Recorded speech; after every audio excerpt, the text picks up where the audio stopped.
All right, I think that's it. I think that's it. All right, let's jump into this. Thank you also, Matt Lab, for being here. Thank you for supporting the hype train. That's really kind of you. Always a pleasure. Yeah. Always a pleasure.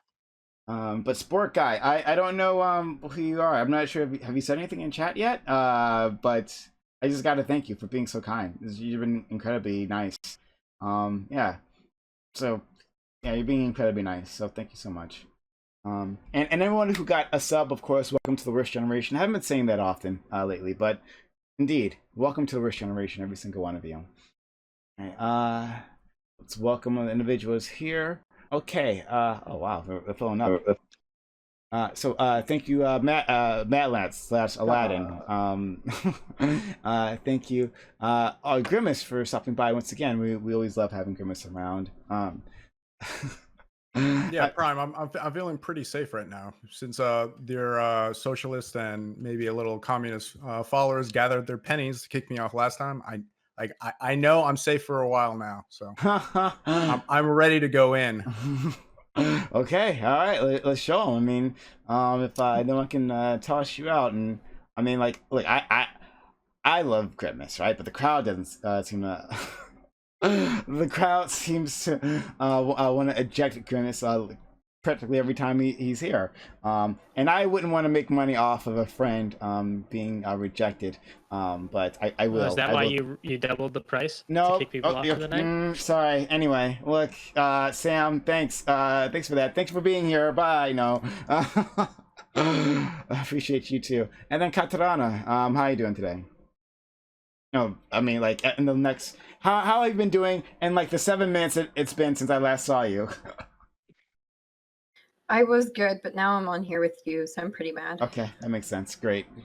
Kobe, how are you? I'm chilling. I'm doing pretty good. Nothing? All right, cool. Yeah, it's doing pretty good. Some people actually already have questions that we want to bring on. We were talking about it. Obviously, you know, I took the leadership role. And we want to continue fighting with Grimace about the sympathy argument for the whole spring breaking. Oh boy. Yeah, this is some dumb shit. I was hearing about this. Okay, let me just take a quick moment to introduce everyone else. Then we can go back to flaying Grimace, like everyone's favorite sport.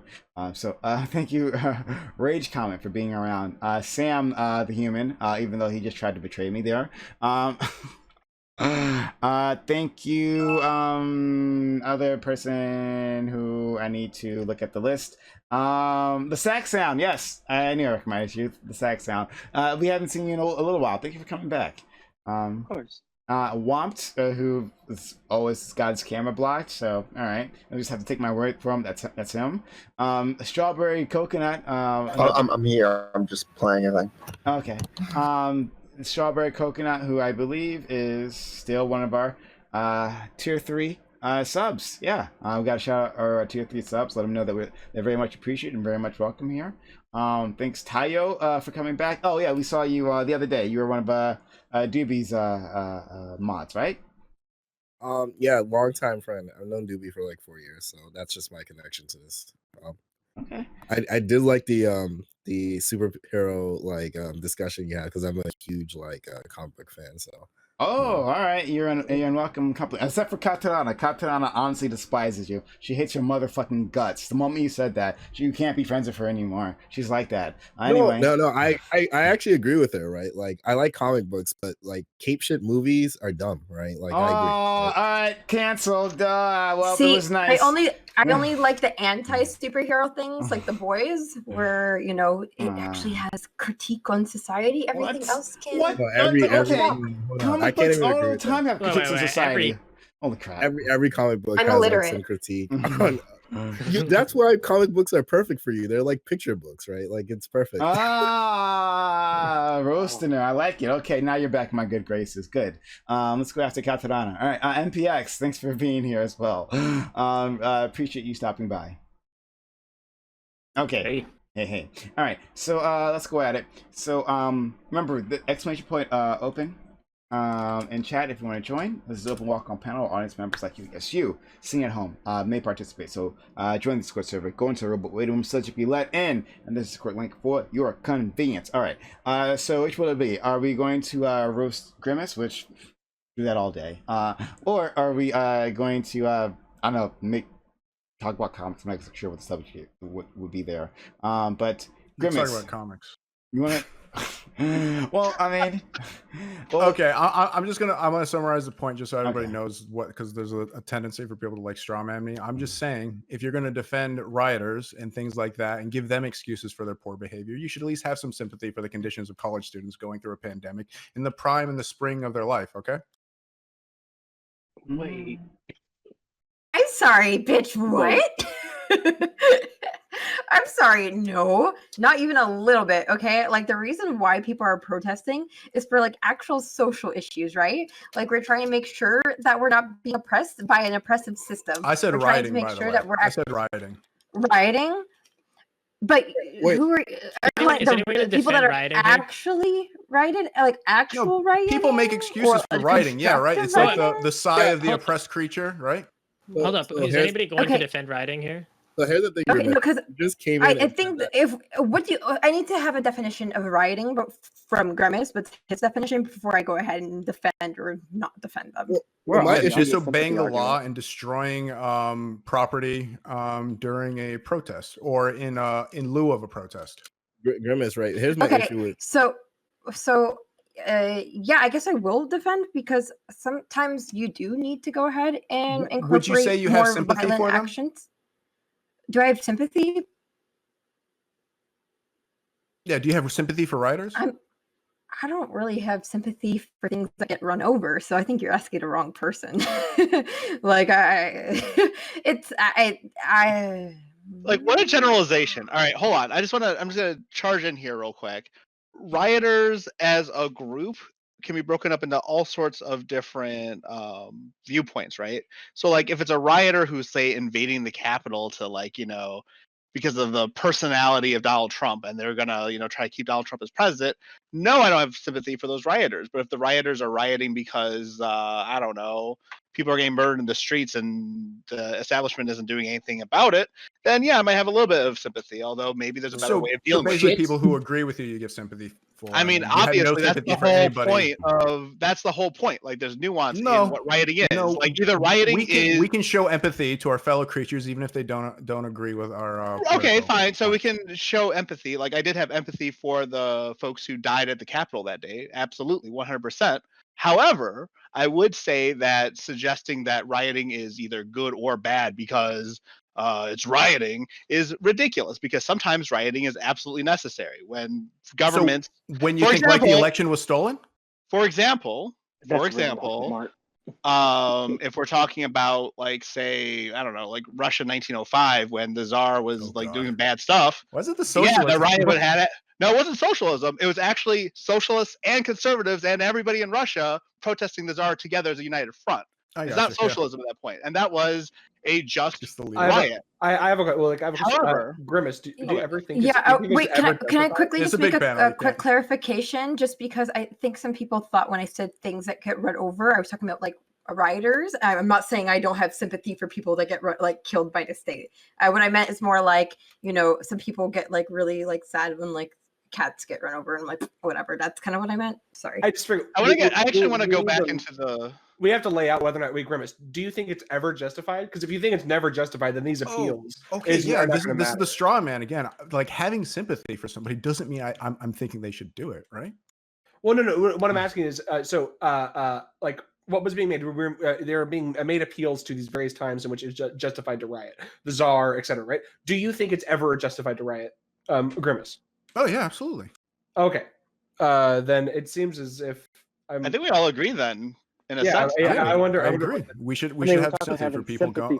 Well, but the thing is, like, then there's also the understanding that there's people who believe that the election was stolen, and we need to get into that whole nuance of like whether that is a legitimate justification if folks are just severely misinformed, though, too, right? Like, we have to actually discuss like the nuance of what if people are being tricked into rioting versus like actually having a solid foundation for feeling like they've been unjustly treated.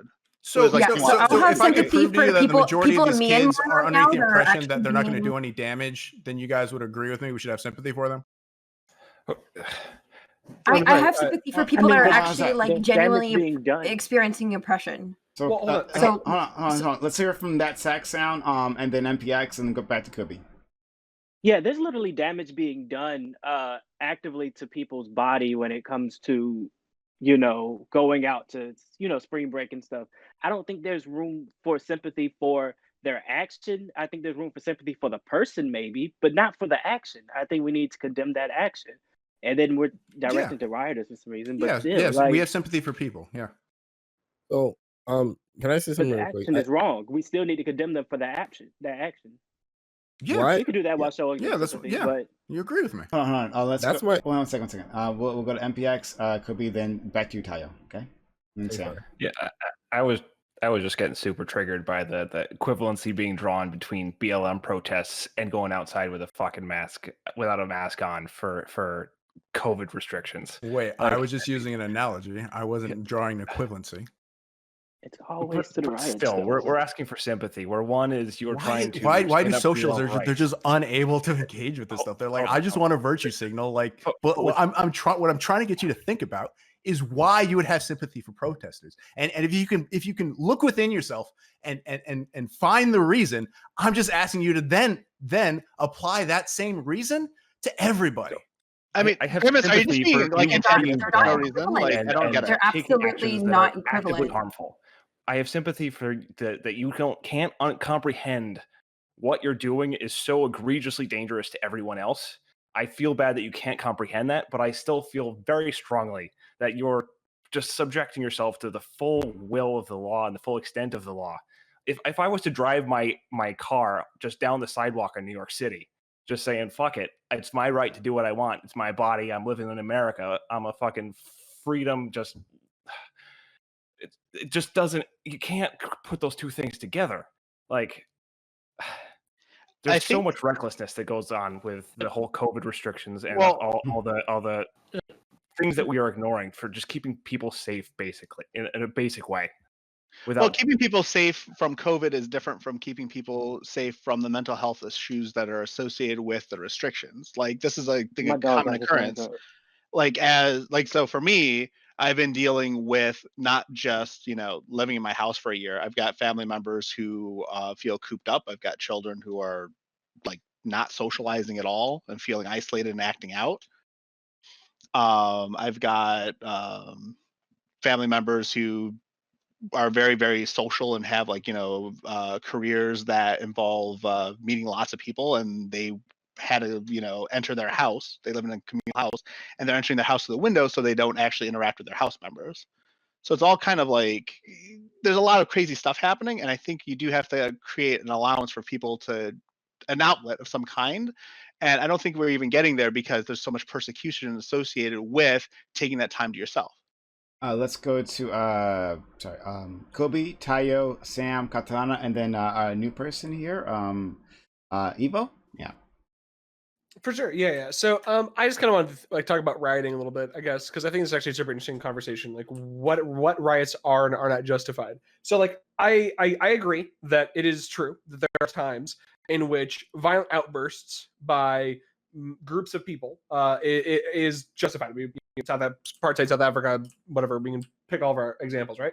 But I'm more, I guess, interested in trying to understand the conditions that lead to a riot, rather than actually justifying the riot itself. I have a hard time imagining if the riot is ever actually helpful.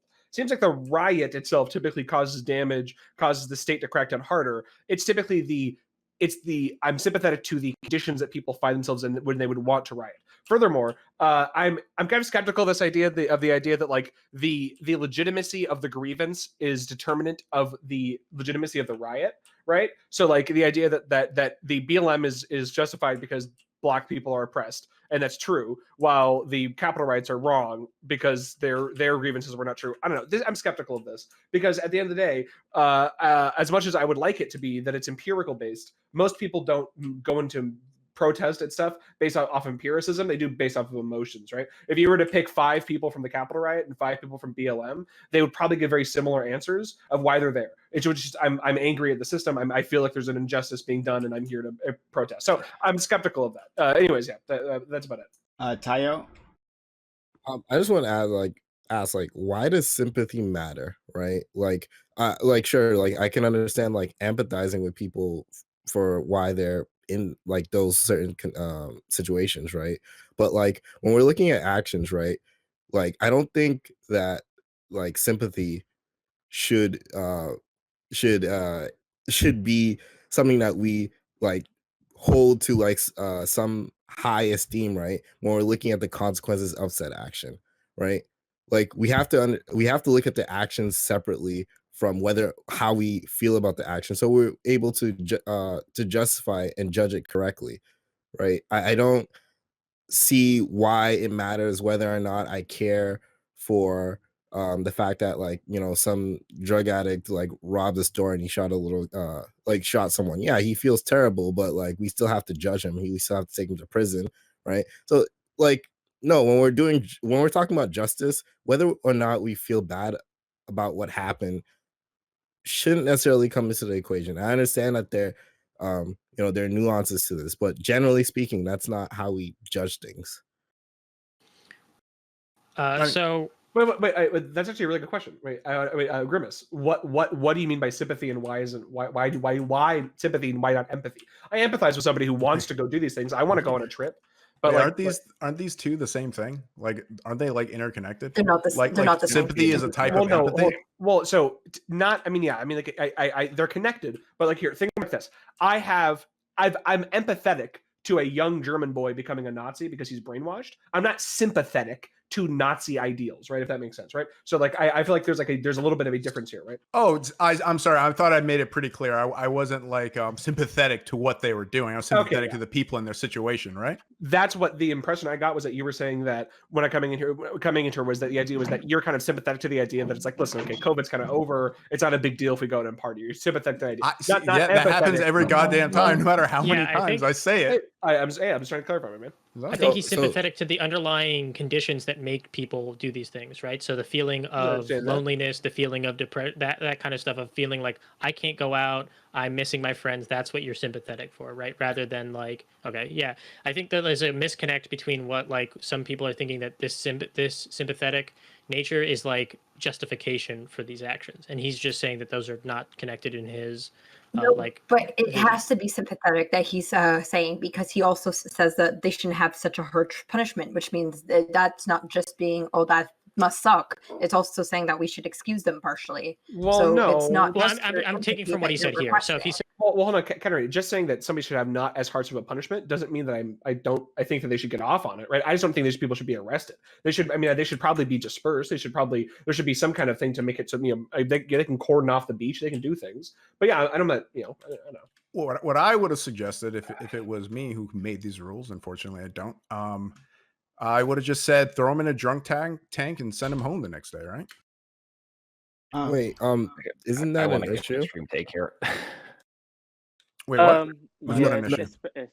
Oh no, I was gonna say like putting a bunch of people in an enclosed space, right? Like during COVID, right? It brings its own set of problems, right? But I'm sorry. However, they're doing drunk tanks at the moment. That's what I'm talking about. Put them in the socially distanced drunk tank. Yeah, the socially distanced drunk tank. Outdoor drunk the drunk tanks don't have the amount of capacity to hold the amount of people that they're arresting. So like the drunk tanks currently, like they probably get maybe 10, 20 people, but like they're arresting thousands of people. Sure. So police departments deal with situations like this, and they usually do something to mitigate that, right? Like they rent out a warehouse or something. Like what they do during Hurricane Katrina, they took the whole the Sugar Bowl, right, to like house people. That's just a problem of logistics. Just out of curiosity, how many people here have been involved in action? In action, like a protest or some kind of. Yeah, I'm an organizer. We actually just assembled. My bad. No. Go, no, you can finish your point. We're gonna go to Sam afterwards, but finish your point, please. No, I was just raising my hand to let him know that I was. Go ahead, Sax. Yeah, I was to answer this question. Yeah, I actually as an organizer, I just assembled a big assembly of people in my city for affordable housing and civil citation arrest diversion programs. It's about 1,000 people that showed up. If that's what you kind of meant by action. That's fucking awesome. Any kind of political action. That's what we're talking about here, right? Well, yeah, but we're wondering what the point is in general. Like, why do you bring it up? Well, so we're talking about protest actions, and I was just wondering how many people have direct experience with it. Is there a point that you're trying to get to? Yeah, it seems like a few of us. What about it, right? I mean, everybody knows what this is. Okay. Okay. All right. I was just trying to pull the room and see who's done this before. Okay. Yeah. I've never been involved in any sort of riot, but I've definitely been in an extensive protest. Definitely done that. But okay. But yeah, we'll come back to you then. So next. But when does a protest become a riot? Yeah, when violence starts. When the government says I think we Well, skipped over Evo, right? No. So, No, I mean, Katarina is correct, right? Technically, a lot of the times, especially during Black Lives Matter, it was when the cops decided they want to start beating people up. But to answer Lump's question, I would say typically, colloquially, when a protest starts breaking shit, that's typically when it becomes a riot. Typically. So let's go to Katarina, then Evo. Oh, Sam, hold on, Sam. No, Yeah. Sam, No. I was just raising my hand to say that I'd been part of protests. Okay, but over the summer in Boston. Yes. All right. Okay, then we'll go to Katarina, then Evo. Yeah, I don't really think once again that there's much of an equivalent. I definitely will go ahead and care more about people protesting, maybe even rioting in Myanmar than a bunch of 18-year-olds having to sit at home. Like, as I'm one of the people that have missed 2 years of spring break. Whoop-de-doop, I don't care. Like, it's not that fucking serious. Like, it's 2 years. And I guess somebody might say, okay, well, what if somebody wants to go ahead and protest for their right to have a spring break? The difference between those two is that you're basically advocating for for fixing a perpetual issue within your government, and that's the purpose of a riot or a protest. Whereas if you're like complaining about spring break, like, it's gonna go back to the way you want it. Just literally wait it out. Like, they're literally releasing the vaccine. Like, 30% of your population is vaccinated. Just like literally wait. Like, next year you're definitely going to be able to go and do all the stupidity that you want to do. It's like, just wait. Like, everybody has to go ahead and make sacrifices. That's part of living. We live in a society. La la la la la. Like, just chill out. Like, I don't understand. Like, is it really worth going ahead and like further propagating the virus just so that you can have a great 1 week with your friends? Like, it's really stupid. Like, it's not that fucking serious. Let's go. Right, but it's not so serious that we need to keep them from doing it either. But it is. That's not what I said today. No. You're suggesting that your point of view is the correct point of view, and they just need to wait. I mean, I'm suggesting that people having alive grandparents is more important. 1 week of your fun is not worth somebody's perpetual lung damage. I think if you go and do the cost and benefit analysis, you'll see that the cost and benefit analysis is not the benefits are not outweighing the cost here. Yeah, well, I don't think anybody disagrees with that. Well, it's like, well, do you not see the danger of people allow people to make that calculus individually? Like, we tried the whole lockdown thing, and we don't have a society that's set up. We don't kind of went halfway in all of it. Up to lock down. People were still going to the grocery stores.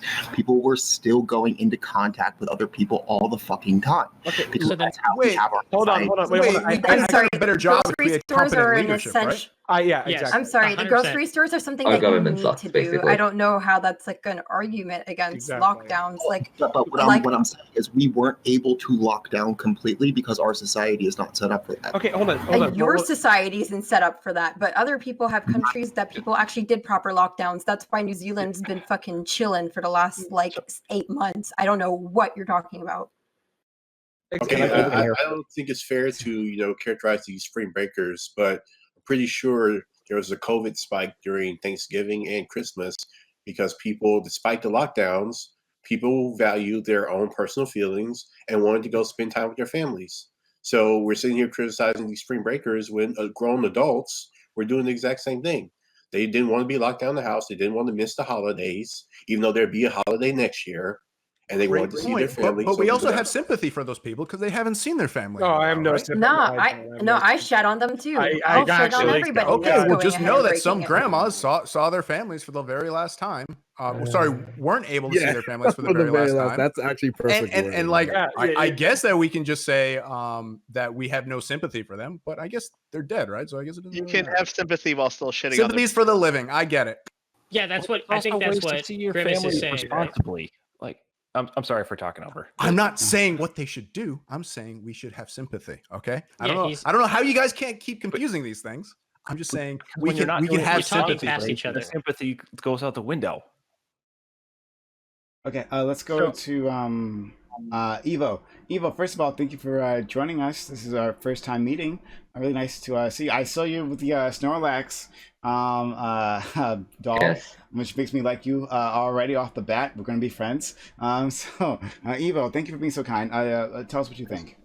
Prime is always sleepy. I'm gonna clear up the difference between sympathy and empathy. Sympathy is just understanding where someone's coming from. Empathy is actually feeling where someone's coming from. In case of either the BLM or something, if you can understand where BLM rioters come from, you may not support the action or you may not feel the anger they have, but you can understand where they're coming from. You can feel, if you're empathetic, you can actually feel the anger that they have. So let's clear something up. Most of us are very sympathetic. Less of us are empathetic, I think. Okay, then. So do we have for sympathy for rioters? I've split this into like 3 separate things. There's the person what their viewpoint is, and what they actually did. You can feel sympathetic towards the person, obviously. You can feel sympathetic towards their rage or whatever. You can understand their view. Then there's where they're coming from, what their position is. That is completely separate from empathetic, from sympathy altogether. You can sympathize with someone and still shit on where they're coming from. I sympathize with the Trump rioter. I still think that they did something completely stupid. And then what they actually did. So for Trump rioters, it would be, I feel sympathetic for them thinking that they had the election stolen. I understand why they feel like they got their election stolen, but I don't sympathize or endorse what they actually did, which is storm the Capitol. So it's really 3 separate issues here. We're more talking about their positions and whether we think it's justified or not. And with that, it sort of depends on what they did and what their viewpoint is. It's kind of intermixed.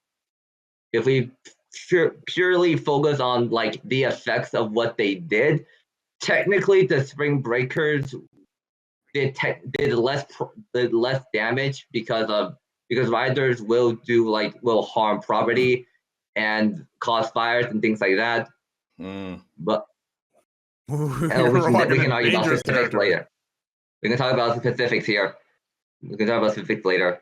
But their position of, police brutality and things like that justify what they did to most people. For the spring breakers, their position of COVID lockdown, we feel restrained, we want to get out, doesn't justify what they did of just meeting other people for most people. So it really depends on what their position and what they actually did most of the time to feel like if it's justified or not. Okay. That's basically all I did. Thanks so much. Let's go to KTN, and then Feline Father. Oh, and then Rage Comic. I see you. I jumped in this late, but we're talking about riots. I mean, not all riots are created equal. I kind of agree with that. Some things have more moral weight than others. So if we're rioting for sports, fuck you. If we're rioting for justice, thumbs up. If you're rioting to to disenfranchise black and brown cities that decided to vote for the president you don't like. Fuck you too. That's not why they rioted, right? Who, the Capitol riots? Yeah, that's not the reason that they're Well, rioting. no, to, like, they wanted to disenfranchise black people. overturn. They wanted to overturn. They wanted to overturn voting in a lot of the cities that all of the judges and that all the court cases were going for were mostly in black and brown cities. There was one case in Detroit where they took two different districts, and one district was black and one district was white. They both voted for Biden, but they wanted to overturn the black district. And one of the people who was inside the state legislature was like, "Why the fuck do I have to do this one and not this one? Is it because this one's white, or is this because this one's black?" So these people. Can I push you on that a little bit? Yeah, you could push me on it. Pick any city. Pick any city. Do you honestly think that everyone at that Capitol were thinking that, oh man, I can't believe these black people like got their votes counted? I'm so mad. I feel like I'm gonna go take over the Senate and get the election overturned. Why don't you ask the officers who were being called a nigger on stage? Oh, I mean, in the Capitol, right? So I remember the officers during the who were riots, there, the black officers who were there, and they were being called, the N-word, et cetera, and things like that. You should ask them; they'll tell you. Tell me what. During they'll tell you what they were there for. I'm not denying that those people are racist. For like, there were a lot of racists among them. What I'm contesting is the fact that the reason they were there was because they were mad that black people got to vote. Well, they were mad that democratic cities, which mostly have black people in them, got to vote got to vote for the president that they didn't want. So I was watching like live streams from the ground there, and I heard no one talk about what you were just talking about. I don't know if anyone actually held that opinion there. Wait, there is. Okay, so I've heard a lot of opinions be applied to like this protest that I heard no evidence of. Great, your particular. Well, maybe it's because that's not the evidence you're looking for. You're only looking for evidence to support your own bias. No. But you're trying to because if you follow what you're saying on the ground and what people said about the protest were two very different things. But people could tell you whatever they want on the ground. Well, I have a question. So do you think that there was literally nobody on the ground there that actually felt like these conspiracies were real? That like these voting machines were cheating the election? Do you think that like you can't be sympathetic towards that while understanding that it's also they're being misled, and the sympathy comes from understanding that they're misled and they have a certain feeling that they're losing their country, but you can completely disagree with the justification for what they did? That's what Grimace is saying, that he feels sympathy. He has no justification. He does not believe that there's a single justification for what they did, but he understands that feeling of like, we're losing our country, and he thinks that is something that we need to be aware of in order to fix a problem, I'm guessing. So I have a unique perspective on this that y'all haven't seems like y'all haven't quite looked at yet, right? So it's in regards to like the sympathy of those like who think that like their democracy is being stolen away from them, right? I have zero sympathy and zero empathy for them because of the fact of like they allowed themselves to hold that belief, and they allowed themselves to like believe that the election was stolen from them based off of like zero evidence and like evidence that just like is not clearly like apolitical, right? Like for example, to what degree and like what extent do you allow yourself to feel sympathy for somebody for literally just being stupid, right? For example, they've been sucking not even stupid people, not even stupid, on like a daily basis. Every single one of us has a political belief at the moment that is not true, that we have no evidence for, but we've been like brainwashed. Right, but I'm not gonna go to a Capitol, right? I'm not gonna go to DC and like storm the Capitol over it, right? Are you sure? And be QAnon. Yeah, because I haven't done it yet. I have a question. Okay, that's not a point though. There's a point. So like, that's good. So I'm curious, Grimace. Like, what is the backstop for this belief that you have, right? How sure, how what kind of evidence does somebody have to be like served, like to them for you to feel sympathy for them feeling a certain way, right? Like if like a toddler told me that like their classmate's a big doo-doo head, right? And I went over and punched that toddler in the face, would you feel sympathy for that person who punched that toddler in the face, even though they truly believe that person thought their kid was a doo-doo head? Like what is like the extent? So if that adult, so in the circumstances, if that adult was abused to the point that he thought that was normal behavior, I would have some. Before you continue, One thing I want to say, hello, Feline Fathers. Thank you for joining us. Also, What's you're up? muted for an hour because someone just donated $50 to do that. So God damn. Feline Father, I want to make it clear. Okay, Feline Father, I want to make it clear. Wait, can I still talk right now? Yeah, Can you can do an talk to him, outro? but I just want to say, Feline Father, I actually really like you a lot. So I'm not sure if there's any confusion about that, but like, I actually really like you a lot, and I really appreciate when you're here. But you're muted. Yeah, it is Yeah, what it wait, is. hold on. But go Because ahead. he has to go. Can I ask my question to Feline after Grimace? Because he's going to be gone. Yeah, sure. Okay. Yeah, go ahead, Grimace. We can respond so we can hear you, and then Kobe, you can say something so we can hear you. Sure. I just think it's really cute. The socialists and the communists. Like, I guess this time around, one of them got access to their mom's credit card, and thought it'd be really funny. You can't keep doing that. Eventually, they will notice. But yeah, I guess you can scream in the wind, but in the end, like, socialism always loses. Okay. So you guys have a nice night. Prime, thanks for having me. Peace. All right. See you, buddy. Okay. I'll go to Kobe so Feline Father can hear you.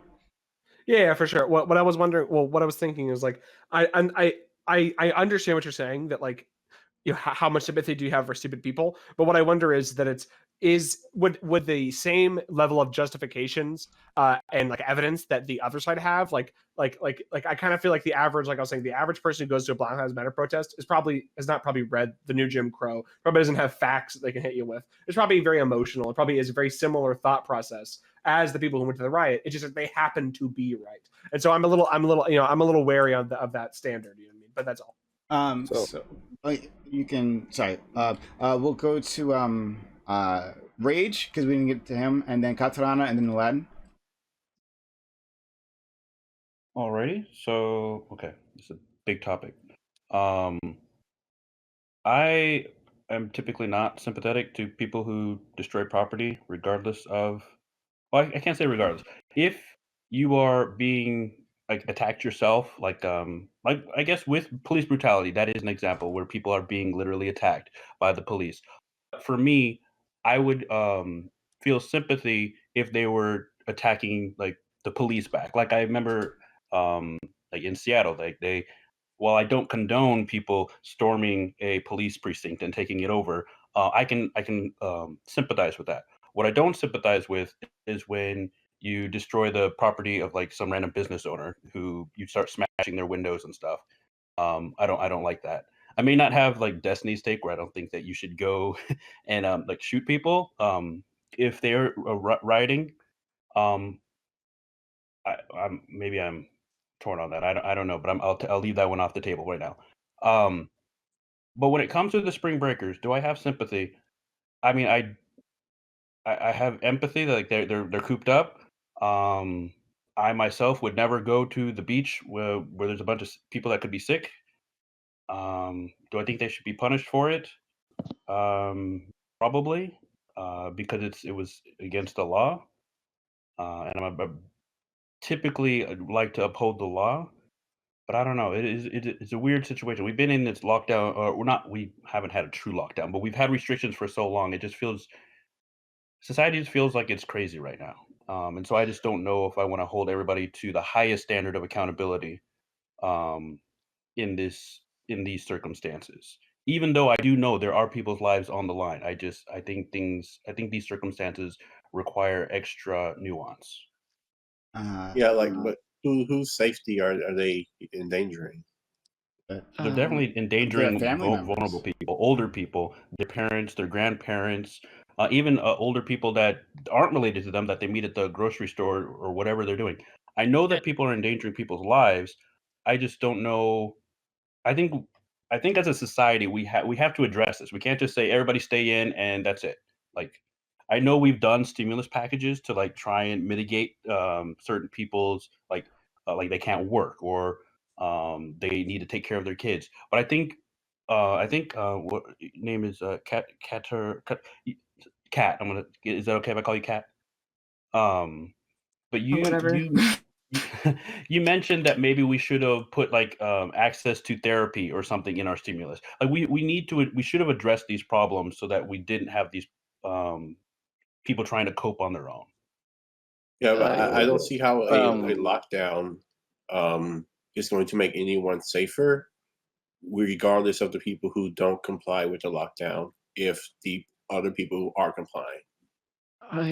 Okay, this is like okay, so for me, like I'm living in like one of those like states that hasn't really what was it, hasn't really like really locked down much. And I remember like a while back there was like after like we like in my state quote unquote locked down, there was like when our governor somewhat what was it, he essentially like did reverse some the restrictions. And I believe there was essentially like after like lockdowns, all this stuff, there was like a like a mall shooting in my state. This is like up in like the capital.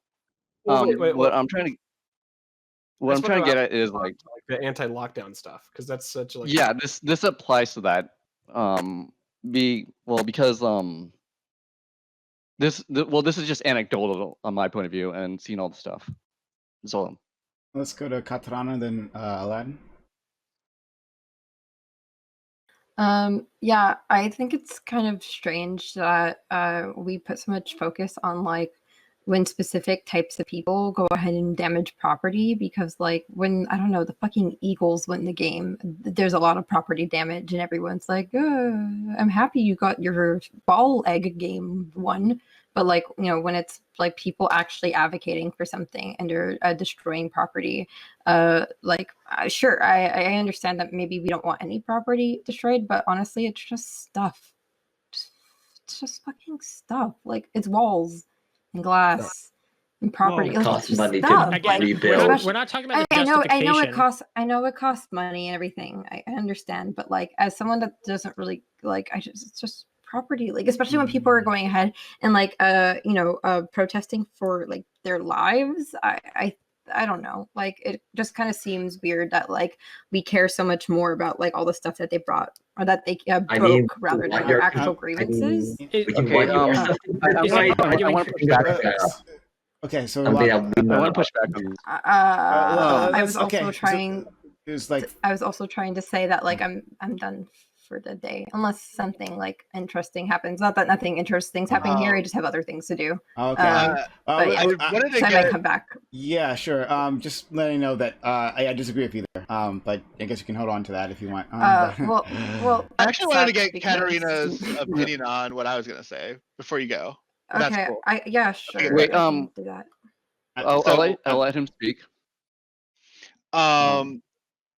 So I think that the ideal standard, is not necessarily that we're going to have sympathy for everyone, but that we should seek sympathy for everyone. The point of the matter is sympathy is understanding the motivations behind why people do what it is they do. So I would argue that a lack of sympathy from both sides contributes to the lack of understanding behind rioting. There is a lack of sympathy for people rioting for their lives, which is ridiculous.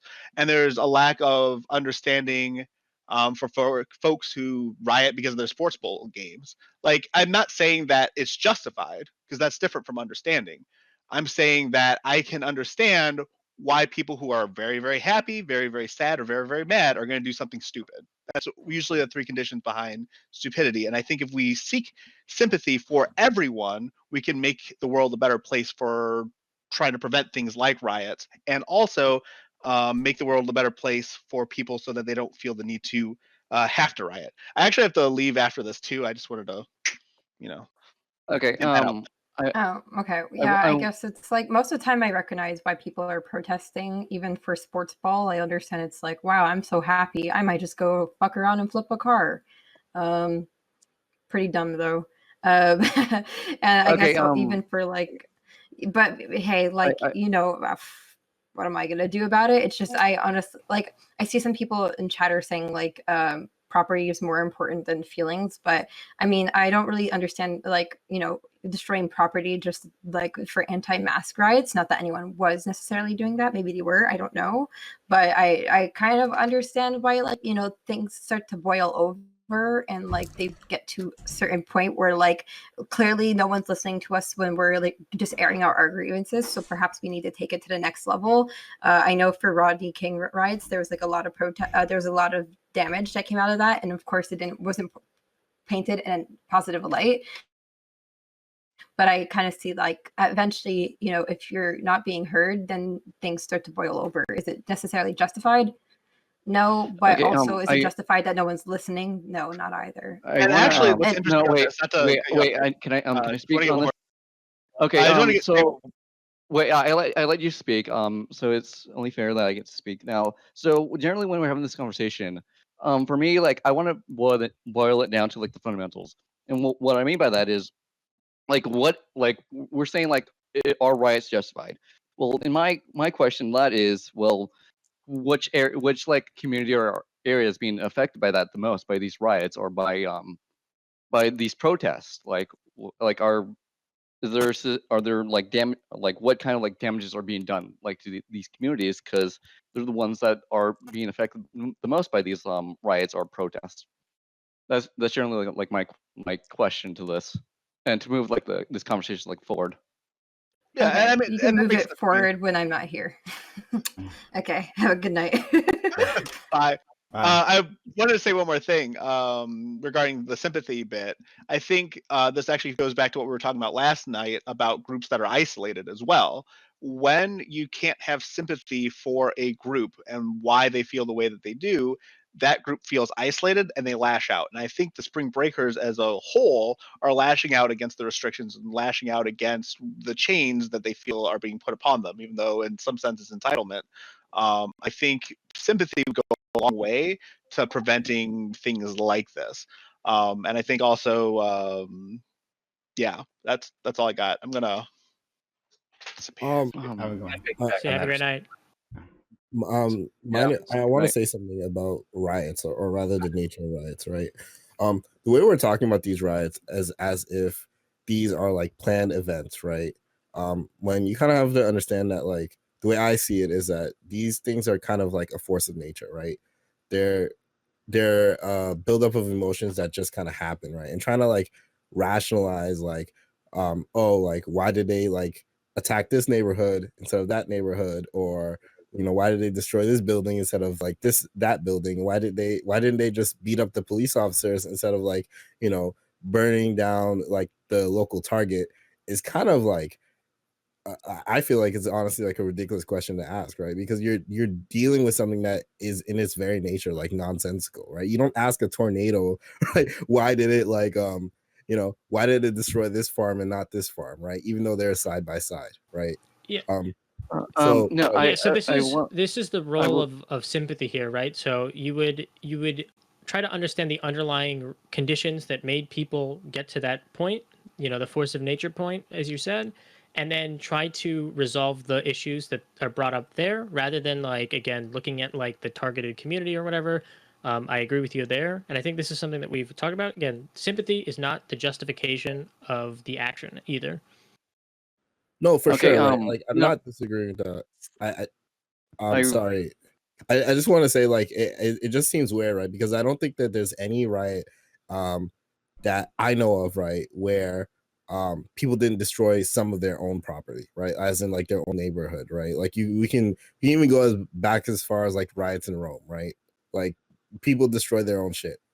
Like basically, right? Like I don't like, so like it's weird, right? When someone goes like, yeah, man, like, I definitely think the protesters should have targeted this precinct and that precinct, and it would be justified then, right? Like it's like you're not understanding that the fact that these are just emotional outbursts, right? True, but there were some people who like. Okay.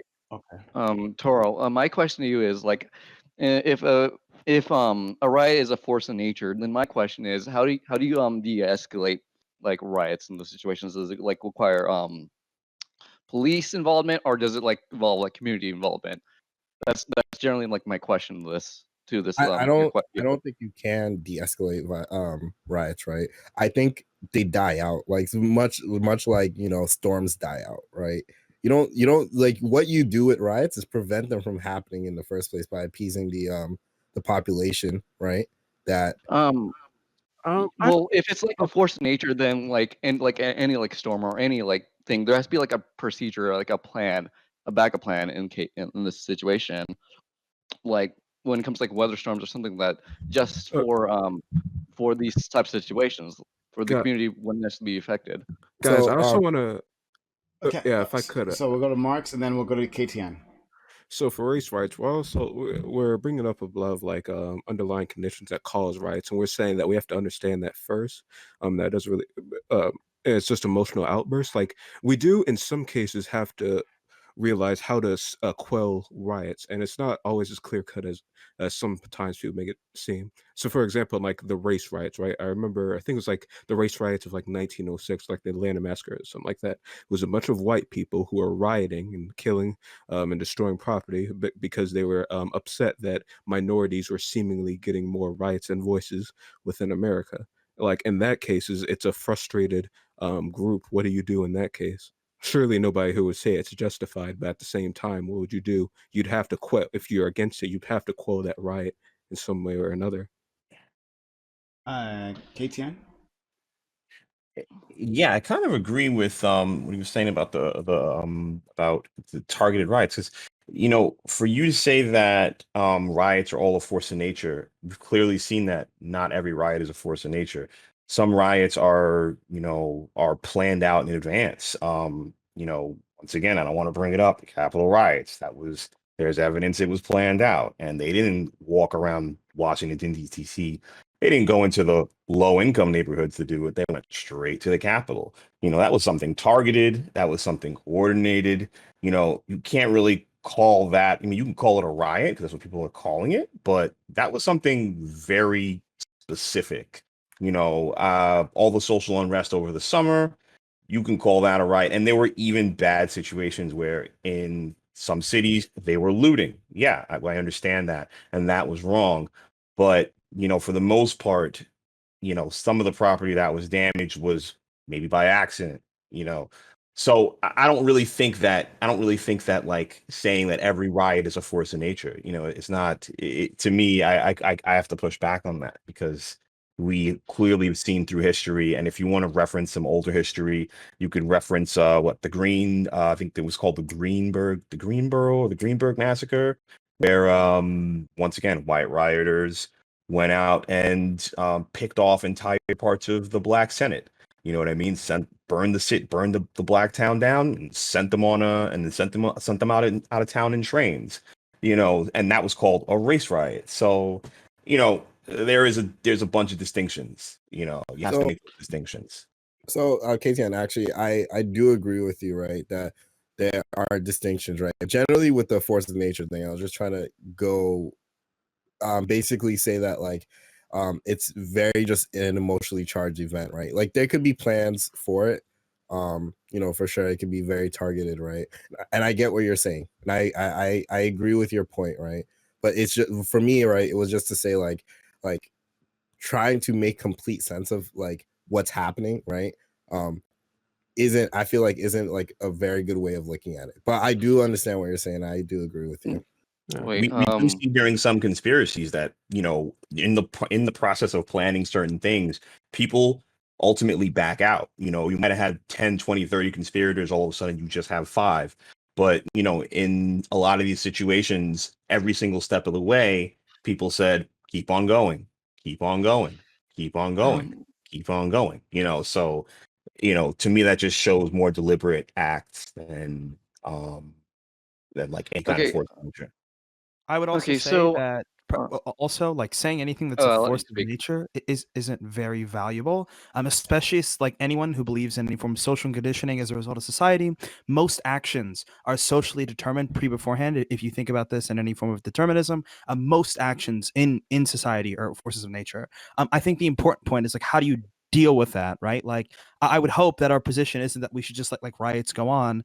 I like, is that what you're saying, Teo? I'm sorry if you had mentioned that earlier. Do you think that we should just like let those go on, or do you think people have a right to try to stop those? It's difficult, right? Because it depends on the riot in question. With example? these, yeah, okay. So with these recent riots, right? Like, I feel like it should have just been let to die out, right? Like in the sense that like I agree with what they did in like setting a curfew, like putting up these like restrictions and stuff, right? But like for a while, right? Like there was this time period, like at least in the very beginning, where they just kind of let people destroy stuff because they didn't have the ability to deal with that situation, right? So I get what you're saying, but I'm more about like taking preventative measures, right? So to prevent that kind of stuff from even happening in the first place, right? Yeah, like I agree that preventative measures are important, right? But I think it's also important to recognize that like whenever like let's say someone is trying to kill someone else, right? Like it's a murder, we don't really answer that by saying, well, we should just try to prevent like the causes, the social conditions that created that person who goes on to murder. I agree that we have to work on those preventative measures, but I also think it's important to look at what we can do now because it doesn't seem like I mean, unless I'm mistaken, I don't think we have time machines yet, right? So yeah, No, I agree with like polar worlds take care because like we're asking like these questions and all this stuff, but we're not getting to like a practical solution how to like de-escalate like a riot or something like that. Because like my general take on this is if a riot's gonna be like happening, then I and this is just me, I would want the police to be there like on the spot immediately to like like this is like one solution I'm like thinking of on top of my head, like to be there to de-escalate the riot before anything like bad happens, or any property or anything of personal value is destroyed. Generally, well, I think in these cases where they were rioting against the police, that's just gonna make things kind of worse. Yeah. Yeah, the police don't really make riots better sometimes, especially if it wasn't supposed to even be a riot in the first place. If it was a protest and the police decided that they wanted to corral and they wanted to do something like that, then now you're antagonizing people that weren't even trying to do anything, and then you start riots. If it's the police who are coming in for something like Florida, where it's a bunch of partiers and party goers, that's a different story. They might all be drunk, they might all be inebriated. So yeah, sure, you bring them in for that, but the police aren't the best solution in every single case. So okay, but my question is like, well, what kind of procedures should the police like give like these people? Like we know that like policing in the US has been like very poorly, but like what kind of like procedures would ease the protests as well as like de-escalating like towards like a riot? That's my question. So I didn't want to seem slimy, right? But that was like the issue I had was I didn't want to say like this is the one way we deal with riots, right? Because the different reasons for why like they happen in the first place deserve different responses. So yeah, man, like I was like KTN said, like the police are not the best option in every case, but I will say something that just generally does work, I feel, is like making like public statements, right? Like with some like kind of like I don't know, appeal to the people who are whatever, or like the leaders of the riot or whatever. Like that generally is what happens, right? I remember the riots in ATL. Was it Killer Mike came out and made this appeal to like the people who are rioting and told them that like, hey, like you're destroying your own buildings and whatever, right? So someone from that community came out and like appealed to people to like stop, right? You can kind of I don't know, quell some of emotions. I don't think you can guarantee anything when these things happen, right? Because like I said before, like they're emotional outbursts, right? I think that's the only thing I would say like people should consistently do, right? Make an appeal to the crowd. So when it comes, and unfortunately I wasn't able to, we all wanted to talk to Catalano when she made that statement previously about it's just stuff, but don't worry, I'll tell this to her later on. I'll make sure to Worst tell her. take ever. Yeah, I'll tell it to her Worst later. take. I thought it was a unbased. Wait, it was like take. it's just property take. Oh, yeah. property. Yeah. It was just stuff. Why do people get angry at new just stuff? They have It's insurance. walls. Man. Come on, Just walls. That's a Reddit tier take, bro. Like I'm sorry. That's so disagree with. Yeah. So no, so I didn't get a chance to interact with her. And I will say it to her later, so don't worry. She'll get a chance to yell at me later on. But my problem is that like that stuff is are people's lives, their livelihoods, right? Like if you come through my neighborhood and you destroy my car, I use that to get to work, right? Like and if I don't get to work, I can't feed my family, I can't pay my mortgage, right? And if my house is damaged, my apartment building is damaged, well, that's where I live. If the CVS that I go to pick up my medicine, right, my life-saving medicine, it's the only pharmacy around. If that gets burned down, well, what am I going to do? If I'm elderly, I'd have a limited mobility. What's going to happen to me, right? So, like, just saying that it's just stuff, right? No, I'm sorry. I agree. I don't agree. Don't worry. I'll let her respond to me later on. But yeah, go ahead. Oh, I have a question. So Prime, with all of that, are the things that you've become dependent on my problem, right? So if you become dependent on a organization or institution that I am protesting against, do I have to take your perspective into consideration? Okay, so I think that depends on your ethical. Wait. That depends on your complete ethical framework. If you only care about like your own goals and preferences, then sure. But I would say that's probably a terrible framework to live in within society. So I think You that's get a pretty lot of trash. people pissed at you. You will get a Yeah. lot of people being pissed at you. It's narrow-minded. I would also like to say to Prime, like even like those things, I think it's like the common response is like, well, those things are replaceable. Well, like let's take in something that isn't, right. Like let's say you have a phone with memories of your loved ones, right, that you could never get back, and someone wants to come in and destroy that shit. Is that just that's just property, right? Like just property, right? Like, oh, who cares? I'd also like to ask a question. Like when riots like happen, do you think that the government should be obligated to pay for any of the private property that was damaged, or do you think just because it was done by citizens, it's like kind of their fault, it's not the government's Sorry, fault? hold on. We'll come back to we'll come back to that in a second. I want to engage that one in a second. Wait, Womp, you asked Prime, me. I wanna answer Hold on, that. stop. Womp, you asked me something. Sorry. So no problem. Womp, you asked me something, so I want to be able to answer you. I didn't get a chance to do so before. Sure. So my general question is, if I am protesting against something that you are dependent on, right? So say I'm protesting at some pharmaceutical company, right? And you go, they give me my medicine that enables me to live. That wouldn't erase the fucked up shit that I'm protesting against, right? Despite your dependency on it. That's a tough one. I think it's a more complicated one. But I mean, like, okay, so hold on. Let me try to answer the question. So I guess it depends. So let's take the CVS for example, right? You're protesting CVS. They've done something, right? Like some massive scandal, and we gotta protest. We gotta get in there in front of them, right? All right. So is it that I get like making a demonstration? Certainly in front of the CVS, right? I get even like blockading the CVS, right? Like picket line style, right? Saying that like you've got to stop whatever you're doing, CVS, right?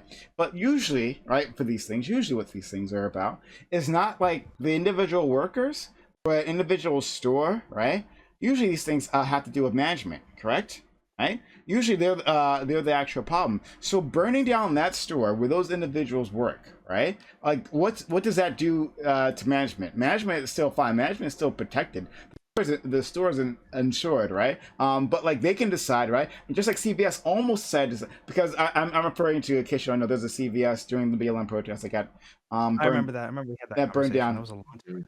It sucked. That was terrible. Yeah, and I saw and I didn't make up that the medicine store out of nowhere. There was an old lady who got interviewed talking about like, yeah, they burnt this down. I'm old. I have no mobility. This is where I went to get my medication. What am I going to do now? Right? Like there was no answers for her.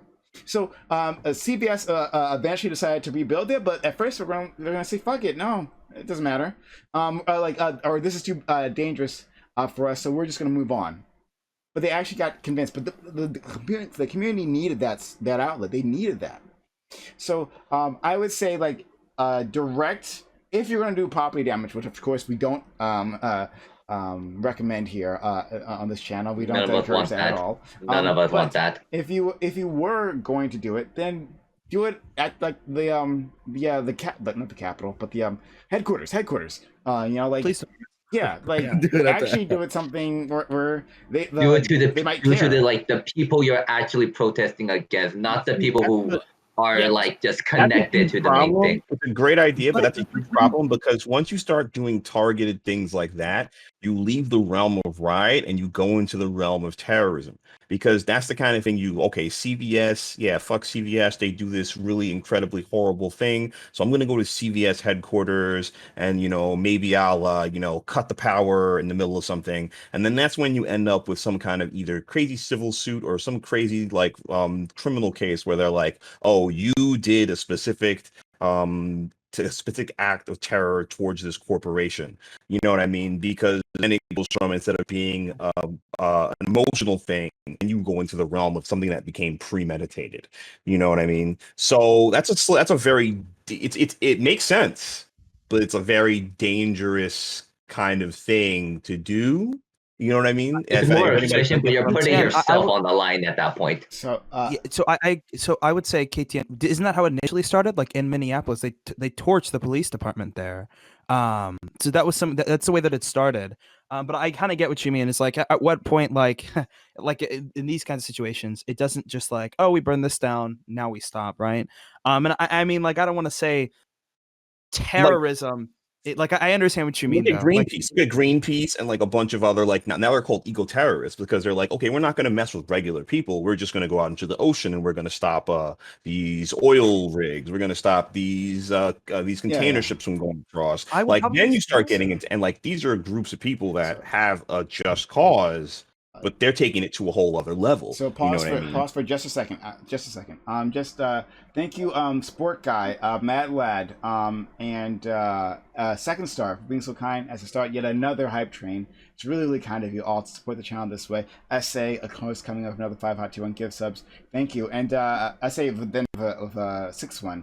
So thank you so much, everyone. If you want to help continue the hype train, grab those exclusive emotes. Now's the time if you missed the last one. And then now's the time to jump in. We have less than 90 seconds left on the hype train. So if you want to support, now's the time and you missed that last one, please help out. We really appreciate it. Okay, let's go back into this.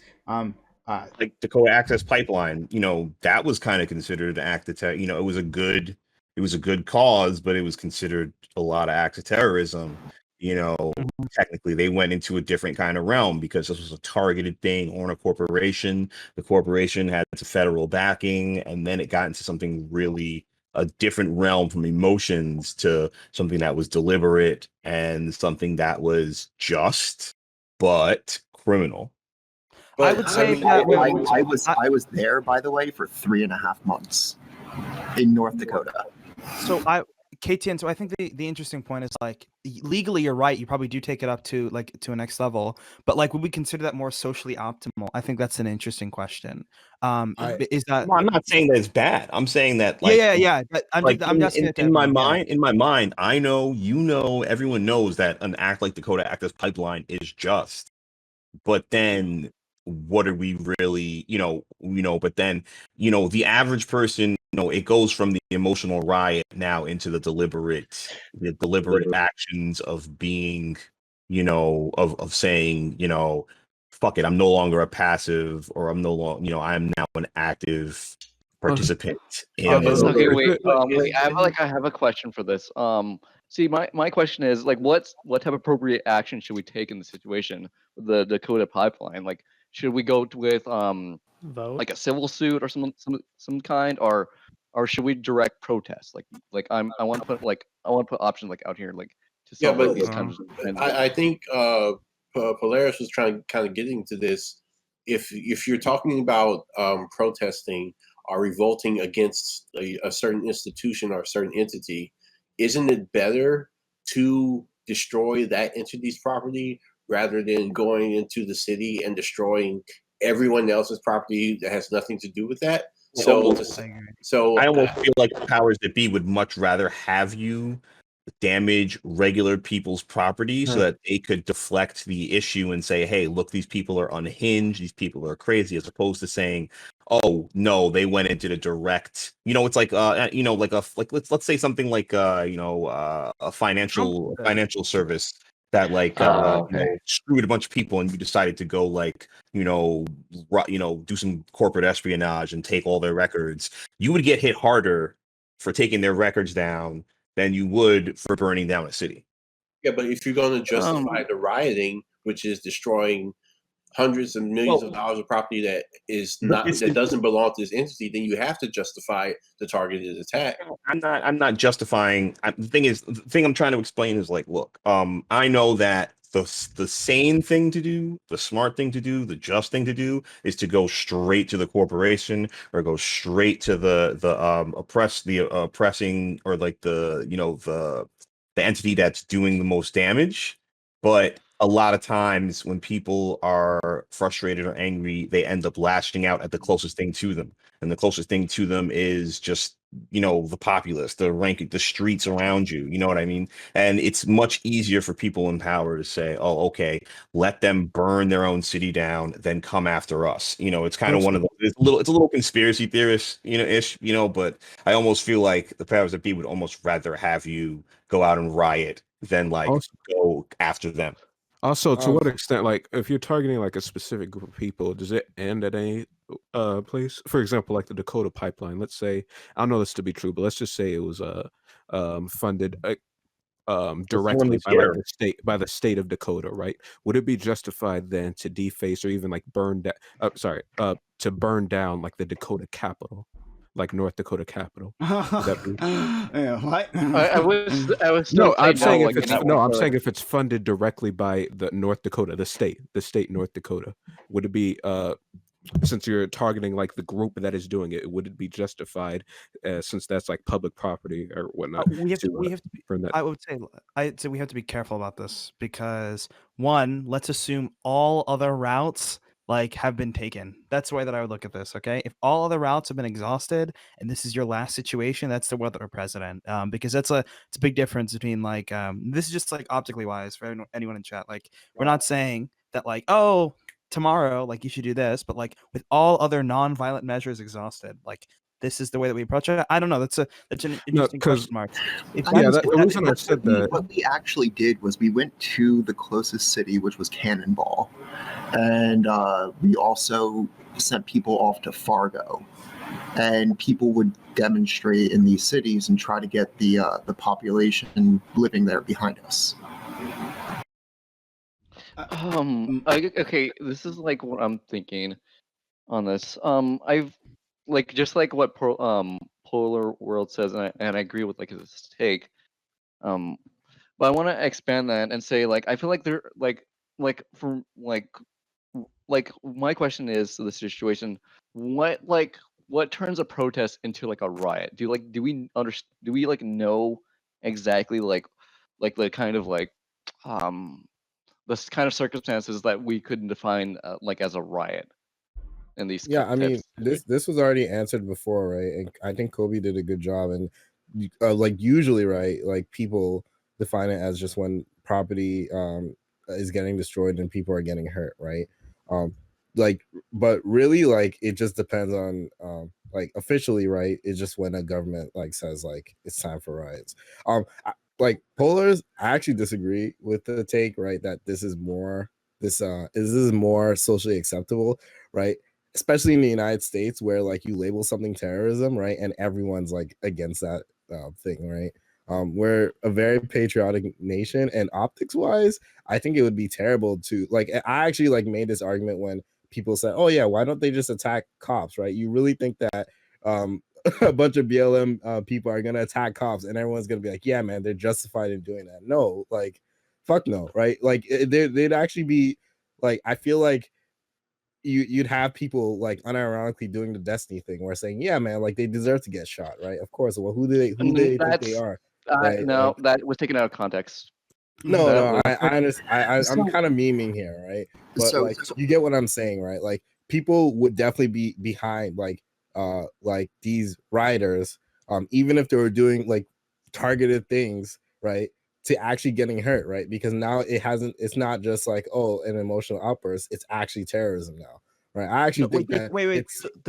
the big critique would be that like riots are a really easy target optically because they don't target, they literally end up ruining people's lives. That'd be the big difference. So it's a lot easier to spin like a negative like outlook on everything when there's actual harm being done to innocent communities in comparison to targeted like groups. One, like it's probably a lot easier to then like determine who's like if you're much targeted, like it's much easier to determine who's involved and who's not in comparison to just outbursts, right? So Of like random outbursts against like innocent people. So like the distinction I would make in this case is that like these rioters are legit targeting like the system itself, right? Like the way like they're treated by the government. So like if you are like patriotic in any sense, right? Like no, if you're patriotic in any sense, right, and you see let's say like it was BLM rioters, right, who went to the Capitol and they were protesting the state of like, black people in America, right? And like you would still, I feel like you would get a similar response where people would say like, oh, this is an attack against me and my values, right? Because they're literally attacking like the symbol of like this great country I came from, right? Like I Wait, feel can I like it ask you really a question depends. then? Do you think it would be worse if it was like the current state of the Capitol riots, or do you think it would have been even worse if those like people who invaded also took it to the streets of DC and started destroying random things? Which one do you think would look optically worse? So if they did both, right? Like if they If you attacked had the no, Capitol- wait, let's say you have one world where it was just the Capitol riots, our current one, and you have another one where they took it. They didn't just attack the Capitol; they attacked the rest of DC. Which one do you think would look optically worse? Well, I would say like if they attacked all of DC and the Capitol, right? But like I think that's You answer my question then. Yeah, but I think that's kind of like a weird framing, right? Because I'm saying like it's The either different they attack the Capitol itself or they attack like the surrounding parts of the Capitol, like the city, right? No, wait, I don't think I think you're misunderstanding. Like Polar World is saying like there's the Capitol riots, and then that expands throughout like the DC like city itself as well. So I understand, so and the I direct kind of disagree with the framing. Right? So then I could bring the direct like a direct like another situation, right? Let's say the current state of like I guess you could tell rioters just attack the Minneapolis police department, and then that's one world. Then we have another world where they attack the Minneapolis police department, and then the rest of the city. Which one do you think would look optically worse? Yeah, I would say like if they attack the rest of the city. Could you repeat that question? I didn't quite understand it. So okay, so you have one world where the rioters in Minneapolis only like torch down the police department, right? That's world one, and then world two is where they do that plus like rioting against the rest of the city. Then I asked, which group do you think would look optically worse, the group in world one or the group in world two? KTN. Now I'm not actively advocating for anyone torching a police station, but like Polar's World said, if they went straight to the police station out of outrage for George Floyd, burned the police station down, and went home, they probably would have had a way better optic time than burning the city down.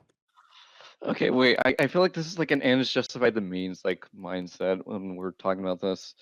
And World, I want to expand on his thought.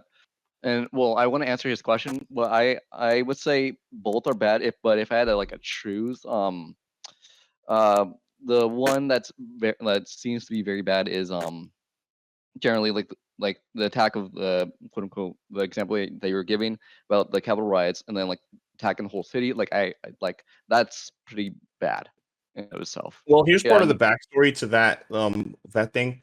So when Derek Chauvin, when George Floyd happened, Derek Chauvin had 4 days before he got arrested. And one of the main incidents was the police went to his house and they blocked the house off, and people were very upset that he was at home. Now, if it would have went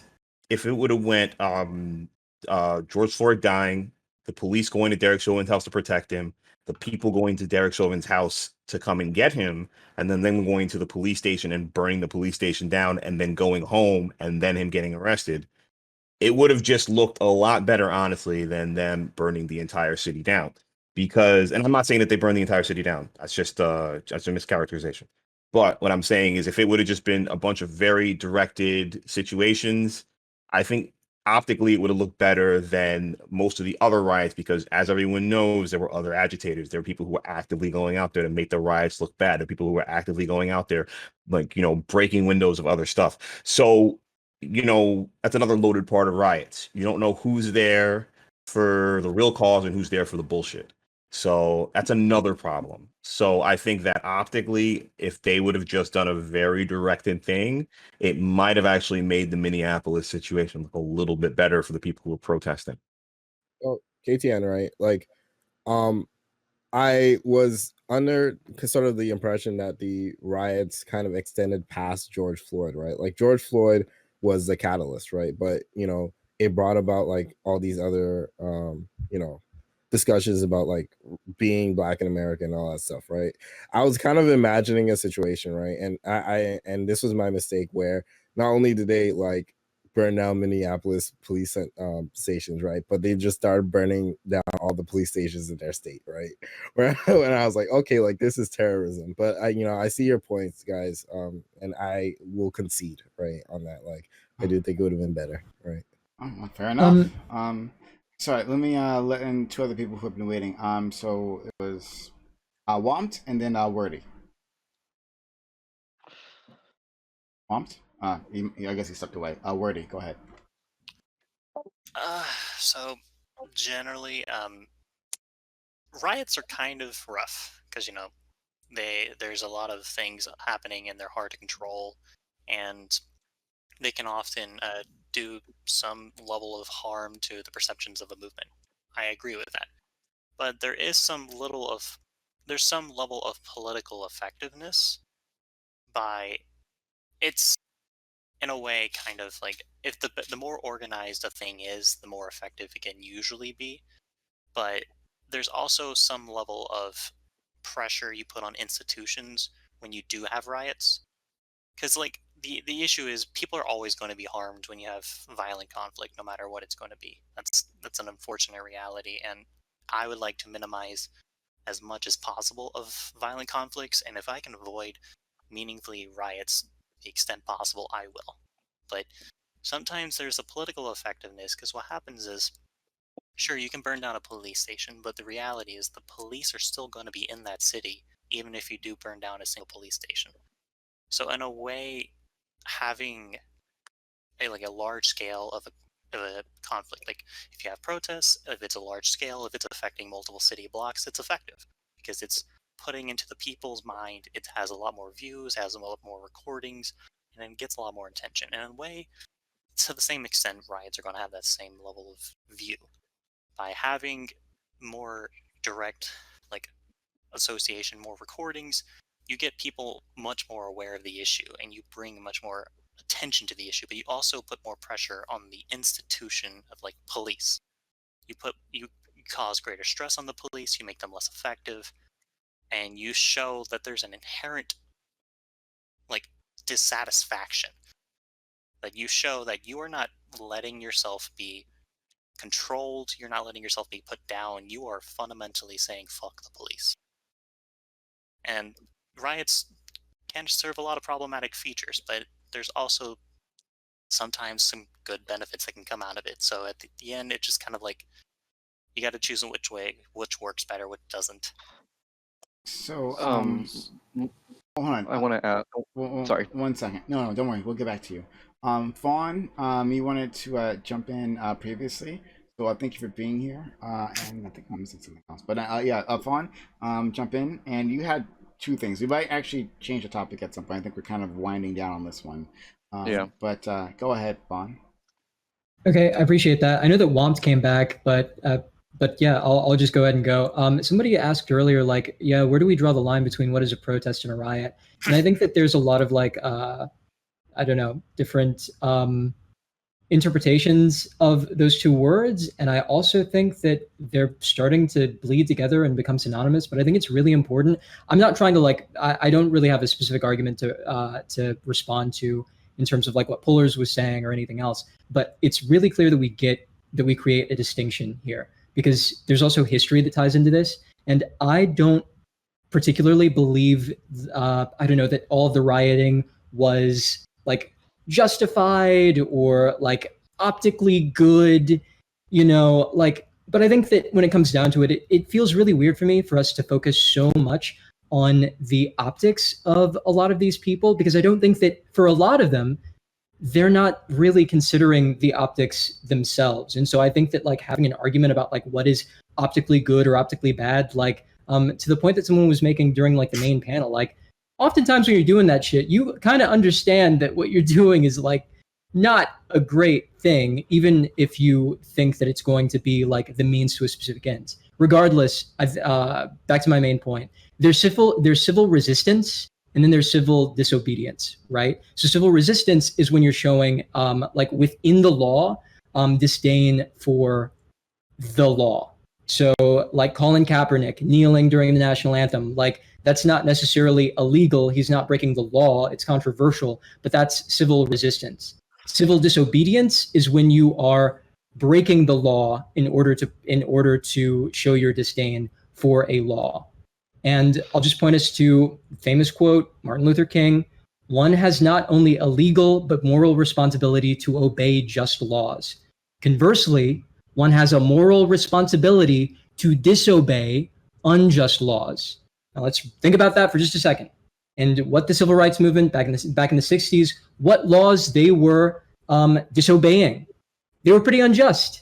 The sit-ins, that was a form of civil disobedience because they were breaking the law, but those weren't violent protests, but they were disobeying unjust laws. My question to the rioters during the BLM protests, and I know that rioters has become like such a racialized and like such a powerful word, but like just looking at it, I know that we're getting into semantics here a bit, but also some of this is like tied into the law, so I think it's important.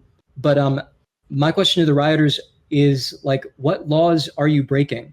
What are the unjust laws that you're breaking? What are those unjust laws that you're disobeying? I think that that's like the question that this whole conversation should be framed around, not around like the optics, because I don't think that any of them are thinking about that themselves to begin with. And these things are going to continue, and I don't think any of them are going to consider optics then either.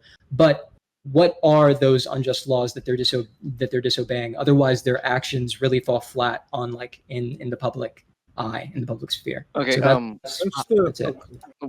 Wait. I fully agree with Flance. Well, I don't know how to say your name, but I agree with you. Like this is like I talked about this before. Like, generally, like I'm focused like on a practical / like on a small local level of what these riots do. And one example I want to bring up that's a clear, and this is like happened during maybe the BLM protests up in like in Phoenix, Arizona. This is like with Jake Paul looting or something like that. There's like some video online about like Jake Paul like what, a millionaire or something like that did like some looting, and that's I want to bring that up and say because it's a clear example of like what we as like a society would condemn when it comes to like rioting. Okay, so all right, so I think Rage comment. Okay, I guess you wanted to say something, so I'll make sure you have a chance to say something. But let me move away from this topic because I think we might have hit the end of it. But Rage comment, if you want to say something. I did. I agree with most of what Fawn said pretty eloquently. The only thing that I would mention is with the civil rights era and the resisting or disobeying unjust laws, it's a bit more difficult with BLM and their protest here. It's because it's not necessarily laws on the books that are being protested against, but unfair treatment, unfair unfair enforcement of laws. So you're not saying, so people wouldn't be saying, oh, we should break stuff because breaking stuff should be legal. It's the enforcement. So you can't really, I guess maybe the only thing you could do is like resist arrest, but people aren't going to arrest you unless like there's things happening already. So it's a little bit of a different situation. I hear what you're saying, and I don't disagree with you. I'm not arguing that that rioting is not effective at sending like that message specifically, or that there is like some I don't know unjust law that they can very clearly point out, and that's sort of the issue with all this. And that's someone brought that up, I think, last night. That part of the issue with why we're seeing like more like active like rioting as we are is because like people have already figured out, the cops have already figured out how to handle peaceful protests, because peaceful protests, like, you know, what unjust law are they disobeying? They're not disobeying any laws at all. And so I think that a lot of people are like driven to this action. I'm not saying that it's always the most responsible thing, not saying that all of it is like coming from like the best place always, but yeah, I agree with you. Just wanted to make the distinction. I would like to push back on Rage comments just a little bit. So the issue, I don't think the issue is there's not as clear a distinction. I think the issue is here how media is going to portray that, because what happens is there's been tons of decades and time to allow people to portray the MLK marches and protests as a different light. Like, a lot of it's going to emphasize on like this liberal type of movement, a lot of like civil protests, but you could literally like draw like historical like similarities like pretty significantly between those protests and these protests now. Like, there were riots, there were conflicts there, and these arguments are like pretty similar to what was phrased back then. They weren't just like protesting like the ability like segregation and everything. They were fundamentally protesting against the police too. They didn't say ACAB, they didn't say all these like politically charged words that we have today, but they were making a lot of the same claims, the same arguments, and they were just having to do it on another level of oppression in terms of segregation. Okay, so Wamp, oh, you never got a chance to speak, Wamp, so if you can go ahead.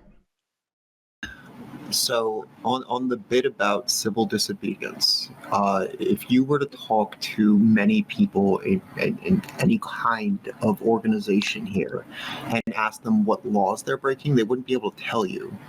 They would tell you probably that they're unhappy with some situation and they want that situation to be rectified, but it's not going out and specifically targeting certain laws to get them changed.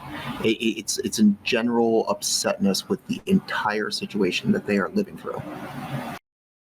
I hear that, Wams. I just, do you mind if I respond to that? Since Sure. I mean, I hear what you're saying. I'm not saying that. I really want to be clear. I'm not trying to rope in every single person that participates in the protests as like rioters. I think that we should use the very specific definition that when someone is rioting, they are breaking laws, and they are intentionally breaking laws.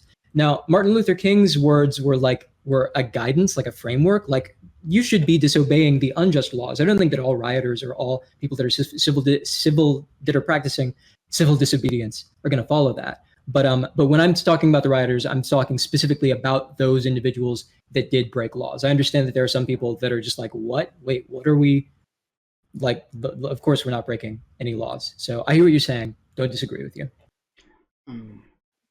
So, Fawn, I guess if we're done with this particular subject, Fawn, you also had something else that you are you sure you want to do this? To be clear. Oh my God, I don't know. Yeah, if we want to go in this direction, it's up to the panel. You can state your case, and then if the panel I'll state my case. Then we'll go. You know, I'll just give a premise. I think that I have a bulletproof argument. I think I have a bulletproof argument that is pro ACAP. Okay? Yeah. That's what I'm going to argue. Oh boy. I know. Yeah, I know. Okay. So I've heard a lot of, go ahead, please. I've heard a lot of good stuff on the left. From the left on I think it was like Red last night, that she was like advocating really well. And I heard what Prime was saying as well. I won't get too much into last night, but here's the thing. I think that there's a level of hypocrisy that has slipped its way into this conversation. I wanted to sort of like work my way towards something that was like very similar to ACAB historically and impact-wise, and something that was controversial. I looked at Fuck the Troops from Vietnam. I looked at some things from like workers' movements, like just offensive, controversial, like statements. But the issue with that is that you can't really gauge like the popularity of these statements. And frankly, there's not a lot of polling around like how popular ACAB is. There's not. I mean, I'm not going to say that it is popular. I'm guessing that it is unpopular. But there just isn't a lot of polling about like the popularity of that. But what I will say is that there is something that we can point to that is extremely similar to ACAB and is extremely popular. And guess what it is? Does anyone want to guess what the numbers? Does anyone want to guess? Finally, I will. This is the point. Does anyone want to guess what the number 6 Billboard album was in 2015? It was in WA's Straight Outta Compton. Fuck the police. Fuck the police. Nice. THA. Fuck the police. Oh my god, I can't believe I got that correct. Okay. Wait, is this please don't tell me. Is this your bulletproof argument? Please This is my bulletproof argument. Oh no. My god. No. Listen, hear me out. There are 2 components of this. There are maybe there are 3. On one hand, I don't think that ACAB is marketable, but I'll go right back to what I was saying earlier, and I'll try to make this quick. I'll go right back to what I was saying earlier. I don't think that anyone that's using ACAB thinks that it's marketable. I hate when people come into this conversation and they're like, well, this wasn't market tested. And what about the optics? No one gives a fuck. Like ACAB isn't about that. It was started by fucking skinheads. I think there's some organization that has it listed as like a legit hate speech because it was first used by fucking Nazis. So hold on. So I don't think that ACAB is. I don't think that's true, though. Hold on. You're making. That's not true. You're That's making. So wait a second. Hear me out. It is true that it is listed on a website as hate speech because it was used. But you can say that it wasn't on the website anyway. That doesn't mean that it's a legitimate argument. Wait a second. I am finishing my point. I'm not waiting. Okay. First off, I don't care about the optics. I don't think that anyone that is using ACAB is caring about the optics. On the other half of this, I don't think that ACAB is effective. I don't think that it's popular. I don't think that it ever will be popular enough to actually, by itself, cause any sort of political reform. But I think that people are equating and conflating ACAB with a political proposal, with a policy proposal that's often defund the police, it's often abolish the police, and those things are very similar, but I don't think that ACAB specifically is that policy proposal, right? However, Fuck the Police, Straight Outta Compton didn't do so well on the Billboard charts when it first came out. But with its 2015 release, made number 6. Top charts worldwide. It's a universal message that other bands have picked up on and used. Everyone that doesn't no one gave that record any bad reviews, like critical acclaim across the board. On top of that, when the film Straight Outta Compton came out in 2015, world renowned, broke box office records. Fuck the Police is one of the most famous tunes on that record. And I just think I'll get to my point that Straight Outta Compton, in its popularity, NWA in its popularity, especially with their with one of their later albums reaching number 1 on the Billboard chart, I think that there is some hypocrisy that slips into this when Fuck the Police is so massively popular, and everybody uses it and adopts it. And ACAB gets shit on because okay. There's one more wrinkle on this. There's one more wrinkle in this, and that is that I can't take it. I can't hold it in. You're right. Okay, no. Just wait. This is the icing on the cake. Okay. There's no cake. It was shit. There is no cake. There is some cake. There is. Okay, I love icing. Vaughn, just get to the point. I'm trying to, but people keep talking over me. Okay. There's one more part of this. Shut up, but Vaughn, I just want to hear this so we can move on. Okay, Fuck the Police was more popular, undoubtedly, but ACAB is not very popular. However, there are broadcast boards that have created lists of offensive language. Guess what was voted strong category bastard. Guess what was voted strongest category? And on the list, they even had to censor out the letters. Fuck. So that's my argument. That's my argument. I know that there's a little bit of stupid mixed into it, but that's my argument. It's not just a little bit of stupid. It's a lot of stupid. That is Okay. probably one of the dumbest fucking. I have a question of Can I suggest Whoa. One at a time. First of all, second star, first of all, thank you for joining us. You want to say something? I said I gave 500 biddies for this guy to be found, I think, Okay. but don't worry about it. No. I think he's dead. I guess. I hope. Poor Fawn. Do you? Okay, now I'll ask you. Do you want him to be muted? I want to allow him to finish his point, but like I'll do it if you want him to be muted and not. No, it's Hey, I'll do you one better. Because that's all I wanted to say. With a little blue emoticon thing that's been Wait, I think okay. Silence for 60 minutes, please. Okay, all right. Okay, wait, I agree with this statement completely. Nowhere, and okay. Well, we got him. But, all right. I'll take up Font's mantle here because I understand like what he's like, generally like talking about. Really like can control everything that's going on in social situations. I'm just here to. That guy was a coward. All right. Oh my god. Okay, I'll take up his mantle. Just make sure we Okay, don't. no, don't. Okay. So can I suggest a topic? Oh no! Before you do, hold on. Before you do that, I want to like someone says they're gonna take up his mantle. Yeah, I am. Generally, what he's trying to get at is hypocrisy, like on the left. Like the statement, like what MWA said, was well, even in the song itself, it was very it was very clear what his message was and very expressive, I would say. And generally, I understood like what Font's statement was. There's this hypocrisy, and that we on the left should acknowledge that statements like "fuck the police" can't. Well, I'm looking from like an optical standpoint / like practical standpoint. Can lead to, or the consequences of that sort of language could lead to like rioting or something like that. That's generally what I understood. I don't get your point. Are you saying violent language leads to riots? It well, yes. I don't know. I didn't say anything I just heard. I don't think that was his position at all. But Okay, will someone please explain it to me? I'm sorry, I am new to the panel and I don't understand. The initial position? Yeah, it did make sense. I don't know. I was here the whole time, and I don't understand that one. I don't understand it. I think the best way to summarize it is that what happens is we have the usage of ACAB, and it's like politically expedient.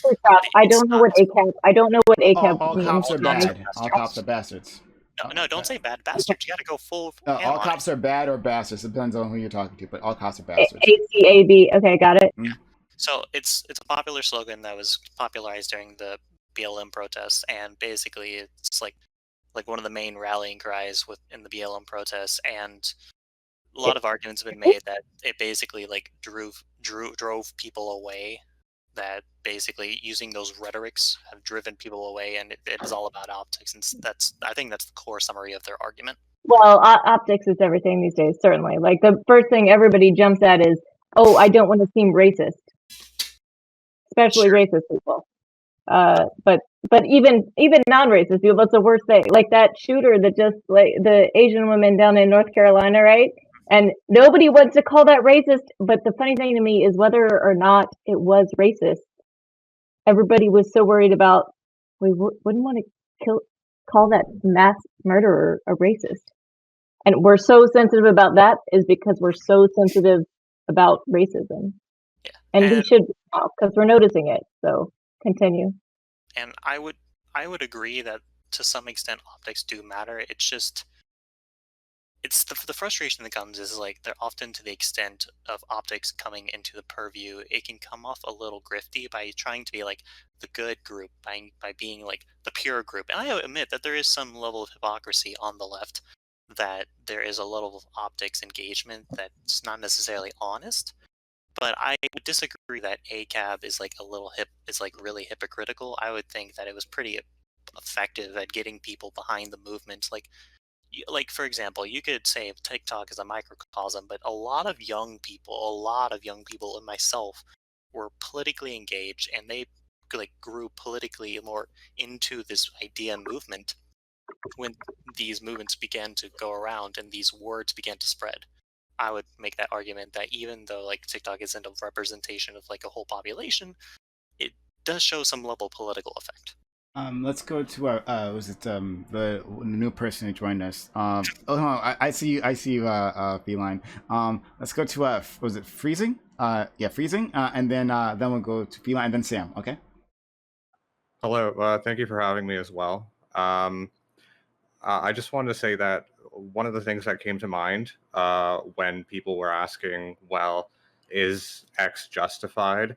I started to think about, well, what would be the motivation for doing X or for saying Y? And I thought back to, I think it was Noam Chomsky, Professor Chomsky, who was talking about needing to talking about violent revolution versus nonviolent revolution, and that nonviolent revolution, I think he said, might be more successful because you'd have a higher chance of turning a section of the elite.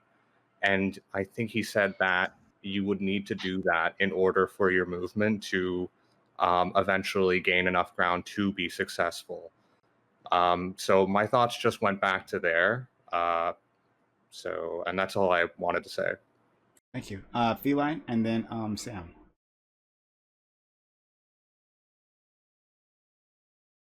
I think he's muted. You're muted, buddy. Did you not okay. want to talk? Okay. Okay. Oh, you're still muted. Oh, that's my fault. Yeah, haha. Yeah, I was supposed to. Oh, sorry, that's my fault. Okay, apologize. All right. Oh, that's okay. No problem. Go ahead. Oh, hey! My 1 hour mute's done. That's cool. It's cool, and it's good to hear. It's good to see that you're Senstar, you're on here now here to talk. It's great. It's great.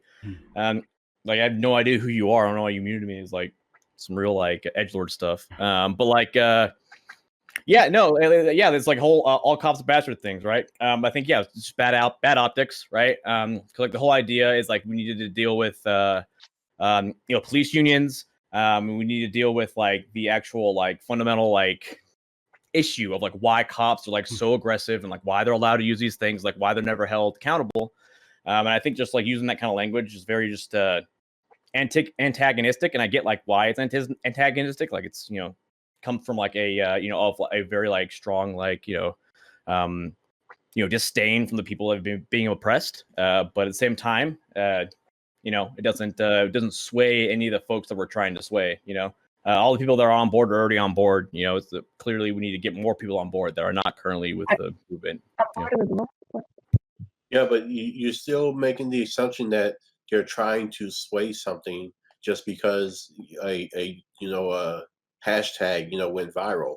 If someone feels some way about something and they just make a hashtag, that doesn't mean they have an end political goal to convince people. They're just expressing a feeling. Now, if that feeling that they have catches on and happens to go viral, that doesn't mean that the initial intent was to influence people or have some political end. Yeah, and that's fair. And I'm not necessarily like targeting those comments and like that kind of like sentiment towards like activists as much as I am like towards people who do have like clout, right, and do have the ability to like push a movement or do have the ability to like sway people and change things. When they adopt that language and they start using that kind of like messaging, it just if anything, I think it just does to hold the detrimental harm to like the whole movement as a whole. So I would say that we'd actually be surprised how many people at least have come onto this panel and talked about the political messaging of ACAB. You're right in the sense that like it may end up starting out as like just a trend on Twitter or whatever. But it's really interesting to see people take this and then use it as political messaging. How many times have like people come on to platforms and be like, yeah, here's my version of ACAB, and then go on to like 5 minutes and talk about like, oh, I mean the nuances of this and that, right? Like, Political messaging, like intent, I guess, is interesting when it comes to the creation of it. What's also really interesting is to see the people, like the way that people push it, like further on. It's true. Yeah, If like I make a recommendation for like reading recommendations, there's this book called Twitter and Tear Gas that like it talks a lot about like how the formation of like movements has changed to where it used to be like a building of a coalition under a unified idea, right? And from there, then they would start worrying about messaging, then they would start passing out the idea. But now it's changed like with the internet age to where it's like messaging first, and then we'll worry about the coalition later. And like why a lot of like movements like fail currently, you know? I would disagree with the idea that a lack of like coalition and centralization makes a movement fail, because if we've seen like the alt-right pipeline has been really effective in terms of decentralized movement towards the right. So I would disagree with that argument. They really have a centralized, like they have coalitions. It's called Nazis, and it's called like they have coordinated ideologies that push the decentralized movement towards something. The decentralization of the ideology doesn't make it that there's not a center goal of the ideology of itself. This is the idea of like stochastic, like anything. No, but what you can see is like I would agree that some centralization is effective and needed to some extent. Like they really only became a major effective force once Trump came into significant view. But centralize your movements, you're going to be better off for it. Yeah, but like initial decentralization is effective because it allows for people to move towards that movement, and then it's dependent on the circumstances surrounding it. It's circumstantial. Right, and there's a difference between like a coalition and like a centralized like idea, right? Like a coalition, right, would like, you know, they'd be pushing for like, you know, a movement within like federal government, like trying to get reform, right? Like the alt-right movement, they're not trying to get any reform passed through federal government or like trying to get any legislation passed. Like they're just being fucking dickheads, right? Like they're It's a cultural movement, right? I mean, they are trying to get reform. Generally, something with centralization is going to have more staying power in the long term.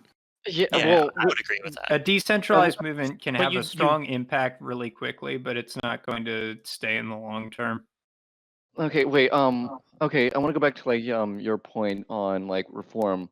Well, my question is like, what kind of reform? Because like generally the alt-right people or Nazis have a different definition from reform from left-wing people. People on the left are people like in the center. I wouldn't even. I don't think they have a different definition of reform. They just have different end goals of what the reform is, right? Like that's the difference. It's not that they have different definitions of reform. Frozen for everyone else. Can we tell him so? Okay, yeah, I agree with that. Her. Dr. K's her, but she's probably. God damn it. Yeah, you're frozen. The right wing also operates differently than the left wing does ideologically, though, too, right? Like, aren't they ideologically more predisposed to hierarchical systems in the first place, which might make there's so many major differences on how they systematically operate that it's like not even like you're not going to get anywhere trying to apply the tactics of one to the other, right? Okay, so I think I don't think I explained my just point very lift well. stuff from their playbook and then place it Right. onto a different ideology and have it still function. Okay, so I Because don't the think I don't think- ideological tendencies are baked into why those playbook tactics work or don't for them. Right. So I don't think I explained my point very well, right? Like, so what I was saying, right, is like, you know, ACAB, like the left, like, you know, decentralize the police. Like, there's a clear, like, legislative goal there, right? And they're trying to push that legislatively. They're trying to push it politically, right? Alt right, like, please, like, I would love for you to bring up like what the alt right is trying to push legislatively, or like what their political goal. Like, are they trying to like, you know, like what is the alt right trying to do politically? Like, what are they trying to get political? Like, Both have very fuzzy political say, goals. Border I would say in this, I want would to answer like his like question, like what kind of reforms. I would say like maybe close, like a good example like of this is maybe closed borders would be a good one, and an ethno-state itself is like a good like reform or policy position that they'll somewhat hold, even though I find it horrendous. Like I don't agree with that, but it is like one they're like one they're all right people. So Yes, I wouldn't they say have like an policy alt-right goals, goal. but, like- I would say it's just like a generalized political idea of the right. Like, there's a difference, right? What do you mean? Like, it's not like the alt-right is like out there like, you know, protesting, saying like, you know, close the borders, like hi, we're the alt-right, like this is what we want. Like, there's a difference here, right? Like, there's a big difference between the alt-right, right, as a just a radical ideology and just like a bunch of like internet edgelords, and like people who are like part of the ACAB, like decentralize the police kind of movement. Like there's two totally different like. Yeah, I agree there. I'm just confused as to what you're saying. I miss Dr. K. What? But Dr. K's still there. No need to miss me. I'm still here. Yeah. But yeah. So. Sorry, what'd you say? Don't repeat what I just said. Oh yeah. No, I don't know. So but we just want to move on to another topic. Well, before we move on to another topic, I just wanted to explain, Dr. K, decentralization is a political goal in itself. It's not just an organizational structure. Yes, obviously, but like I'm saying that even for a decentralized end goal movement, if you want like staying power in that movement, you need some level of centralization in its implementation. So I disagree completely. Oh. Well, then have fun failing, I guess. He's an Amprim. Yeah. But well, okay. So I'm curious about this one topic. So someone has suggested to me this one topic weeks ago, but I haven't used it yet, and we've got like an interesting mix of people. So I will see how it goes. Maybe it might be a good topic for the closed panel. So it's pretty simple, right? But it's something I kind of usually ask to like Amazon Lily, my women's panel. So I'm wondering, what does it mean to be a man? Like, how do we define? Oh, you know. No, I don't know, right? Why? Yeah, I love this discussion. I'm gonna love this one. Boy, oh boy. This is gonna be a real difficult one to have. I have to be honest. Prime. I'm gonna love this. Can I start off this conversation? Sure. Okay, so when it comes, what does it mean to be a man? Well, to me, I would say my position on this is, and it's very clear, like, is be connected like with your like humanity. Well, what does that mean? Like connect. Well, this is like a feminist idea I'm adopting in this like philosophy of mine of like what of connecting with your humanity, like having feelings, having like all these having not being like social, not being like a loner, or be socially like inadequate in conversations, but also just be very connected with yourself and be connected towards others as well. Okay. Hey. The feline father. Go ahead. Hell yeah. So before I hit on this, right? Like I want to give a really good recommendation about this topic. It's called Masculinities. It's written by Rowan Connolly, right? It's like the world expert on like this, like it's like psychological study of like manliness, right? And like the idea of like what is the male identity? You know, it's a really good book, talks about how like bodybuilders are like the peak physical like male form, and like when you look at them, you're like, wow, that's a man, right? However, they embody like traditionally non-masculine traits of like performative, right? And like, you know, a lot of them also, you know, engage in like being sex workers to like supplement their pay, like supplement like what they're doing, right? I'm not done talking. Which is like the traditional like male identity, right? Which goes against it, right? And it's like it's really interesting book that I highly suggest everyone read. However, right, for me, the idea of manliness, right, and the idea of like being a man, right, is all to like, you know, it's obviously all to the perspective of like what you think it is. If you want to be on like non-toxic about it, right?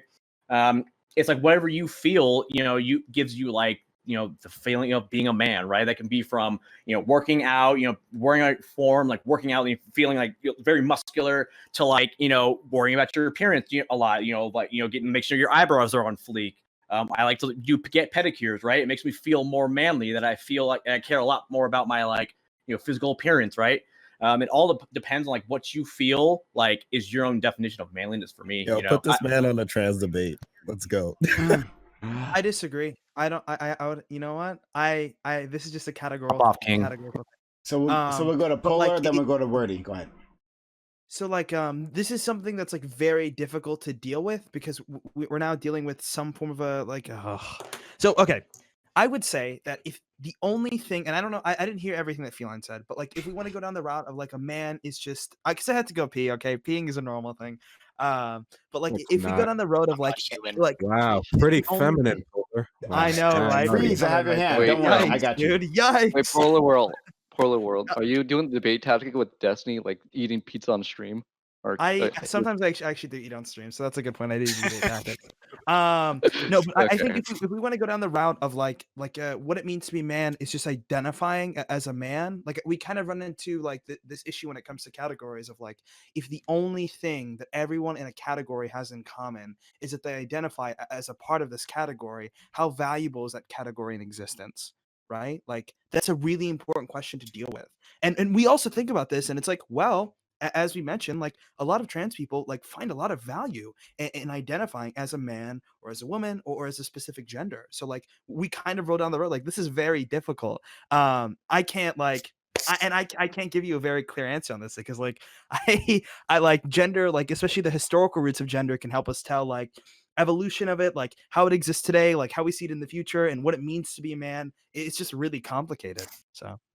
Okay, so well, it seems to have a little bit to do with firmness, right? So traditionally, masculinity has been associated with firmness. Femininity has been associated with like the ability to be flexible.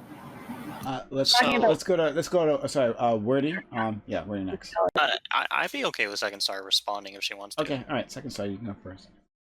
I apologize for speaking out of turn. I was going to say that response is really speaking out of societal norms and not. Well, I feel like we're going to backtrack here. Yeah, whatever, who cares? I'm by. Next. Polar, take over for me. I'll be right back. But go ahead, Wordy. So yeah, so wait, who's the list? Who's supposed to go next? Wordy, Freeze, and Sam. Okay, so okay, go for it. So I personally identify as like basically gender exists. I'm like gender equals yes. Like I'm not like a man or a woman anymore. I'm not even sure what I am. And then my sexuality is its thing and exists. And so the really complicated subject you have to get into is like gender differs a lot. There's a series of levels of expectations. What happens is I'm of the idea of like I'm a gender abolitionist. I would ideally like to minimize gender to the extent to where we can eventually just get rid of it as an entire institution and idea set. And the issue is like as it currently stands, I am of the mind that identification is the main trait of a gender. So basically, there are people who fundamentally feel like if there's a disconnect with like trans people, basically, there's a disconnect, and like my boyfriend's trans, he has that disconnect, and he fundamentally feels like he is a man. The issue I have a lot is the expectations that come with being a man or a woman, because like I grew up Southern Baptist church, I grew up in like a bit of a traditional household, and you can say that's not going to represent every single entity of a man. That's true. But the issue here is you can't associate just the healthy components of gender itself. You also have to deal with the toxic components of gender. Like, for example, like men are taught pretty consistently across like at least American society to be like aggressive, domineering, and controlling and paternal. And there are some aspects of that trait that can be useful and helpful, but there's also the extent that those traits can be very like problematic, and the frustration that comes with like a lot of people who identify as a man, like a lot of cis men who identify in that, they don't feel like they're inherently to that extent. So there's like a feeling that you are not fulfilling your role as a man, and it's really frustrating. It's really like complicated, and that's ultimately is like you can't ever fully define what a man is, but you can clearly identify what there are healthy components of gender and very toxic components of gender. Okay. Who else is like going? It's Freeze next, right? Okay. Hello. Thanks. Yeah. With respect to the Prime's original question is like, what is a man? I like that it would vary wildly right from person to person, but also I thought that it would also vary with respect to how strong your sense of gender identity is in the first place, because I think that could vary as well. Like, for example, I don't tie myself towards being like a man, for example. I don't get like a sense of satisfaction out of doing things or out of aiming myself towards particular activities because I see them as being manly. I just do what I think is what I want to do for other reasons. Like maybe, for example, working out. I can't say that I get a sense of like maybe I might feel like Rambo or something, just because it's like, oh yeah, I'm like, I feel good that I moved this weight, but I don't do it because like I want to be a man. I just do it because it's kind of fun, maybe, and I'm happy that I'm doing something that's healthy for myself and hopefully prolonging my life. And I aim for competence. Like my goals, I try to aim myself in like, okay, how can I be better in the things that I do? I think what you're trying to say is your tendencies to be a good person are because you're trying to be a good person, not because of your gender. And that's amazing. Good for you. Yeah, thank you. So those are my goals, to try to develop myself and be more emotionally mature, in a nutshell. So yes, and none of it really hinges on a need to be masculine or feminine or anything like that. Yeah, I think decisions at all. Sam's next. I think I was next. Yeah. So I think that we have like these multifaceted. I think Scarlett said it in the chat. Like there's multifacets to what is a man, right? We have like the performative role of like living up to societal expectations of being a man in some way, and then your internal kind of identification or your like how you feel. And how you identify, and you have performative roles on internally and externally, and there's a lot of different things here. So you can look at these in like multi-axes in a lot of different ways. Who's next? So I don't think I think it's free game now. I don't know. So like for me, like I think there's also a component like of like biology in regards to like someone's like internal feelings of like what they feel is male, like masculine and feminine, right? Like if you kind of want to take this like to a weird turn, right? For me, you can even look at it in regards to like the terms of like power bottom, right? It's like a person who's on the bottom, like who holds all the power, right? It's like a what's the thing like definition of like control. Well, no, like what I mean, I don't know, like. There's different situations where you can express femininity and you can express masculinity, or you can express like domination, or you can express like submission or whatever it is, right? And like I think it depends on like that person's expression of like that position. I don't know, like what how do they feel? Johnny wanted to pop in. Johnny wanted to pop in for a sec. Oh, hey, new haircut. Hey, yeah, I got a silver mullet. I'm really Hey, silver fox. Yeah, queer core, right? Yeah. What's up, you guys? Hey, I had a conversation sort of through chat with a person named Lumi Rue, who is sort of a Twitch gender expert, and I asked them how they feel about gender abolition, because we're both non-binary. And Lumi was very adamant that their position is not gender abolition. Their position is gender liberation, and therefore liberation from the stigma of attempting to always identify with a gender, but also the ability to be fluid if one wanted to. I did notice that someone I usually don't know when my argument is like gonna have a complete access to it, like if it's going to be a complete argument. But basically I said in the chat, gender is expression. It's internal and it's also external. And part of what we talk about when like an egg hatches, or when a new trans person comes out, we talk about validity, right? We talk about the internal being validified, by the external and those roles that we play. And so I noticed that is circular. Someone else pointed out in the chat too. I'm not sure who, but shout out to that person. And I accept that's it may be a little bit circular, but I think the stop of the circle almost is like not the need to be valid, but the sort of expectation that if a trans person is fully identified, is fully expressed, then they are at least valid in their own social circle.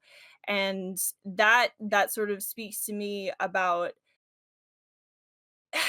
I guess what I'm trying to say is like if you're being oppressed in a trans body is the express non-expression. It's the very explicit disability to be able to express yourself fully.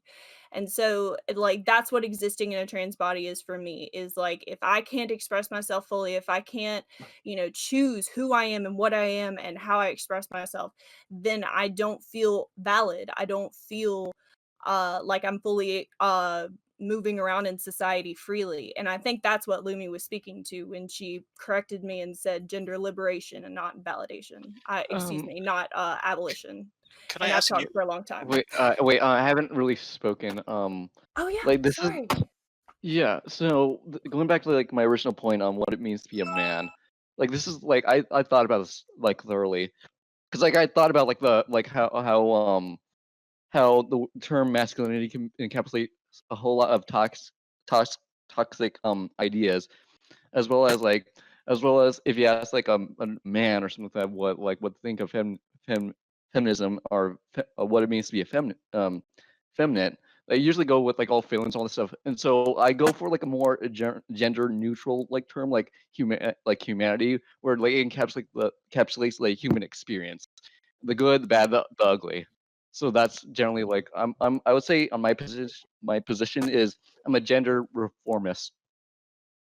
So are you saying that there's like no such thing as like toxic feminine traits? Because like I would disagree with that 100%. I acknowledge that, but not to, because like men are predominantly like the sub, like the category that we tend to talk about the most. I include that too in my philosophy, but to a lesser extent compared like to toxic masculinity. So, if I could ask a specific question, Johnny. So, like, so you mentioned like how the argumentation of like identification validate validity, like it's inherently like to some extent circular. Would Yeah. you agree that because of the inherent nature, like the social construct of gender, that it relies on a circular reasoning in a way?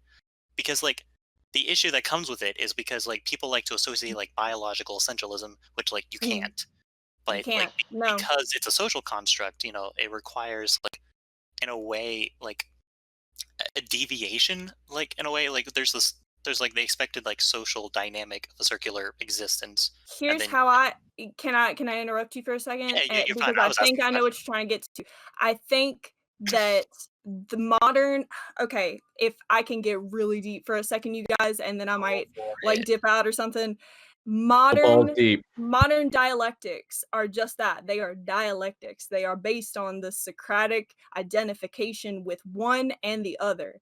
And therefore, whatever we decide to call ourselves is in actuality what we should be called by another person. It's the dialectic of the human nature. To be circular and to sort of identify things even though they're not necessarily logically grounded in something that you can point to and say, and even then, it's like shadows on the cave and shit. Can I ask Johnny, something? I like you a lot, but your use of scientific and historical terms is a little bit dodgy, if I may say. Cool. However, Hey, if you want to correct me on something, totally do that. I completely understand your sentiment, and I think you can call yourself whatever you want. I can call myself whatever I want, and we all should be able to call ourselves whatever we want. Agreed. Okay. Yeah, when I say dialectic, I'm talking about a human conversation. Oh, I'm not talking about a sex, my dude. Correct. Yeah, no, So sorry. when we're saying what is a man, is that different from saying what's masculine? Well, masculine is associated with a man. Yeah, I understand that, but I disagree. But when you say what is masculine, that is saying what a man should do versus what is a man. Okay. Masculinity could be a heuristic for like. So I'd like to ask. One second. I just got to do this. Looks like we're probably gonna have to do this now. It looks someone has been muted. Someone has been. Someone has to wait. Was it me? No, it wasn't you. Who's getting muted? Please tell me it's me. No, the next there's been a counter mute. So, second star, you've been muted for an hour. Sorry, second star. Sorry, second star.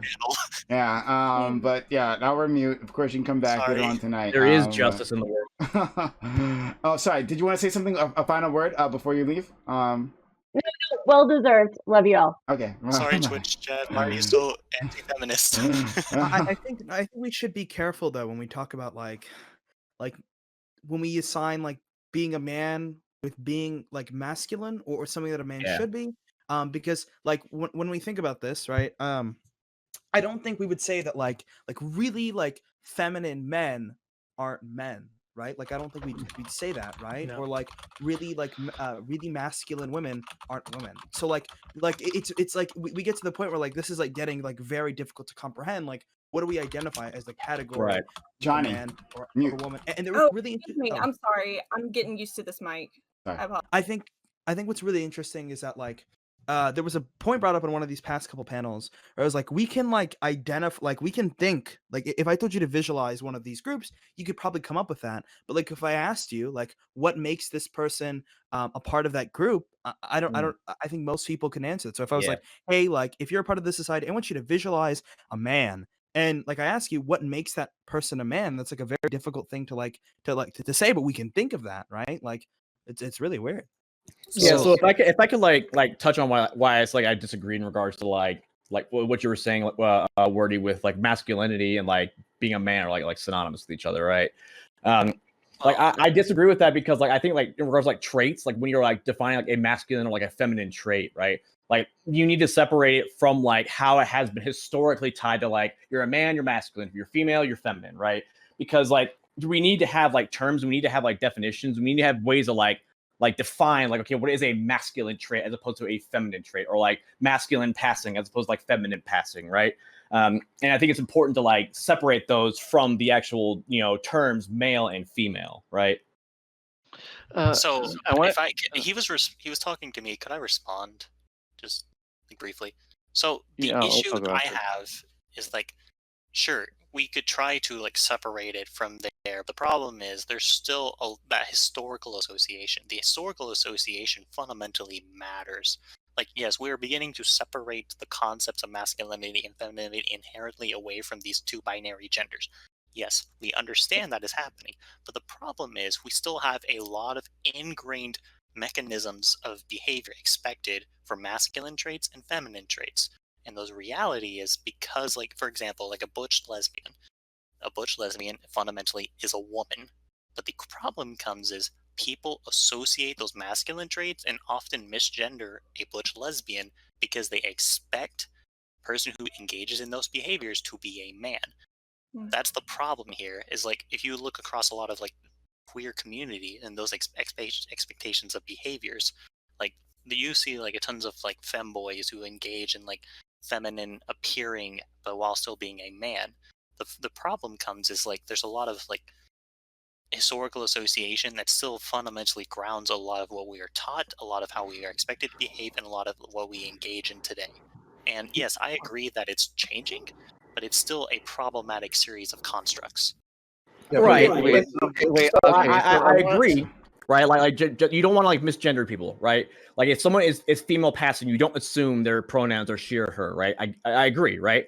However, right, there's still a need to like, and like Johnny was saying earlier about like circular, like how it's circular with society, right? Like what we think is like feminine, right? Like it's like a circular thing. If everyone starts to think that wearing a blue hat is feminine, then like everyone's gonna start associating blue hats with feminine like traits, right? But like that's the thing, right? Like if it is a societal like circular thing, you still need to like attribute like the majority like view of like what is a feminine trait in regards to like these kinds of discussions, right? Like because I almost feel that when you do this, like when you like mesh these two like ideologies together and you don't like give space for like definitions of like this is a feminine trait or this is a masculine trait, you almost like in a way what's the word I'm looking for, like kind of like I don't know what I'm trying to say. I can't find the word right here, but like I think it's kind of almost like disingenuous to do that, right? And then you kind of like disregard someone's like worldview, or like you disregard someone's like like actuality in the world and saying that like, okay, like, you may be, biologically have been born male and now you're femme passing, but that doesn't matter or whatever it is, like you need to like, I don't know. I want to let in Marks, who I think was trying to speak before. So we'll go to hold on, let me see people's names. Prime, can I say something after Mark? Oh, sure. Marks, yeah, I want to go after him as well. I don't know who that was, but just put your hand up. Marks, me. I don't know what that me is. There's lots of people on my screen. Oh, Sage. Okay, yeah. Marks, Teo, Sage Boy, Rage, Johnny. All right. So I've been kind of half listening because I've been trying to like focus on assignment, but so sorry if I echo some things. But to me, what it is to be a man, I don't know. I'm still looking through that. Like my life's still pretty young, but it seems to me that the definition of man is kind of like expanding. It's been expanding for the last couple of years, but it's been in a way to where it's been more accepting of like feminine traits. I don't know how to like necessarily articulate that. And by the way, saying that it's not like it's like a bad thing. I don't know how to articulate that, but I feel like we need to find like a new prerogative of what it should be to be like a man, like a new either a new responsibility or just expand it enough to where like it doesn't matter. Because in our society, um the things that people need to do are becoming way more broad. Like originally, the reason why men were designed or tasked to be like the bread makers of the house is because usually tasks were more had to do with more like physical strength and whatnot. And people didn't believe that women were as capable of doing those physical tasks, and like women were like stupid and stuff. And as like society becomes like more broad and like more technological, I feel like we need to either sorry if I'm being circular, but just make the definition more broad of what needs to be a man. I don't know exactly what it needs to be. It's kind of tough to say. Thank you. So, like to what jump off from what Marx was saying is that like, what it means to be a man or woman, and that's why I don't kind of buy the argument that like it's all circular, because these definitions do come from a place, right, of like dealing with the biological reality of things, right? Like Mark said, men were typically stronger. That's why all these traits of being and men are naturally more aggressive, right? Just due to hormones and stuff. So men are associated with these traits and so on and so forth. We get this idea of what a man is because we associate all these we associate these behaviors to this biological reality, right? So they didn't just come from anywhere, right? Where like I'm not comfortable with saying it's circular.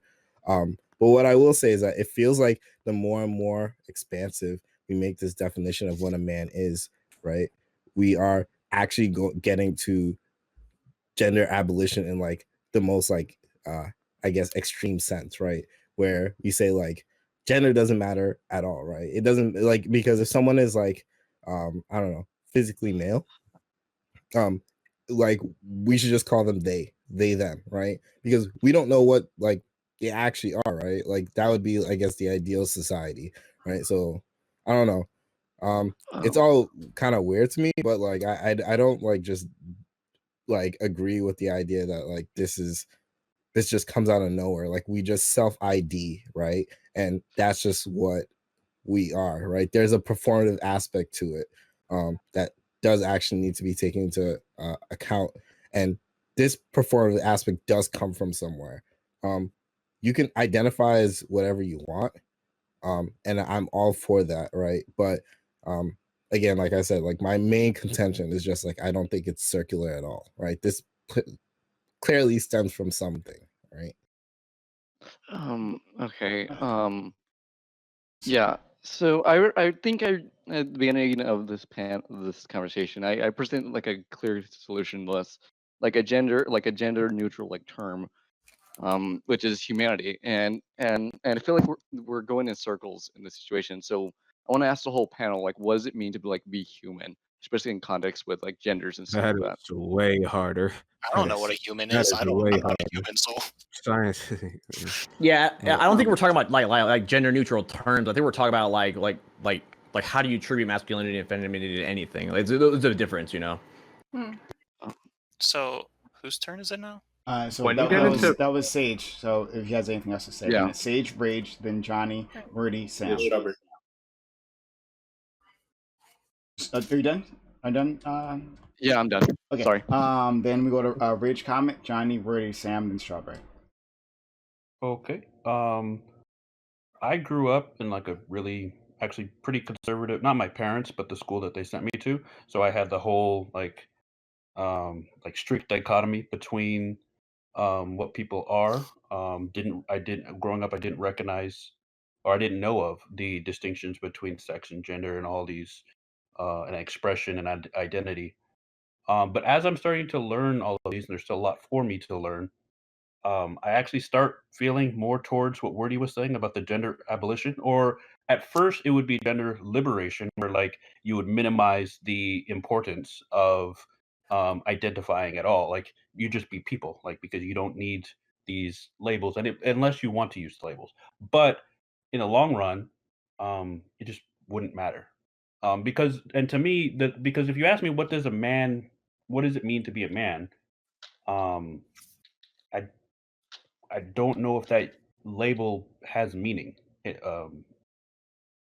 like inherently. Like, I mean, all words we give words meaning. That's how language works. But like, I don't know if like any trait that I list, you can also apply that trait to woman or non-binary. So like, I don't know if there is any utility in keeping those labels.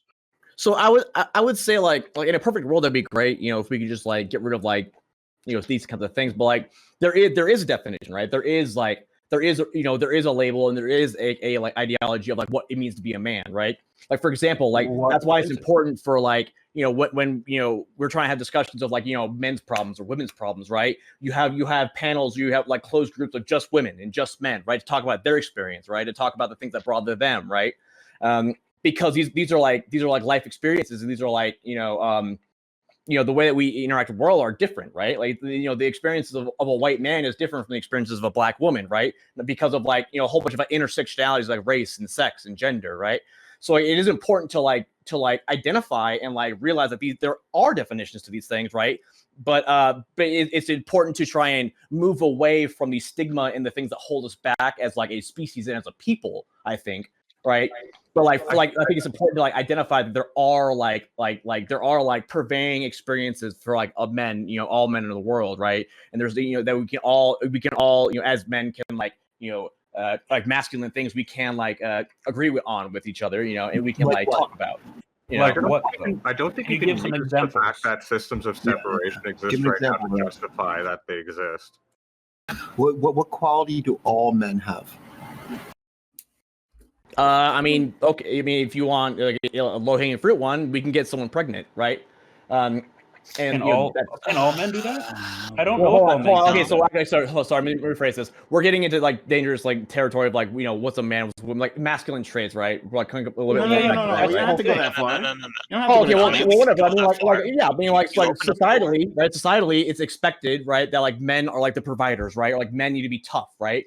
And that's why it's important for like men and like masculine, you know, passing people to have groups and like be able to talk to each other, like why that's not true, right? And why like you know like how we we can like identify these things and how we can like you know, talk about our experiences about you know. I feel like you're backtracking a little bit. Yeah, I feel like you're backtracking a little bit here because yeah, you're first of all like Womp Dash, a really good question. Asked like what is the common trait for all men, right? You threw out you threw out the you know like the get women pregnant, but of course we know there's some. Well, yeah, I'm not backtracking for like purposes of like I'm trying to like pull like I guess I just explain myself very well. Okay. Just, you know, yeah. Okay. Yeah. I'd also assert that like one's biological imperative doesn't have to define themselves as a whole, right? So, no, definitely not. No. And it also sounds like you might have like more in common than what might seem like with the gender liberationalists as well, because you mentioned that like you know sometimes guys need to be told that like okay yeah you don't need to have this expectation societally of like needing to provide everything anymore, right? So that's like that's a hey, you know, society expects this of you, but you know it might not necessarily need to be the case, right? So maybe that's something that we can agree on. No, yeah, I agree, but like that's what I'm saying. Like I think it's important to like like acknowledge that these like these like masculine or like male or whatever, like these societal things are real, right? And they're still a thing, but we can still strive to move away from them, right? And that's why I think it's like it's kind of like reductionist to like just to say like, well, there are no such thing as masculine traits, there's no such thing as feminine traits, when in the reality of the world there are still these things, right? They're still definable, and they're still like they're still like pervasive throughout society. So I wanna. Can you give an example of that? I wanna. Wait. Hold on. I want to get to Johnny because I know Johnny has some amount of time, so I'd make sure our friend Johnny gets to go. Thank you so much. Okay, so shout out to Latex Frog. Latex Frog is in my chat a lot and in Prime's chat a lot, and they DM'd me and they said something quite profound, and I'm going to expound upon it because the axiomatic nature of reality is something that I write a lot about. I'm gonna eventually that's gonna be like my life's work, is doing something on the nature of not only like performative axiomatics but like actual axiomatics. So Latex Frog said abstract terms don't need axiomatic foundation because they are meant to describe an idea and not to argue a point. Now, axiom is just another word for truth, you guys. It's just something that is entirely true, and for a long time things like math were built on axioms. But the problem with consistency, the problem with math in general, is actually self-identification of inaccuracy. And so reality becomes repeatability. Reality is what we can repeat. And that is exactly to Feline Father's point, is that despite the fact that these terms and these labels are fallible, inherently they are fallible by the nature of their self-identification, because they are repeatable, and because people keep getting born with the ability to breed and the ability to be a certain masculine trait and be mistaken for a man even if they're not a man, mistaken for a woman even if they're not a woman, and then they begin to legitimize their own identification on that very repeatability is what makes this real. Okay, so we're always going to have to breed. As long as human beings exist, we're going to have to breed. We're going to have to sexually gratify one another to some extent, because we all kind of like, most of us like that. And what we express is that reality. So that's about all I got for tonight, you guys. I have to go to bed at some point, but I'm not here to answer questions. I'm never here to answer questions. I'm always here to make you guys like think a little bit more about gender than what you normally would. That's like my job on the internet. Johnny, are you telling me horny good? Horny good. Wait, Johnny. No bombs for anyone.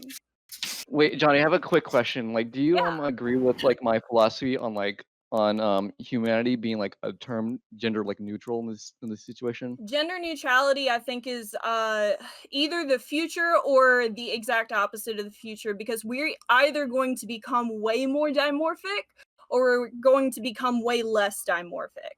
And it's looking like we're going to be becoming way less dimorphic as it goes on, because a lot of people are getting taller, more women are being born like we with extra testosterone. That's why I sort of laughed earlier when somebody was like, oh, women, like, because the exact opposite of men can get women pregnant is women can get pregnant, and therefore infertility with people like me is like a thing. But anyway, it's like it all is going towards, it looks like, a sort of sense of gender neutrality, and I think that may be a good thing, although it may not happen everywhere. Like everything with humanity may not necessarily be happening in tandem with one another for forever. So I think that we should think about, like, I'm gonna leave you guys with something wild. Think about transhumanist future. Think about transhumanist futures that are unequal, and think about the express human suffering that comes from that inequality, and then work throughout your lives to decrease that inequality. Well, Johnny, on another panel you were on, this might be the topic, but didn't you say something along the lines of, once a set gets, so big that there are going to be outliers and things that don't fall into all the categories of that set? Like, absolutely. So wouldn't that apply to what you classify as a man? Just pointing out, oh yeah, well, some, this 0.01% of men who can't get women pregnant, that doesn't defeat the definition of what a man is if you're basing it on that. that is something to take into account. And if the set of infertile men was any smaller, I would say, well, maybe we should just base all gender on sex. But at the end of the day, we have so many people who are openly identifying with something besides what they can breed with and what they externally show on their bodies, and that set has gotten so large at this point that we have to be represented in society. At some point, maybe way back in the gap before human beings increased to over 3 million people, maybe we didn't need that identification because maybe we were a lot more dimorphic, right? Yeah, but that doesn't take away from him establishing a set based off of that characteristic. Him? What was his name? God? Feline. Guy in the studio. He's Yeah. talking about feline specifically. Oh, okay, I got you. No, I thought you no. were talking about God for a No, second. I was that's like, the oh same damn, thing. yeah. That's the exact same thing. I don't see the difference. But anything else? All right. Okay. Fawn is back. Okay, yeah. Peace out. How about She you? answered my question, so. Okay, great. So we'll do this. We'll go down to Wordy, Sam, Strawberry, then Fawn. Feline and Teo, I have a bit of issues with your argumentation. So, Teo, the issue here is your implicit association of biology in terms of sex and gender itself. Yes, there is a biological mechanism of reproduction that does exist. That is not what I am denying. What I'm saying is often gender associations and identity have no actual correlation to person's sex. Because what happens is a child is born, and then what happens is people have an implicit association. It doesn't mean the association is actually real. Just because people have an implicit association doesn't mean it has an actual functional role. Gender in our society itself exists for the roles of socializing and categorizing people. It doesn't categorize your biological functionings. That's the issue I have with your arguments, Feline. Like, I've forgotten some of the arguments, but it's the extent is you're kind of misrepresenting my arguments. Is I am arguing for the end goal. I fundamentally realize until we can remove gender as a concept as a whole, we have to work towards the extent where we can minimize the negative harms of it. And then we also have to minimize its influence as a whole.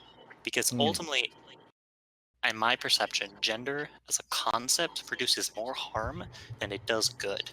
And the reality is, for people to live, to be able to fulfill the biological necessities of life, gender really doesn't need to have an interaction in that.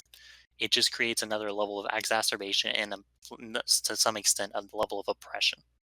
So, Okay. I guess. Sorry. So, who did anyone?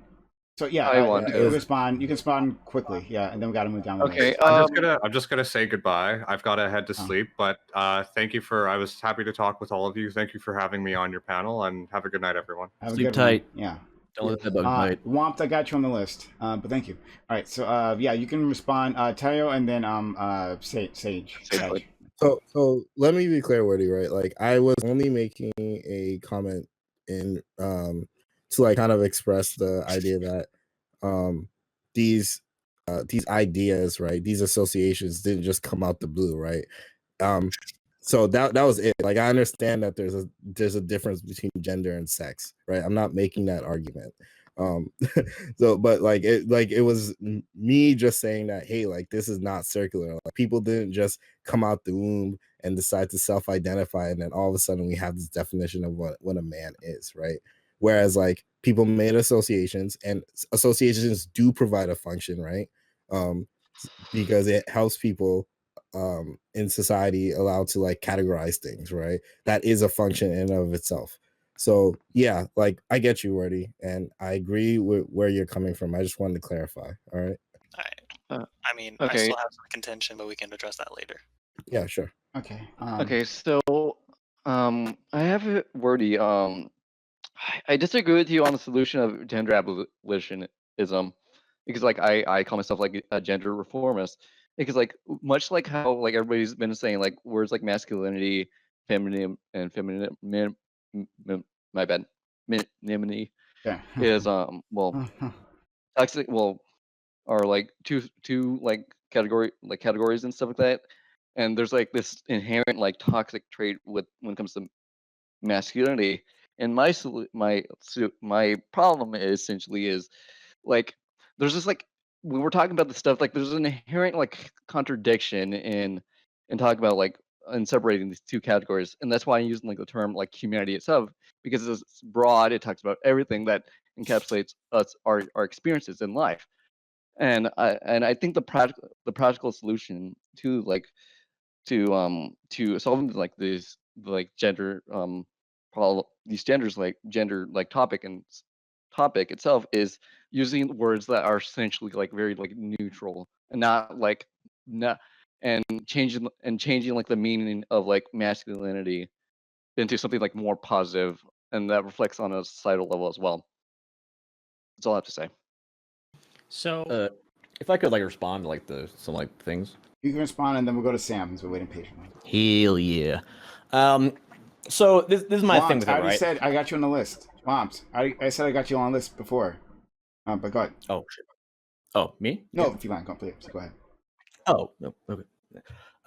Right. So in regards to like my stance on like you know the biological concept of this, right?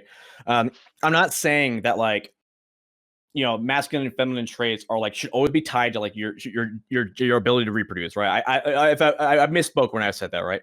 What I was trying to like say is like there's always going to be like a definition of a masculine and feminine trait, whether it gets super close to the middle and they become very like synonymous with each other, or like what, right? But there's always going to be that delineation, right? Because of those like biological like differences, right? Like for example, you know, if I'm a trans man, right?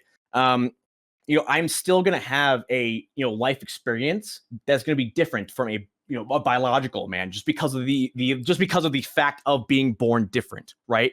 And like kind of like trying to like make feminine and masculine traits, or trying to make these definitions or whatever like ambiguous with each other, and trying to get rid of like the whole concept of like masculinity and femininity is almost like to dismiss the difference in their life, right? The difference in the way they interact with the world, right? Because like there's still going to be these different like needs for these definitions, right? I think the idea that we can go to like a gender abolitionist and like everyone's going to be like the same kind of like definitions. There's no such thing as like masculinity and femininity traits. It's just I think that's that would be great. But again, I just think that's for me. I almost see that as like the I see no color argument, right? Because like there's obviously a difference between a white man and a black man, right? But like to say that like like we're the human race, like there's no such thing as black and white. Like I feel like it's kind of the same argument, just like different flavor. Okay, could I respond to that? Because I feel like I'll look at Wumps go. It's fine. I'll just address it later. Okay. All right. Well, yeah, we'll come back to you. So we'll go to Sam first. Sam, the order is Sam, Strawberry, Fawn, then Womp. Okay. Okay. So when we try to classify things, we're never going to have a perfect classifier, right? We're never going to be able to have this thing where we can classify things perfectly, right? We're always going to have these outliers that we've talked about. In classification, what we could do is we can use weaker classifiers to have a better understanding of the classifications that we're looking at. So the idea that like a man can get somebody pregnant, right? This is a weak classifier because it does a really poor job at actually classifying the differences between man and women. But it could be useful to help us get a better understanding of the overall classification of man and woman. We can say that if something passes this test, then they have a probability of being a man that might be higher than if it doesn't pass this test, this classification. And these are important, useful tools, I think, if we're going to be like trying to actually have these classifications. And I think in general we can kind of like have this maybe dichotomy of like masculine and feminine traits that might be in these weaker classifications that we can use to then better identify what a man and a woman is. And this is kind of just like from my understanding of what I study, and this is kind of how I've come up to this conclusion. And I know that it's not like a perfect definition, and I don't think we're ever going to have a perfect definition, because again, for what I said earlier is that man and woman is kind of these performative roles that we play in society, and any gender in between, and we can expand upon it always. But yeah, that's kind of like what I wanted to bring up, because when someone brought up sex, sorry, that could also be like one of these weak classifiers that we can use to better understand gender. And I think that like saying that there's no correlation between sex and gender is a little weird, because we're not saying that it causes it, but to say that there's a correlation is probably true, because I don't know how many people don't identify with the sex that they have. And I understand that sex is a little more complicated than that, but like it's not like there isn't a correlation. I just got a question for Sam. So, would you? What are some strong classifiers? Are there any? Did you say? So like I don't know if there are any for gender at all. Like I don't even know if you could. So a strong classifier would have to be built out of all of these weak classifiers in a way that we can like make it indistinguishable from like a single classifier. And I don't know if that's even possible. I'm just saying that these weak classifiers exist, and to just like throw them out as like unuseful is kind of a little silly in my opinion. Yeah, because I like the way the question was asked. What is a man? Because I think that allows us some permission to get away from feminine and masculine, because we could say a man should do this, but then we've already identified what a man is before we're saying how a man should act. So when you say, oh, a man should take care of his kids, well, we've already established what a man is, because we already have a framework of what a man is that doesn't contain that thing that we're trying to impose on them. So I think when we run into this issue, and I think why a lot of people push back against the movement, you start from a basis of this is a man. So then you say, well, what if a man doesn't take care of his kids? Is he still a man? Oh, well, yeah. Well, what if he doesn't, act masculine? If he has female mannerism, is he still a man? Well, what if he's had surgery and had his penis removed? Is he still a man? What if he presents as a female? Is he still a man? So we have this. There's this like base definition that people say this is a man. So then you run into how much can you change that and then still be a man.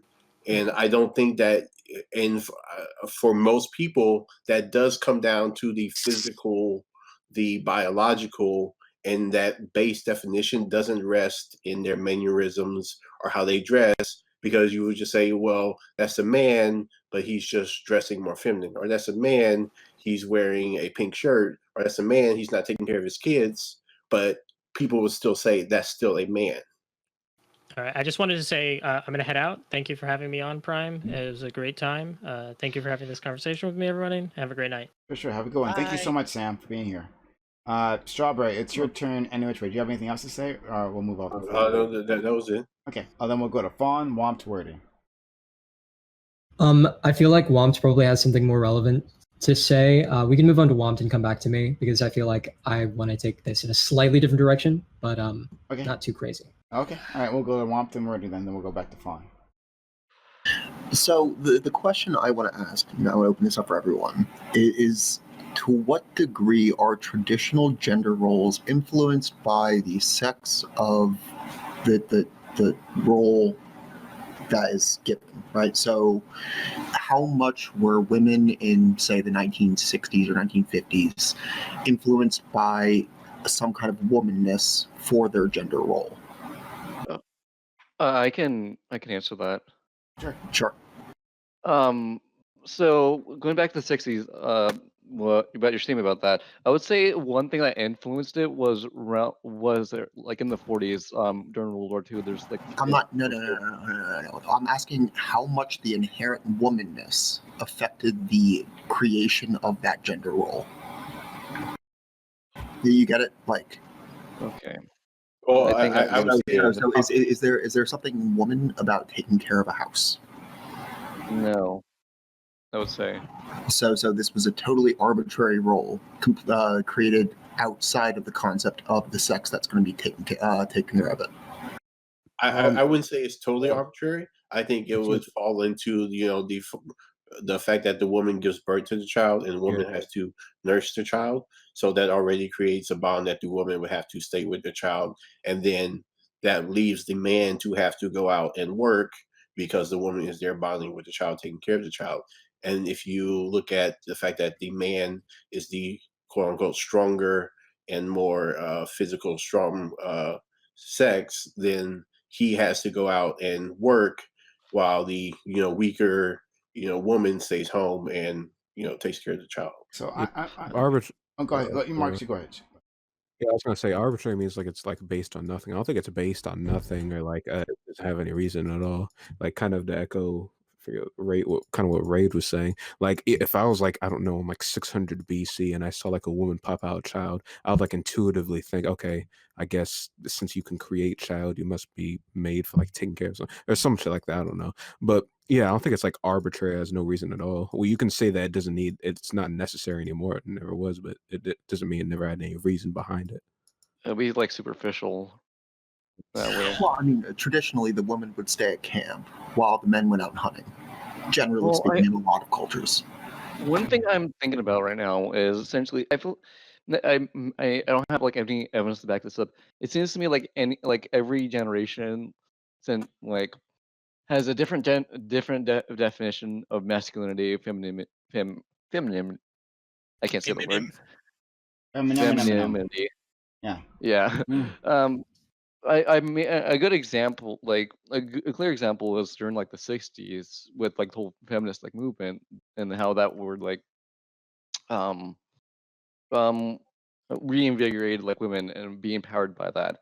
And this could apply the same concept can apply like to masculinity like over like tens and generations of different time periods, I would say.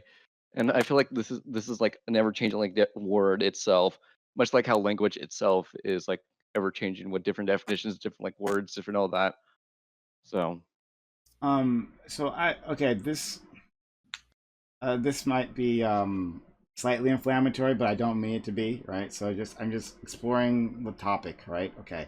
Are you going to try to make me hate you, Prime? No, I hope not. I'm going to cancel you. I hope not. I hope not. I don't mean to. I just want to just ask this one question. Do men have as much attachment to children as women, as do fathers have as much attachment to children as mothers? Because our optimal strategies are completely different, right? So a woman wants a provider, a man wants to father as many children as possible, and these two strategies are opposed. Prime, I would say in this situation, I feel like there's this maternal. I'm talking biological, just genetic strategies. Like, if your goal is to increase your genetic representation in the next generation, the man's strategy is different from the woman's strategy. Wait, can I answer this Go ahead, question? Sage. You're fine. Yeah. So to answer your question, Prime, I would say in this situation with the mother and the child have this like there's this like link, and like any like my mom, well, this may be anecdotal, but my mom like says this all the time. There's like this motherly trait to it, like this biological like trait to like this connection to it, like the child and their offspring, like which is compared like to the man situation. It seems to me like they're somewhat distant from this like biological internal like link between like the children and the mother. I'll disagree. Oh, you go ahead. So, hold on. Before that, where do you want to go, because you have it on the list? So make sure. Yeah. So, Feline. Okay, so Feline, just to briefly readdress, I'm not engaging in reductionist arguments. Basically, the argument I'm making is the reality is that as society continues to function on, genders are limitations and expectations and boundaries and barriers are going to be decreasing to the extent to where eventually they become arbitrary, to where they have no significant influence on a person's life, and therefore eventually come to the eventual resolution of gender abolition. That's my argument. I recognize that gender, when people are socialized into those genders, they're going to be fundamentally having different levels of experience, different levels of socialization, and I recognize that. But people fundamentally are going to come to a point, and I would make the argument that we need to drive to the point where eventually the barriers between men and women, like those instinctive distinct differences, have no significant effect. Now, talking about, I have an issue with your argument, Wompt, is like there is no really scientific data to say there's like a biological like protector role. I don't know where you're coming from with that from. No. So what I was saying was that the optimal genetic strategy, genetic passing on strategy for men. For men, it's like Genghis Khan, right? Genghis Khan was one of the most genetically successful people ever existed, right? So for a man, it's just number game. For a woman, they want the children to be taken care of, and that's the best chance they have of being represented in the next generation of the gene pool. I'm not gonna lie, that's a pretty cringy take, because what happens? No. Let me finish. So what happens is you are not accounting for social factors there. Basically, Genghis Khan put into himself a means of socialization. He had a lot of contact with different groups of people due to close proximity, and the social factors had him reproduce significantly. You're making a biologically essentialist argument that really has no foundation in reality. I'm not discounting biological factors in terms of reproduction. What I'm saying is the socialization often has a more significant effect than the biological factors are going to ever. Because the reality is, just because Genghis Khan had the most significant breeding potential or breeding effect, also the reality is the social factors, and people are not going to optimally like reproduce all the time. That's not how it works. People are socialized into reproduction, and their means and modes of reproduction are going to differ significantly. Right. Can I say something after Feline? Because I totally thought Wompt was going to say something way better than that. Okay. Damn. Oh man, that's rough. Feline. Damn, shots fired. And then Fawn. Oh, and just so you know, Second Star, you're unmuted. Second Star, just so you know, you're unmuted. Okay. Oh my god. Again, Strawberry go after Fawn. You heard him. You heard. Okay. Wait. Okay. Let the woman speak. Okay. All right. So we got to go to Feline. We got to go to Feline. Then we got to Fawn. Then doing a quick over here. I'll be back in a second. Okay. Then Strawberry and Second Star if she wants to go after that. All right. Go ahead. Hell yeah. So I brought Waffles back, just to appease the masses. I held her for a little bit, and then she ran away again, ran downstairs to go lie down on top of the cable box. Then I moved in with my parents. She likes my mom and my dad better now because my mom, whatever. She likes grandma better, right? Anyway, so to address the whole genetic thing in regards to like procreation, and all this stuff, right? Yes, there's a genetic and evolutionary need, right, for the person who has the seed, right, to give the seed to the person with the egg to try and proliferate their lineage, right? It's like a biological thing, right? However, right, that's like reptilian brain shit, right? And I think it's funny when you get especially when you get to the whole argument of and people who are saying well, it's like the man's drive, it's evolutionarily we gotta procreate and we gotta have sex and fuck and whatever the fuck, right? Really, when people take that stance and take that argument, they're essentially submitting that they're so stupid and they're unable to overcome their reptilian brain and actually critically think and give in to actually think about themselves in regards to a social how they fit into the social construct and how they are with the world. You can't just have sex with a bunch of million women and not you have the consequences of this, right? They're just willing to give into the reptilian brain because they're just not willing to evolve past that, right? But again, right? I think it's also reductionist, and I think it does a lot of harm to the discussion to just disregard that actual biological component of males wanting to just slam as many as they can to try and have as many kids, as many people as they can, right? And also to disregard the idea that there's nothing maternalistic, right? When a mother is holding a child for 9 months and they give birth to it and they're they're breastfeeding and all this stuff, there is a biological component to why there's so much connection between the mother and the child, right? And Wait, it's one become more like time. that's like it's a biological thing, right? Can I ask have a clarifying question? Don't worry.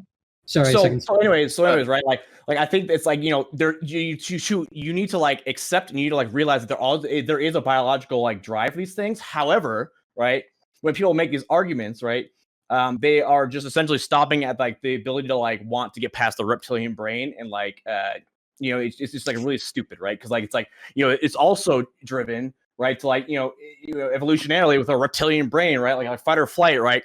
Like if we were to give into those things, like if we feel threatened by somebody, we should either fight them to the death or run away, right? But we don't do those things, right? When a car honks at me, I don't run at it and punch it in the hood, right? Or run away. I stop and realize that I'm in a city, and maybe car honking is not necessarily meaning that cars get like threatening to me, right? I'm sorry, if you don't go punch a car, you got no balls. That was Wait, well, I mean, my balls are small, but that's beside the point. Okay, let's go down to what? Perfect example of guys attacking guys was nonsense. Like he just said something ridiculous, and another guy said, "Well, maybe you did this ridiculous thing." And it's all ridiculous, and none of it fucking matters. We know you're men because you're men. Define guy. Second star. Prime. All right.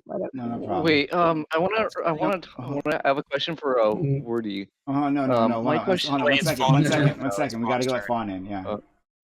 Wait, can I ask a really quick clarifying question? Feline, what do you mean when you say like, and I don't know where Womp went. What do you mean when you're talking about this Genghis Khan attitude? Are you just talking about sex drive and like libido? Is that all you're referring to? I didn't mention the Genghis Khan thing. No, that was Womp. You absolutely did. You did name drop him, but okay. But what do you mean? I didn't say anything about Genghis Khan. He didn't say anything about Genghis Khan, but he had a lot of like overlord. All right, but But when you're talking about the desire to reproduce, are you just talking about sex drive and libido? Is that really what you're? No, not sex drive. Well, it's sort of like it is part of it, right?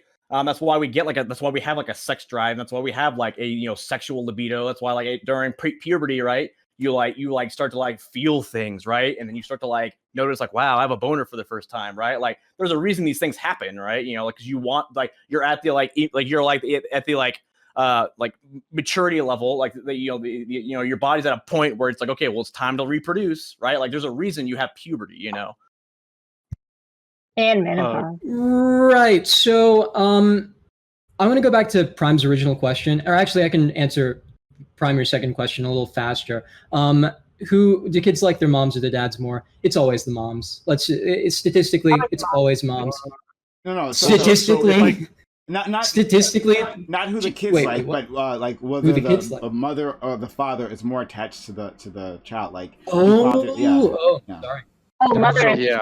Then never mind. I don't have an argument. I don't have an argument for this at all. I'll just go back to what I was originally going to say in the first place.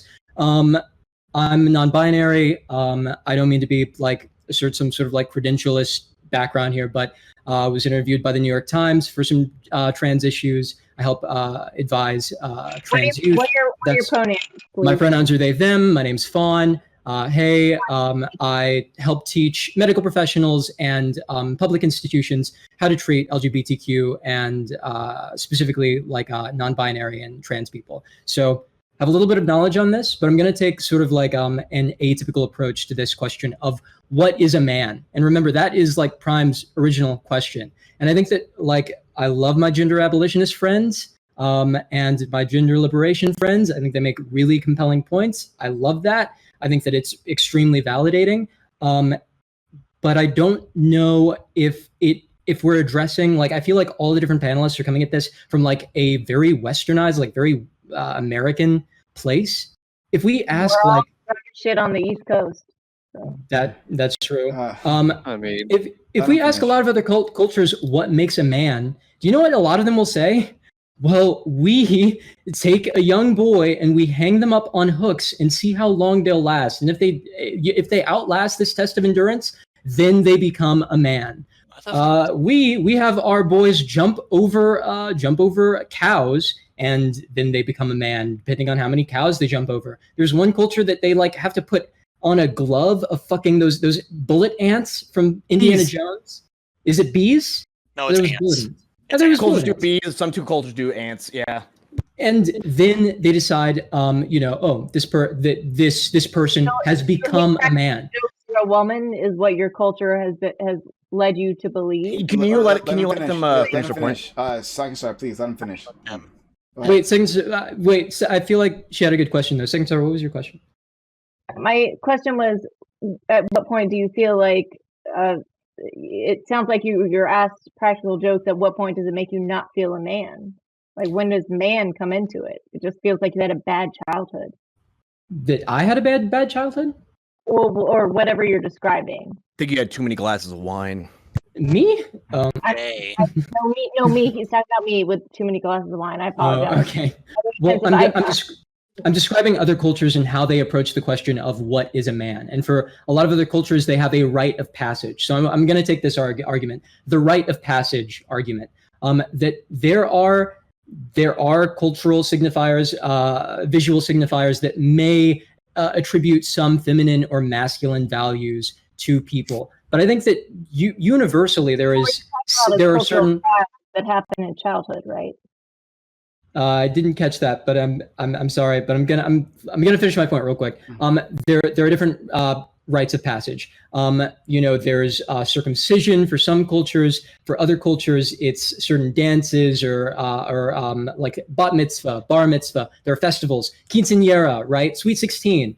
All of these different things that define when you become a man, when you become a woman. But one interesting thing happens, especially in a lot of these cultures that are outside of the sort of Western American sphere, is that occasionally women in those extremely traditional cultures are allowed to take on some of those masculine elements. And I don't even feel comfortable saying masculine, because it's not about it being masculine or not. It's, if you do this thing, you are a man. And so I would point everyone to this beautiful documentary called where is it? The tab is taken. Throw Down Your Heart. Throw Down Your Heart, 2008. It's by Bela Fleck, famous banjoist. He goes out to Africa because the banjo actually originates in Africa. And so he went all around these different African tribes to try and figure out the origin of the banjo. And what he found in one tribe was that there was this extremely talented young woman who was playing with the men. You don't see that. In Africa, and especially in Western Africa, in these tribes, if a woman is performing any music, she's like dancing and singing. But this woman was holding an instrument, and what that signified to her, and what that signified to the rest of the tribe, was like, now we treat her like a man. She gets the same privileges that men get. No one bullies her the same way that she used to. And so what I'm saying here is that I think that let him finish. Go on. I think that there are, I'm not trying to invalidate everyone else's points. I'm just trying to add another dimension to this, that there are different cultures, and even our own cultures, which have these rites of passage. I know a really amazing trans man support group here. And one of the most important and validating things for that group, and why it's become so successful, is that they will take these trans men, they were assigned female at birth and have since transitioned, and they're in their adulthood now, and they'll teach them how to shave, which is something I think a more Americanized, like Western thing. Like, I always wanted my dad to teach me how to shave because I ended up being gender dysphoria, ironically, and not my male rite of passage. But they'll teach them how to shave. They'll go to cigar clubs and puff cigars. They'll do all of the stereotypical masculine, bro-y shit, because a part of being a man is, even though it is extremely performative, I agree, and I would say that a lot of the things that the panelists have brought up tonight are at their root performative. A lot of what makes a man is performative. And so I just think that we should maybe take a step back from all these biological arguments and all of the futurist arguments, and like, the culture is really at the heart of this, I think. And I think that we lose that element when we bring in too much of the Should I jump in? Popping off, so can I make one last quick point? Okay, go ahead, Brady. So the problem comes with a biological essentialist argument is you're not accounting for the socialization that people go through in association and assignment of gender. So that's the ultimate argument I have here, is because that has a much more significant degree than opposed to biological mechanisms itself. And to further emphasize Fawn, brain prop. So like culture is a process of socialization. So you have to admit it's the socialization, regardless if there's universal structures. People are socialized into different gender categories, regardless of whether we associate those gender categories. So that's all I have to say. Also, the one thing I have to really say that's most important here is I'll make a man out of you fucking slaps, and if you say you're wrong, you're right, you're wrong. Peace out. Okay. I just want to jump in real quick. Hold on. Stop. Okay. We have a list: strawberry, then second star, then latex. Since you had just arrived, not being able to say anything, and then I'll get you in there, Sag. And yeah. Yeah, Sage. Sage. Excuse me. Okay. All right. So it's strawberry. That's fine. Yeah, I think the reason I don't have a problem with the biological essentialist argument is that if you show someone a picture of someone, they would automatically make, a quick judgment of whether this is a man or not. They don't have to see how they perform. They don't have to see their actions. They don't have to know what they like or dislike. They don't have to know if they can make kids or not. When you look at someone, there is an automatic judgment that, okay, this is a man or this is a woman. That is what, we go by what's called misgendering someone. So to say that the biological argument is a back burner or is lesser than the social argument, I think that's ridiculous, because we make a judgment, and 99% of the time that judgment is correct based off of what we see as far as their characteristics on whether it's a man or not. And for a prime second question about whether a man or a woman is more connected to their child, I think that they are equal, but I think it's a societal misconception that they're not, which is why you see the movement for abortion, to have women being able to abort the child without the father say so, because his feelings don't matter and he's not as connected to the child. So I can just get an abortion and it doesn't care if he wants it or not. And the reason you see so many women win custody in court, when you have fathers there who really do care about their kids and who really are connected to their kids and want to be there with their kids. But I forgot the stat, but it's like 70 or 80% of the time the woman wins custody, even though all other factors are equal. So yeah, that's all I'd say about the men versus women thing.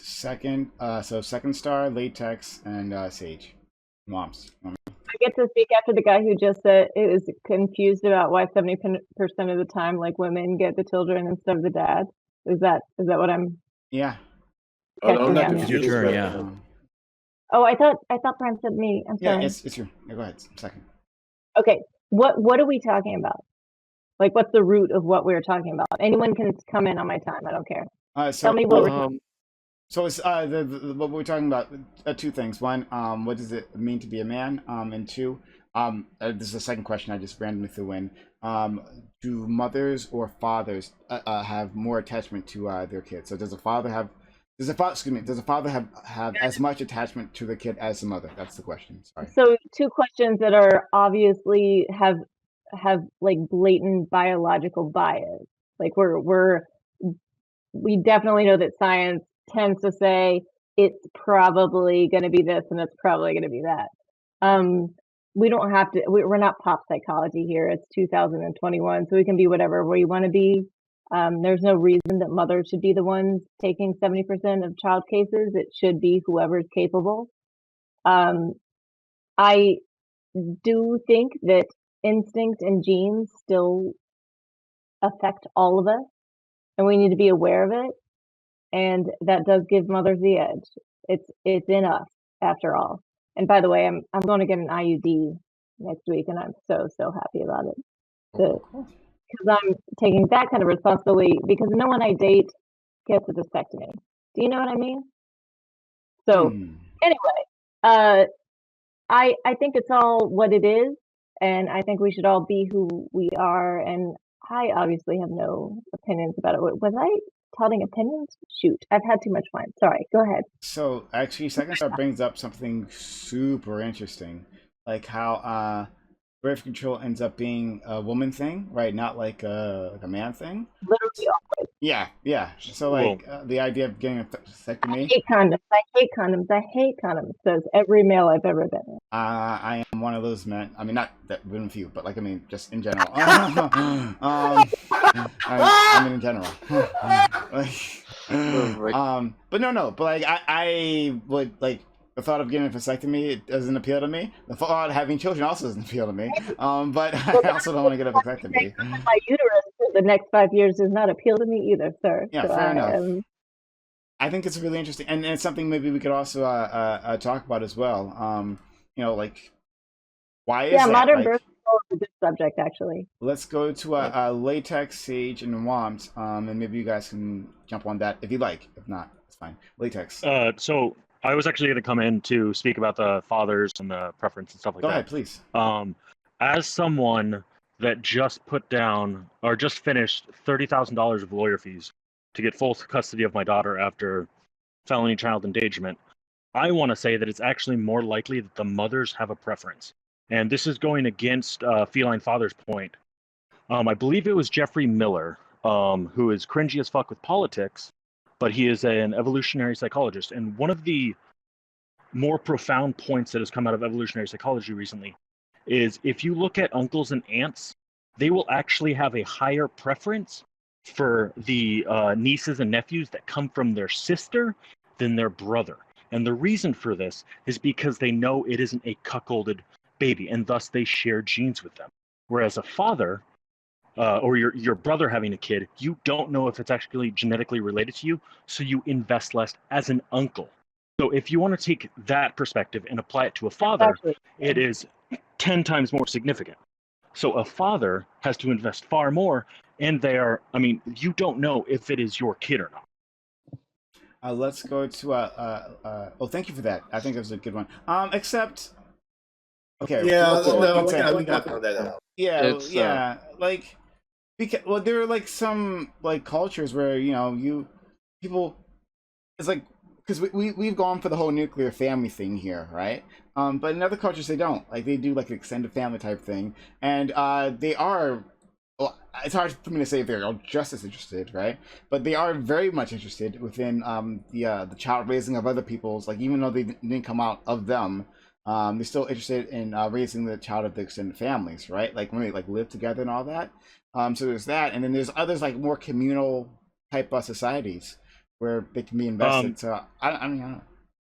Well, you still invest into the niece and nephew, but there is less of an investment. And then to go as far as communal raising of a child, there's the Israeli kibbutz system, which was kind of a failure when you look at how the kids turned out. But I mean, when it comes to how much they invest, men will still invest in their child. It's just that to a sociobiological system, and while your studies may be accurate, that doesn't reflect what should be. So it's not worth talking about. We're not talking about a prescriptive argument. We're talking about a descriptive. So I will go to. I analyzed your descriptive argument, and I said, as a society, we should not follow that. You're absolutely right. I was being completely prescriptive. Let's go to Sage, Womp, Spork. Because Spork, you jumped in here. You never got a chance to talk. And then Feline. Go ahead. Okay, so to go back to like what when they came in here talking about like different like cultures have different like definitions of what it means to be a man, and there's this like rite of passage, like this only like supports like my like general like argument itself, like where I specifically like said of like masculinity, femininity over time, like much like language itself, have different definitions like over generations.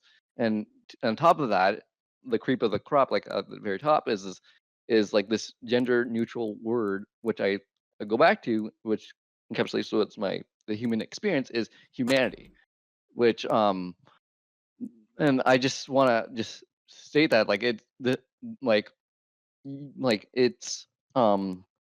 that's generally like my solution to all this, like gender like neutral like terminologies, not something that's abolish gender abolitionism. Like I don't think that's a practical solution. That's all I'd say.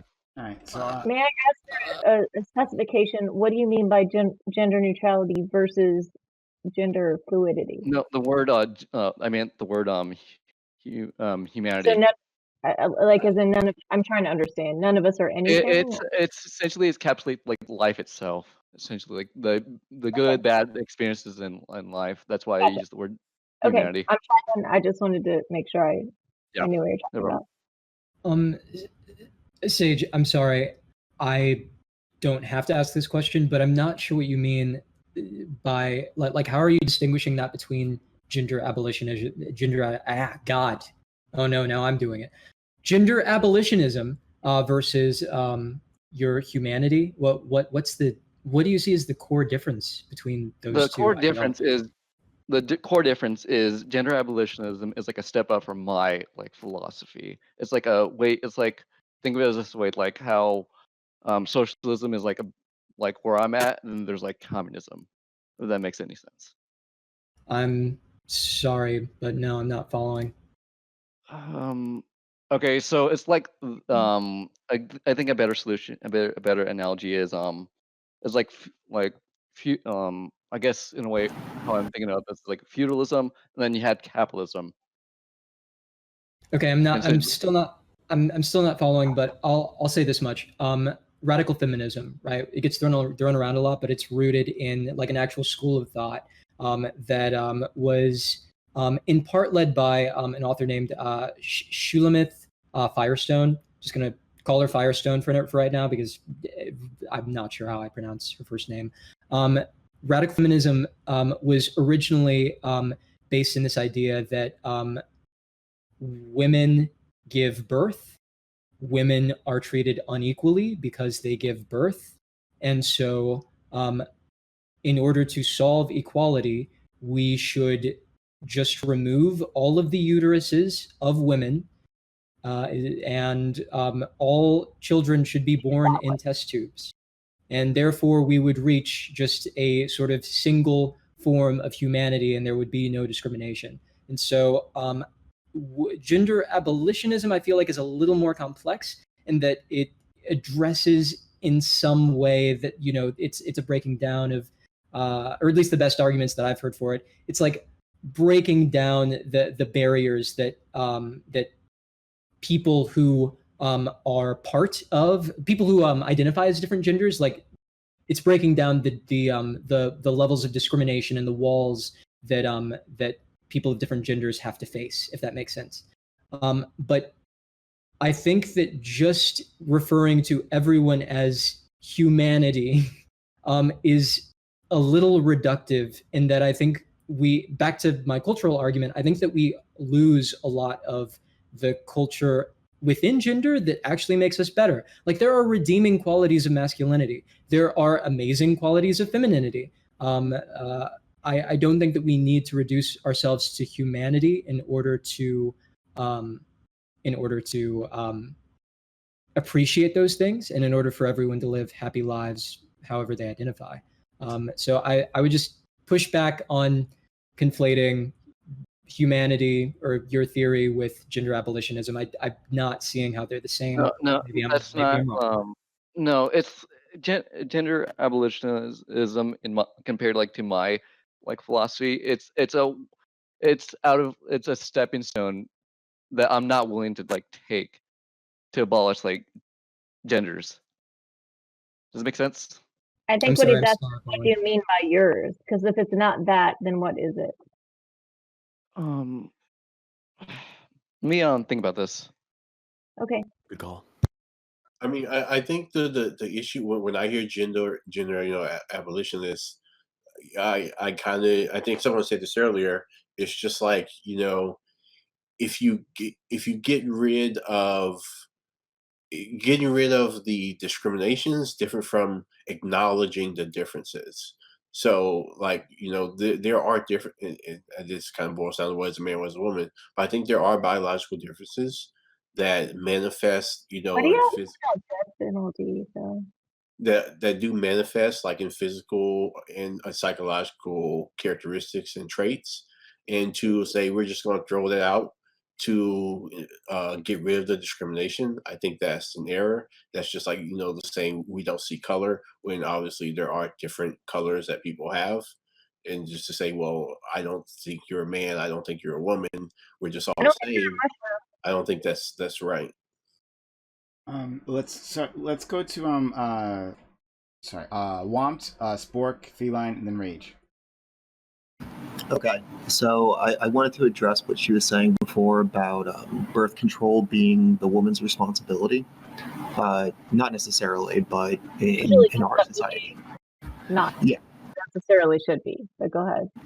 Well, so here's a really hot take.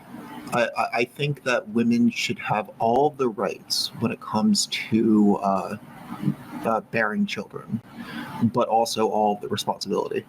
When it comes to not bearing children. Got it. Yeah. Huh? I'm familiar with your take. I'm sorry, I didn't catch that. I'm familiar with your take. Oh, okay. I mean, like, it seems to make sense, right? Because, like, we shouldn't tell a woman that she has to take a child to term or that she may not. Alexa, studio lights on. So sorry. Sorry. Okay. Was that a question to the rest of us? Sorry, I missed it. Wompt, was that a question or? No. I was just. It was just a statement. Well, Womp, I would ask you: is it fair to make a man pay child support for 18 years for a child that he, during the pregnancy, say he doesn't want? No, I wouldn't say that any of these systems that. That's a very great situation. Sure. So again, I would say that women have all the rights and all the responsibility here.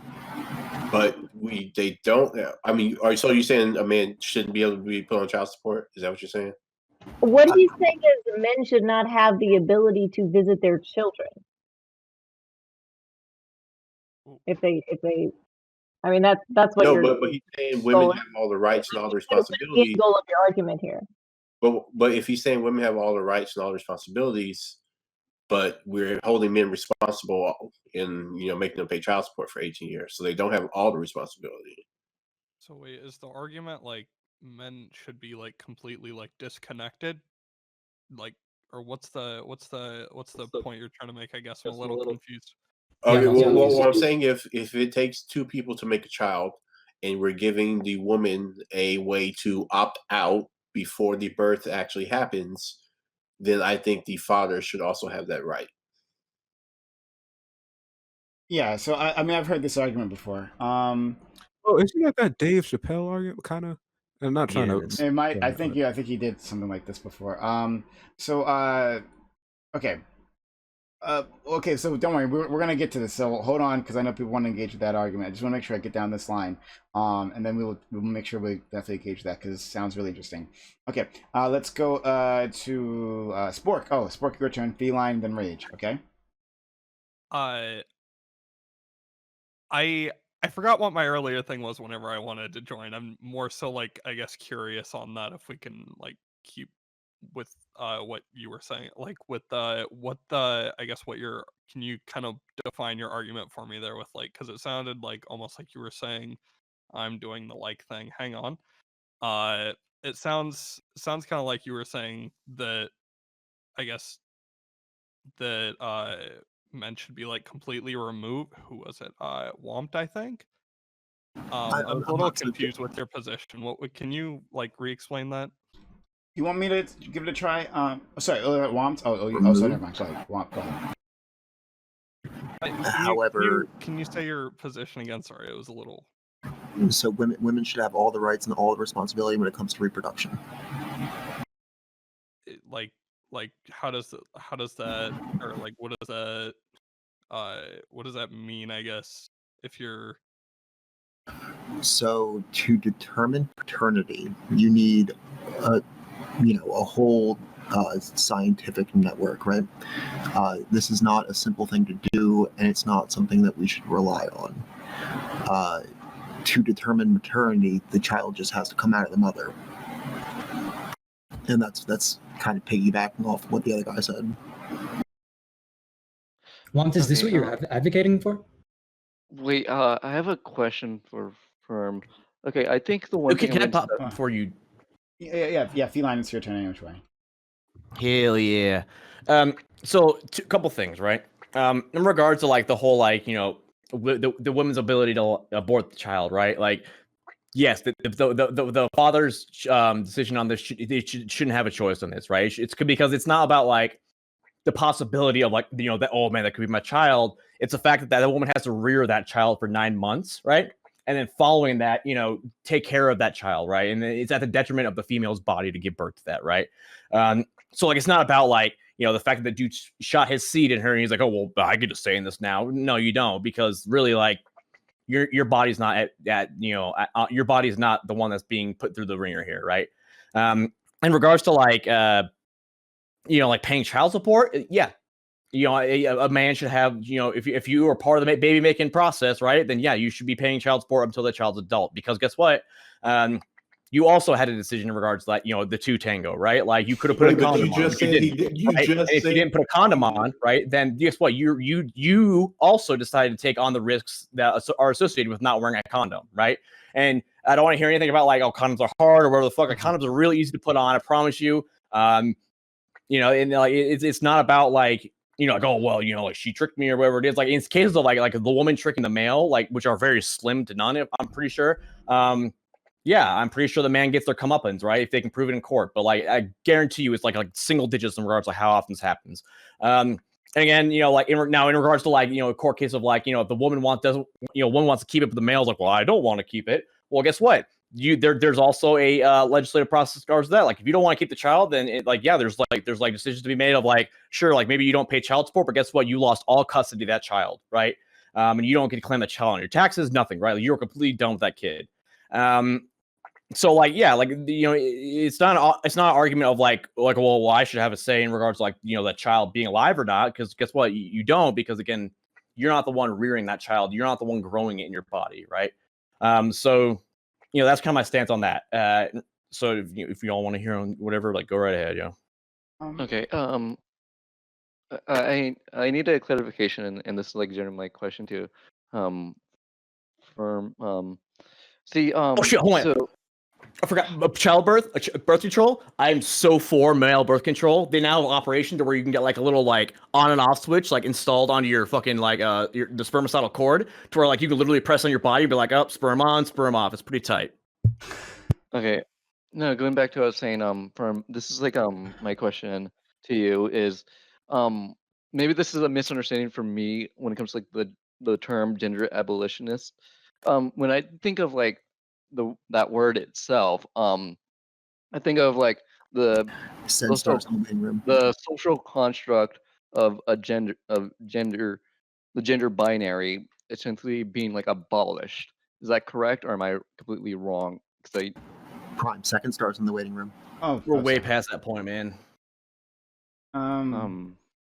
That's we want to get rid. Gender abolitionists, they do want to get rid of the binary. Yeah. I think the difference between like my argument of like the humanity as a gender neutral term is because the word humanity itself is like universal. It's not confined to like the contradictions of say the binary systems of gender or male and female. It's the word humanity itself is like universal, where it encapsulates like life itself and our general experiences in society. That's generally like that's I feel like my solution is much more better suited for this than say gender abolitionism. Okie dokie. Let's go to Rage. Then I actually really want to tackle Strawberry's question. I think it's really interesting. So and something that can cause a lot of fucking turmoil. But okay, so let's hear from Rage first.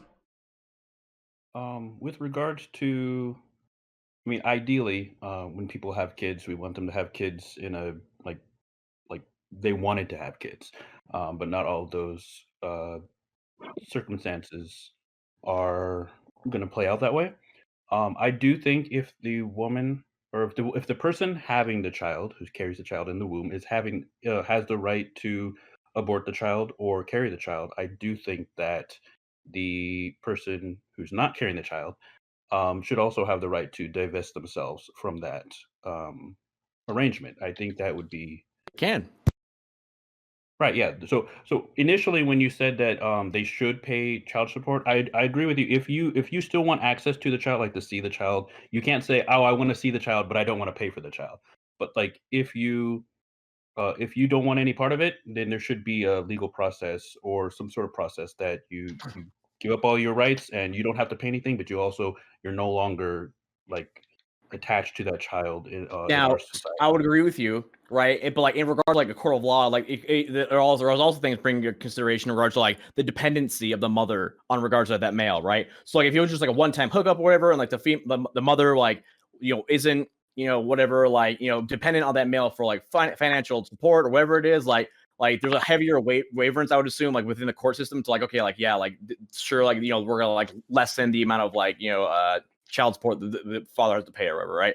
However, I still think there is a certain degree of like financial like responsibility of the male, right? Because they still made that decision to say, hey, I'm not gonna wear a condom and potentially get you pregnant, right? And everybody knows that, right? Like if you raw dog somebody, right? Like there's potential for you to get pregnant, right? And you know for you the potential of you getting them pregnant, there's a potential for you having to support that child till they're 18. You know what I mean? Feline. Like it is true.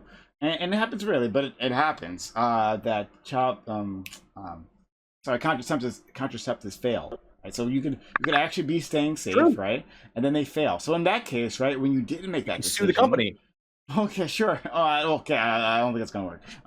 But if you didn't make that decision to actually have a child, right? Like it was an accidental thing, because that happens. Right. And yeah. Should the man still be held as accountable? No, I mean, so like again, like these like very like fringe like cases, right? Like in the situation of like birth control failing, right? If birth control failed at no detriment, like the female or whoever like is taking the birth control, like was taking it like as they were supposed to, right? They weren't like eating grapefruits or whatever the fuck, right? Like they were doing everything they were supposed to do to like make their birth control work. And like let's say like the dude put the condom on correctly, like he rolled it down the shaft, like all you like learned sex ed or didn't learn sex ed. But like the birth control still failed disregarding like all these like other things, then like I think there's a discussion that can be made there, right? However, I would also say in situations where birth control does fail, there are situations to where you can sue the company to say like, hey, like this condom was falsely made. Like, that's a separate thing. Look, okay, the legal liability of the company is one thing. Okay, sure, great. But anyway, most people won't be able to afford a lawyer, right? So that's not even a thing, right? So, but beyond that, should the father? Most people can only afford, and by people, I mean girls, because again, I will state the responsibility of birth control usually ends up resting on us. Usually all we can afford is pills. If you want something like the expensive thing I'm getting shoved up and forever put in my uterus for 5 years. I would disagree with that actually too, because I would say that male. Let me finish. Sorry, let me finish. Or it probably wasn't my turn, but I'll speak over the Ollie anyway, because I'm the only female here. It usually comes down to us because y'all are not likely to get a fucking vasectomy, and that's really the only thing you can do. We're the ones with all the options and with all the things, and honestly, birth control, the pills are not really that effective. Yeah, they are. What's much more effective is patches or actually hormone injections or the thing that I'm going to get put up my uterus in a month. Like that's much more effective. Like more so than the COVID vaccine. So like first thing, right? Like a birth control is very effective, right? If women take it like responsibly, right, then it's effective, right? And two, like the idea that there is no onus on males. Hold on, let me finish. The idea that there is no onus on males for birth control, that's just a lie. Like condoms are birth control, right? Like put a condom on, right? Like wrap your tool, right? Like that is like on the responsibility of the dude to put the condom on.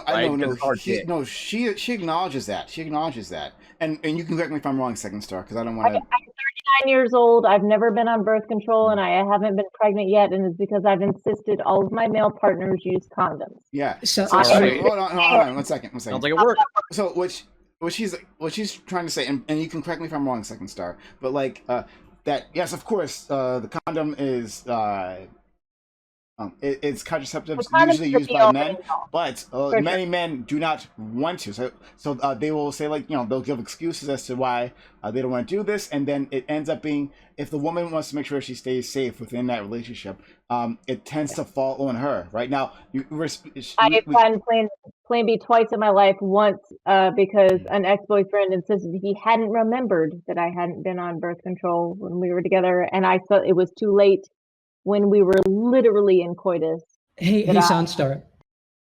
Sorry, I don't mean to interrupt, but could you also? I should have been having unprotected sex in the first place. But the point is, like, literally these things, like, there's a lot that the female gender does to literally not get pregnant. Right. Soundstar, could you also talk on the Sorry, hold on 1 second. One at a time. We'll go to Fawn,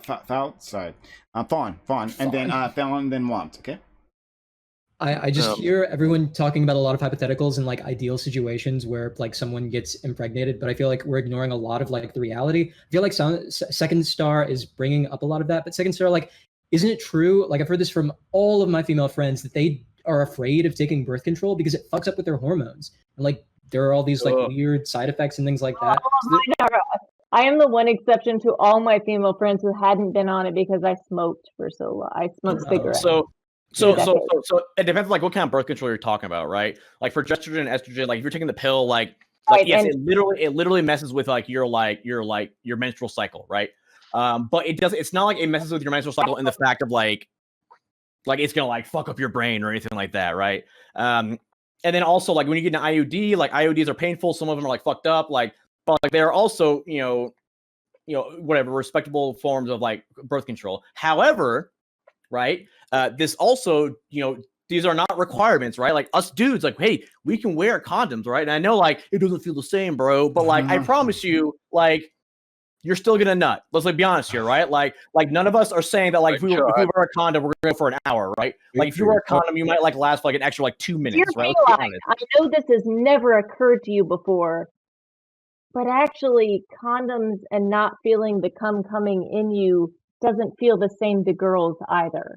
So we actually don't prefer condoms either. Okay. It's just that we're usually not worried. Yeah, then you're being irresponsible. Oh well, okay. Wait, I mean, am I wrong? Can I?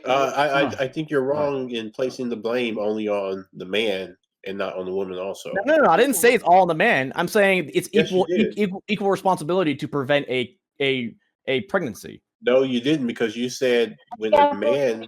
You should have an honest conversation about who is most capable of taking on the responsibility, because one of you fucking got to. Strawberry, But finish your point. for many decades, like I was a smoker, it was not responsible for me to take birth control pills because back in the day we were told don't take those, it fucks with your heart, and I already have a kind of jumpy thing over here. Strawberry, My finish. drinking does not help. 1 second. Strawberry, finish your point. Hold on, we'll come back to it. Strawberry, finish your point. Feel like because you said if a man gets a woman pregnant, he knew what he was doing. He knew there was a chance she could get pregnant, so he should have to take care of the baby. If he raw dogs, if you're raw dogging a chick, you know there's So- a high potential you can get her pregnant. Yep. Okay, so the woman knew she was pregnant. She knew she was having unprotected sex. Why did she get to have an abortion? Because it's her body, right? She's the one that's growing it in her knew body. what she was doing. That's why. She knew the risk. So? What do you mean? What do you mean? So? No, you don't get to decide like whether a woman like has to grow or not grow something in their body, No, right? I'm not saying Like, you're I not the get one to that's decide. putting like your I'm physical saying- body in like No, in I'm not harm's way saying here. I get to decide. What I'm saying is she made that decision, just like And what are you said, arguing? made that decision when she chose to have sex. So just like you want to hold the man accountable, why are you not holding the woman to the same standard for taking I am. responsibility for You're the the fucking child, you asshole. Yeah, I'm confused. Like what's your argument here? Like if it's not about that, what I just said, right? Then like what are you saying? I actually agree Okay. with that guy I silenced earlier. Okay. Hold on, it's not. Hold on. That's what happens hold to a lot on. of people, right? You're allowed to do Sorry, that, 1 second. So we went to Fawn, and so we'll go to Womp next, then we'll go to you, Sage. Okay. Thank you. So I was just going to point out that birth control, even in non-human species, is almost always done. Like if you don't want a plant to go to seed, you're not going to try to cover all of the male plants. You're just going to cover the buds of the female plant, right? What?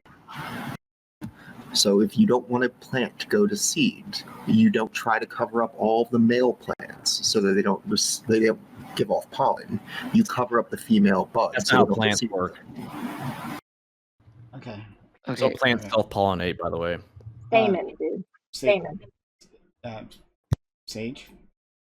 Yeah, okay, so if I'm being honest here, Furline Father, you're kind of making shit arguments when it comes to the argument of condoms itself. If I'm Shit being about honest, it. okay? What's shit about so it? let me because like I have a similar take as you. Because It was there's that also bullshit takes, huh? okay, so yeah, but you're kind of making like shit arguments when it comes to this. I would say in this situation is there's two factors that you need to keep in mind in this situation. Is one STDs and all that. Of course, that's typically what we Everything's talk about. verbal except herpes and And HIV. then like the second is like not getting a woman pregnant. But this concept of a condom should also apply to a woman herself. Like the expectation is the man always the one to be wearing the condom. This can apply to women as well. I mean, They choose. There are women condoms out there, no doubt about it.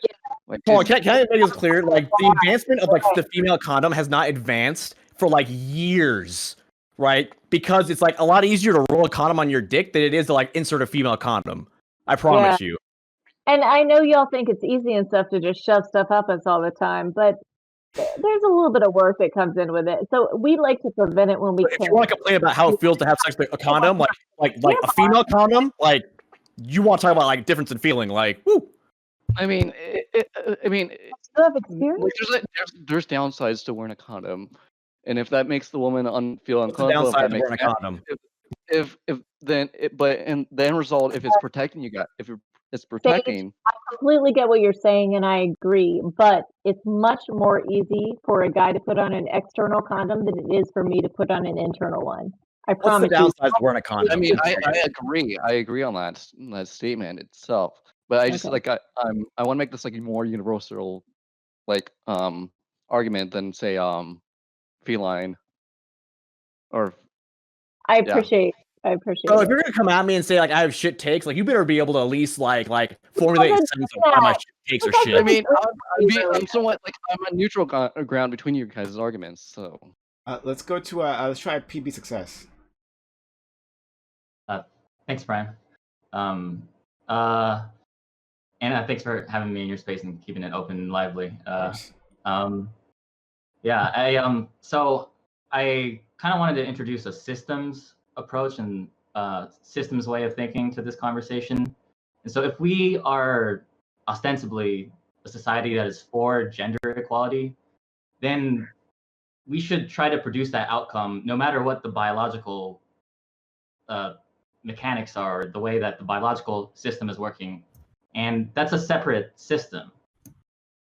And so, and I'm kind of touching on a lot of threads that were happening earlier.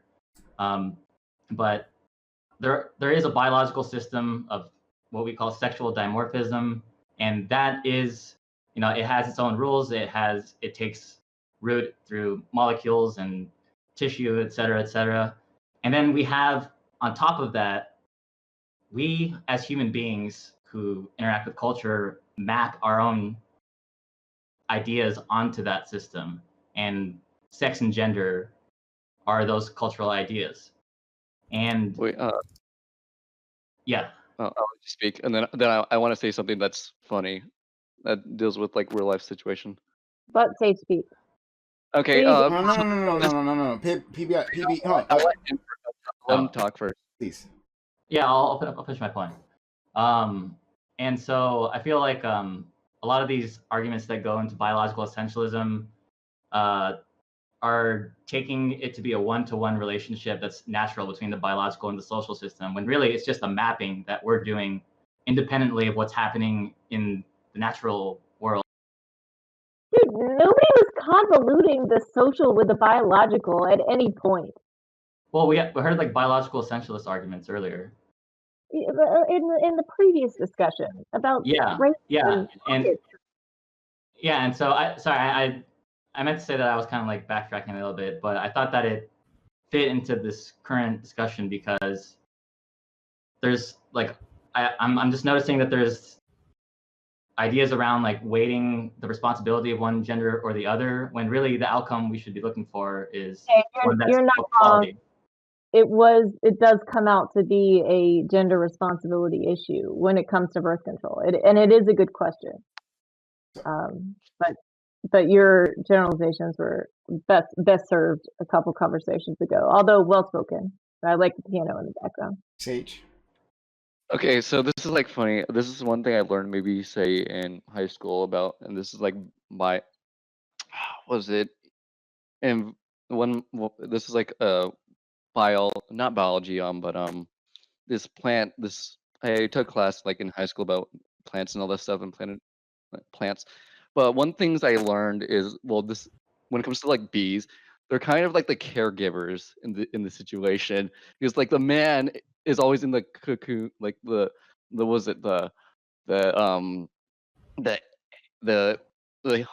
honey nest, and whereas the bees that you traditionally see get pollen, all that, they're like the females in the situation, and they bring back pollen, they bring back all this stuff, and I just want to bring that up because I just found that funny, because like the man is essentially like right. And so how does that play into like what I was saying earlier? Shit, please explain.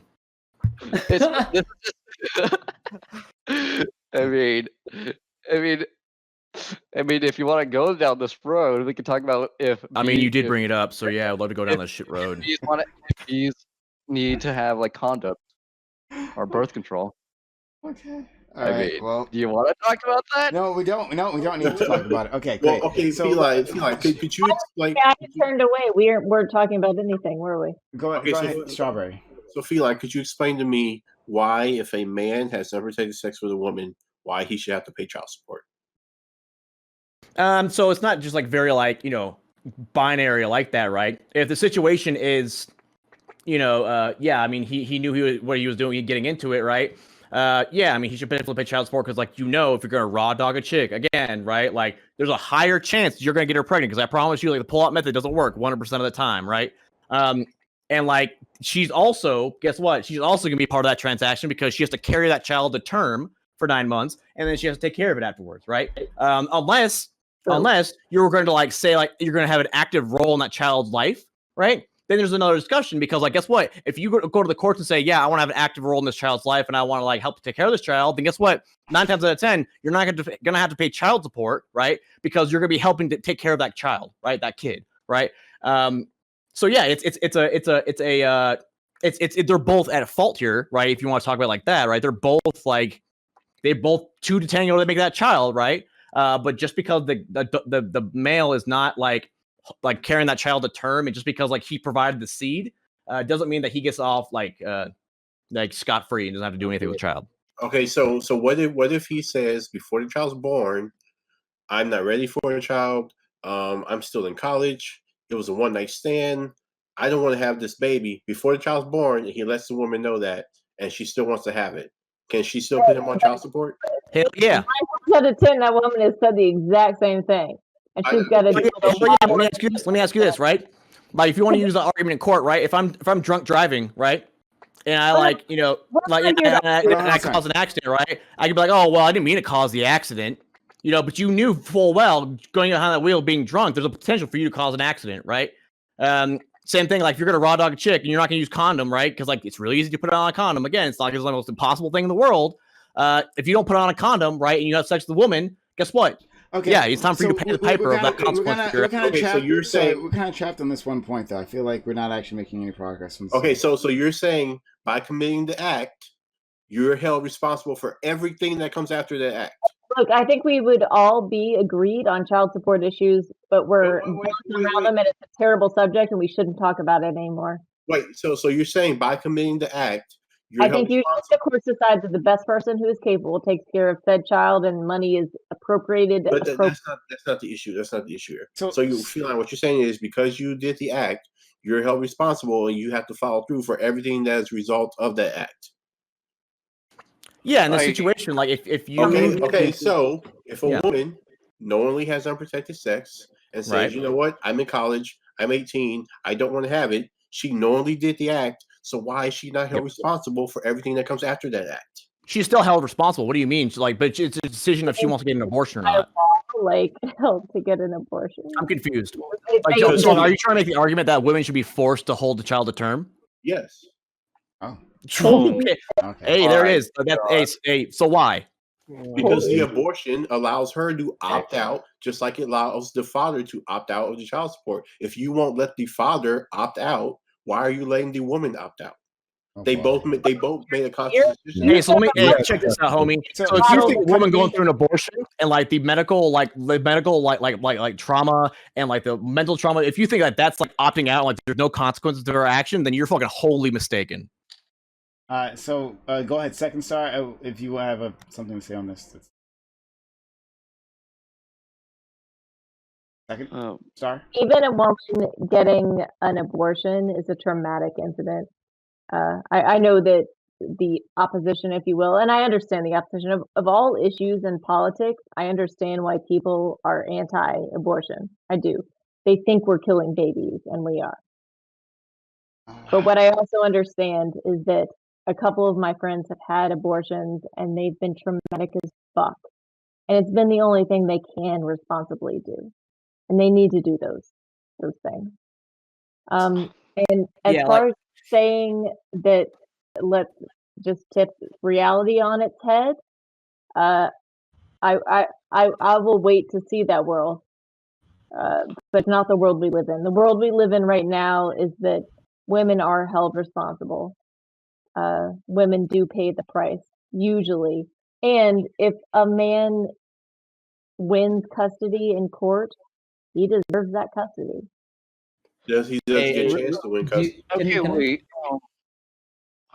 I feel like this is. I think this is a terrible subject. This is not a subject that I have any sway over or anything, and I honestly. So okay, I just wanted to hold on a second. Just wanted to jump in on this. Like I don't, dude, Strawberry, you can understand that. Like having something grow in your body might be a bit more. Having something grow in your body and then maybe possibly terminating that life is a bit different than paying each month, right? Like you realize those are two different things, and those things might not have equal weight. I would agree with that. Okay, but I would say back to what Feline said. You knew that different weight of those responsibilities when you chose to have sex. Yeah, so yeah. Woman, no, hold on, no. The thing you're talking about is having an opt out.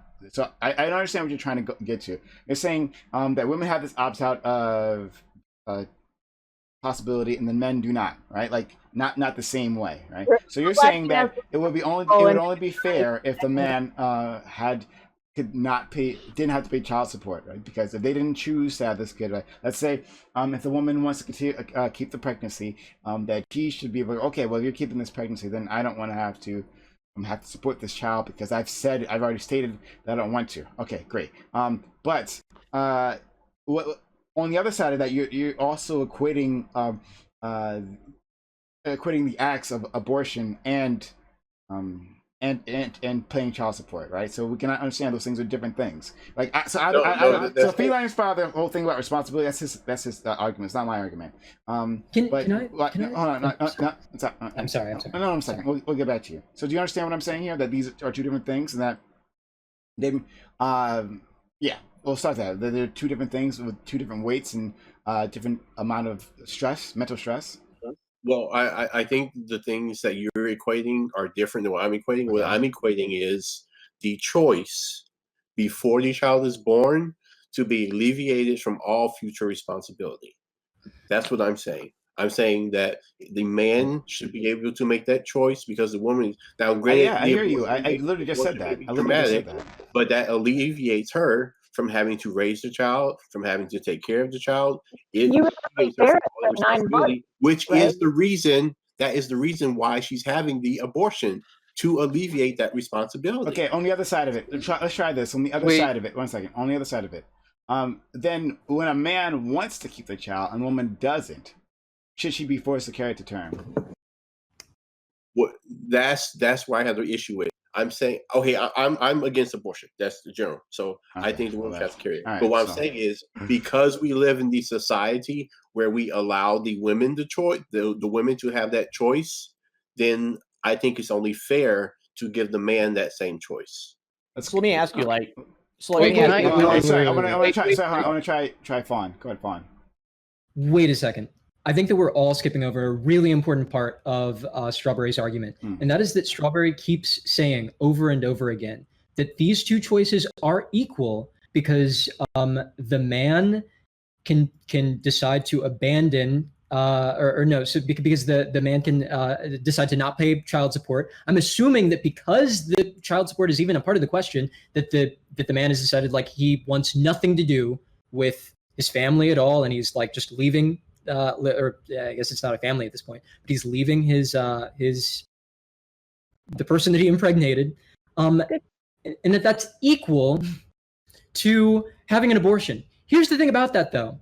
Your dad can't leave one day to go and pick up cigarettes from the corner store before you're fucking born. These two options aren't equal because an abortion has like a fucking time limit on it, not just biologically, but fucking legally.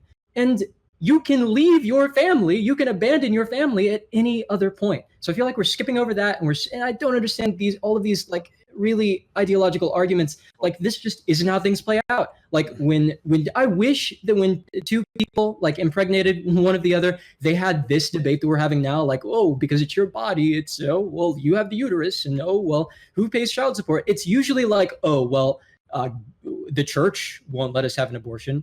Well, fuck, my religion won't. Shit, we don't have enough money. I think that the reality of these situations is so much more different, and I feel like it's a way more interesting conversation. I understand we're talking about like contraception and this like right to, I don't even know. I have no idea. Oh, yeah, Strawberry, that's my main issue with your argument. Strawberry. Wait, Strawberry, wait, let me ask you a question. So, like, Stop. Okay, we'll go Sage. Sage first, and then Feline. Okay, this is my question. My question to you, Strawberry. Who do you think coerced into having sex, man or woman? That's my question. Like, who do you think it coerced the person? Coerced them. Coerced. We know what you mean. Yeah. I say them into having sex, man or woman. Then they both agreed to it. Do you understand that some women are coerced, right? Like, no, I know. Not you. No, Strawberry. Do you understand that some women are coerced into sex, right? And some men are too, correct? Yeah, okay, but it has nothing to do with this. All right, no. Yeah, I mean, no, if it literally has nothing to do with what I'm talking about here. Like, you understand that, holy shit. Do you understand that rape is a thing, right? For women. We're not talking about rape. No. He literally just brought it up. Sage brought up rape. Yes. I said who, like, you kind of copped out on this and didn't really give me a definitive answer. It's who do you think coerced into having sex, man or woman? I don't think anyone coerced anyone into having sex. I thought we were talking about a consensual encounter. Yeah, but they're... Okay. Well, the definition of consensual is mean they both wanted to do it. And if we're talking about abortion, I think the amount of abortion cases due to rape is 1.5%. The other 80 to 90% is just because he's just asking, do you think a woman should be allowed to have an abortion if she's raped? No, that's not what he's asking. He's asking the percentage of how many times a woman is raped versus a man. Wait, I thought that. No, that's what Strawberry's asking. Yeah, I thought Sage. I don't know. Sorry, it's the guy next to me. I don't know name. Yeah, well, I'll ask you if it's Sage not asking. So, since you're against abortion, do you think that a woman should be able to have an abortion if she's raped? Strawberry. I think that is a much better conversation where I would be. Not the one hold on. Sorry. Finish your point. Hold on a second, sorry. One second, sorry, please. Hold on. I want to hear.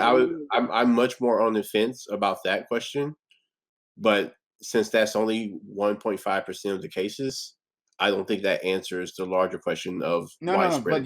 But so do you not have an answer? I said I'm on the fence about that one. I don't want to take a position on that one because I'm not sure about that case. Those cases. All right, Feline. Hell yeah. Okay, so So this is what I'm kind of curious, right? So are you equating the crux of like a woman like carrying a child to term, right? Like, are you equating that to the financial responsibility of the male? The responsibility to take care of your child, yes. No. I'm talking about like the ability, like, so like if a woman does not want to carry a child to term, right? Like does not want to have the child grow in her for 9 months and then have it be attached to her for like 3 or 4 months following that, right? Then she Like, shouldn't have had sex. like, huh? Then she shouldn't have had sex. That's the same thing we tell the men, right? When they complain Well, about all the responsibilities, we tell them, well, you knew what you were getting into, right? The woman, she knew what she was getting into. Right. Okay. So you are right. So you are equating like Yes. financial responsibility to like that kind of like medical like equation, right? To like that you're equating those things as the same thing, right? The responsibility of taking care of the decision you Okay. made. So let me ask you this, right? So I would argue, right, that if like we live in a world, right, where males could also carry children to term, right, this would be a totally different discussion, right? Because it would be equal, like there would be equal weight on each side, right? There would be equal like possibility of like, you know, consequences and like they think shit, right? But like since that's the reality of the world, and like since one's like 50% of the world's population, right, when they have sex, right, and if they have unprotected sex, right, there's a potential of them actually having to put their body on the line, like carrying a child to term. Would you agree, right, that there are different different like acceptances of like what can happen between the two sexes, right? Between like these two decisions, right? Because the male's not the one carrying the child to term. They were like, I would agree with you, right? However, right, because this is a different situation, right, where the responsibility is a little more heavy, right, on one side of the transaction here, that there should be some kind of acceptance of like following these decisions and the responsibility that comes with sex, right? No, I would say the same reason. I think we got on this topic earlier. The same reason we said the woman should bear the more responsibility in making sure that there's birth control or protection. Yeah, I didn't say that. We didn't say that. We didn't agree. I was said a couple times on this panel. So I'm saying, so my argument, right, is that both parties have equal responsibility to make sure, right? Because like if we're okay, right, so if you want to come back to it, right? Sex is a conversation, right? It's consensual. It comes down to consent, right? And part of consent is saying, hey, do you want to wrap my tool? Are you on birth control? If not, I'm gonna put on a condom. Give me a second, right? It's also the onus on the woman in the transaction to say, hey, I'm not on birth control. Can you wear a condom? Or to say, hey, I'm on birth control. Blow your load, right? Like it's a conversation between the two, right? That's what consent is, right? Okay, but this might issue with that. If you're saying that the woman has a greater responsibility or greater I'm not saying she has greater responsibility. I'm saying she has a more severe outcome in irresponsibility. Okay, so if she has a more severe outcome with irresponsibility, shouldn't she be more responsible for having the responsibility to wear protection? No, I would say she should have more leniency in the decision of these of the. No, but I don't see how if I go into any type of deal or any type of order and I'm 70% in the deal and you're 30%, then I need to be a lot more vigilant. That's different though, right? Because you can actually argue, you can actually like deal with the deal of that contract, right? If you're born with a uterus, guess what? You don't get to decide if a child can grow in you or not. Like that's just like that's a thing, right? Like if you're able to produce eggs, right, and you could drop your egg once a month, right? Guess what? You're fertile and you can get pregnant, right? That's not like something you can like contractually like decide before you're in the womb. And like, hey, like by the way, mom, like I don't want to have this, right? Like, no, that's not what you're I'm saying. born. What I'm saying is, if a woman comes into a sexual encounter and she knows that she has the burden, if a pregnancy happens, the more severe, I think as you said, the more severe responsibility or the more severe case that pregnancy could happen and she could carry a child, then she should be that more vigilant and that more conscious about making sure that protection. No, I agree, right? I'm not saying that like there is no responsibility, right? I'm saying women are just as responsible to say, hey, wrap your shit, I'm on the pill, right? However, if there is a fallout from the consequences, right? There's consequences, right? The fact that there is a more severe consequence for the female means that they should have more agency and more leniency following that, right? They shouldn't be told, "Hey, you have to hold that child to term because you knew that." No, that's just for me, right? Personally, that just doesn't jive with me. Okay, okay, I want to expand on what Phelan Father's saying. My question to you, Strawberry, is what's your problem with like abortion itself? Like, that's my question. It's Like, this is adding on anything I said. This is like killing a child like and just fundamentals and all this. It seemed like what you're saying is essentially you're putting the blame on you're saying one thing of saying, oh, you shouldn't let the man opt out of this responsibility. Yet you are at the same time. It seems to me like because the woman is carrying the child for like 9 months or something like that, she should hold like seems to be more responsibility. But this is like my question is what's your problem with like abortion itself? Because I'm ruining it down to like basic fundamentals. Strawberry. One that is killing a child, and two is letting someone alleviate the responsibility of a decision that they made consciously. It is not just that you're killing a child. Like you're against abortion for other reasons.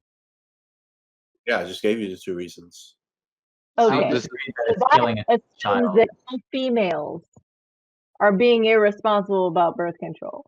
So that's where we get to talk. So, Wait, what you say? so you think that abortions are bad because it's probably just a female going an easy way of birth control? Is that what I'm hearing? No, I'm saying that it's women not taking responsibility for women doing an easy way of birth control. No, it's not. No, I'm not saying it's an easy way of birth control. I'm saying it's a way for them not to take responsibility for an act that they can. Women specifically not taking responsibility. That is why women get abortion. Yes, in 80 to 90% of the cases, yes. I rest my case. I'll be drinking again. Is that not true? I mean, stop drinking. Let's go to PB and no PB necessity success. at all? PB success. Yeah, I just wanted to disagree with the notion that an abortion is killing a child. It's not a child yet. It develops. You're terminating the development of a child before the child develops. That's all I wanted to say. I would like to move on from this point, but yeah, I think fundamentally, Strawberry, doesn't. Yeah, I don't think. Thanks for asking that question, Sage. Because I think that you just fundamentally.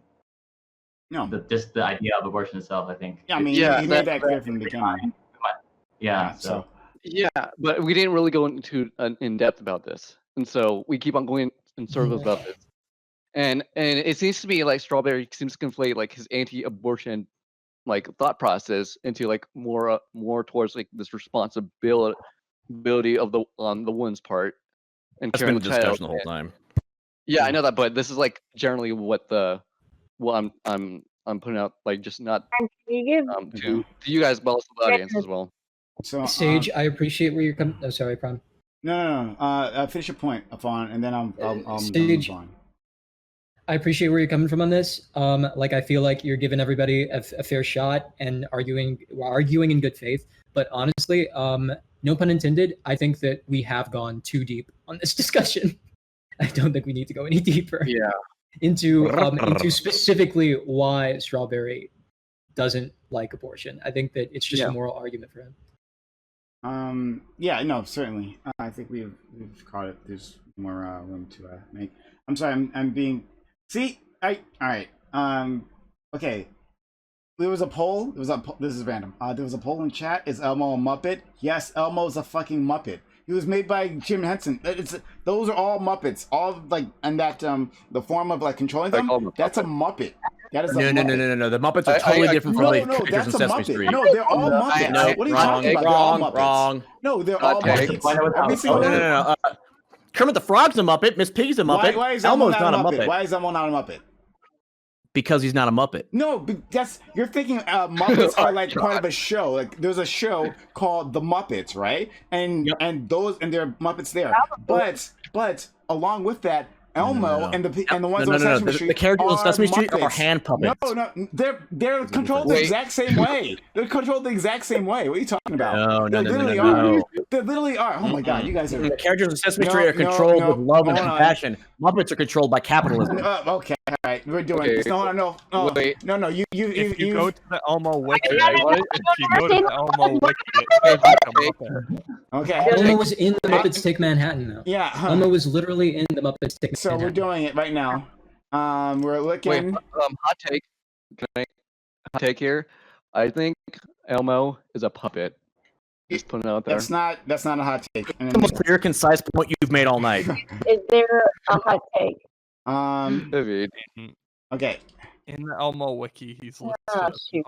Is there a link? He's a Muppet. I'm not Yes, Sesame. So if you look in the wiki, Sesame Street Muppet Monster. You're wrong. I'm not gonna. Hold on, are you saying he's a Muppet just because he has a hand? He has a hand up his ass? Because I promise you that doesn't make me a Muppet. I'm saying sober than me. Look, I'm say Elmo's a really kinky person. Elmo's a furry. Would we argue? Look at the freaking. There's a wiki. There's a fandom wiki on would that. we argue- And he's a Muppet. What are you talking about, buddy? Would we argue that if a puppet is in a Muppet movie, it is a Muppet? Because Elmo has been in multiple Muppet movies. I don't know about that. I wouldn't use that. I wouldn't use that as evidence. Actually, I would. Like when the Ninja Turtles did a crossover with the Power Rangers, that doesn't make them a Power Ranger. They're still Ninja Turtles. You can easily argue that. But on the other side, it's a Muppet, but it doesn't matter because it's already Muppet because it's designated. It's part. Okay. All right. Okay. Okay. Here's the real hot take here. Okay. I think you're gonna make a. I think Elmo is a furry. Okay, great. I think Elmo's a furry. Good work on that one. That makes no sense. But What do you think about that death penalty? Which one are you? Okay, hold on. I'm looking up Muppet. Looking up Muppet for the end of this shit. In his top. He doesn't speak well, but he always says the right thing. Next to me. Shoot, does anybody? Who is he? I don't know what you're talking about. Find Elmo on the list. Sorry, I don't know what you're talking about. Enable cast. The Muppets originate in the short film. I'm not sure. So I'm curious as to why they are called Muppets. They aren't controlled like traditional puppets, right? Like with strings from the top. Maybe it's because they're from the bottom. I don't know. But yeah, fine. They're called, but it's a Muppet. It's a Muppet. So look, we've feline already one, consulted multiple design performance. Sorry, the majority of the Muppets are designed as hand puppets with several characters utilizing rods. Common design elements of Muppets include wide mouths and large protruding eyes. Oh, that's Elmo. Most of the Muppets are molded or carved out of various types of foam and covered felts. The characters may represent humans or from over. Yeah, this is freaking. This is. There's Elmo. also a good line. You guys are wrong. There's a good line here, also in the Elmo's wiki. so furry. Am I supposed to be listening to like a premise or something right now? So there's another line Elmo here. Henson equals claims Sesame in Street. later. It's right there. Is this It's done. You guys are wrong. I am right. I've once again. Well, it says right here that Henson claimed and later recanted that he coined the term Muppet as a blend of the words marionette and puppet. But he recanted it at some point. Okay. That being said, I'm a pop off here. That's fine. What? Sorry, what? Fawn, put your hand up. Okay. What? I'm gonna pop off. That's fine. Thanks for having me on. Great time. Have a good one. Time. Thanks, man. Yeah. It was good talking to you. I'm feeling furry. Sorry, what about my hand? Yeah, What feeling about a my father. hand? No, I'm a father. No, I'm a father, sir. What? Oh, I don't want to fuck my cat. No one's ever so sure. Sorry, did you need something from me? Okay. No, I wasn't saying time. I was saying Fawn. I was trying to get. I was trying to. Yeah, he says the best stuff. You're gonna get us both muted talking out of turn. Okay.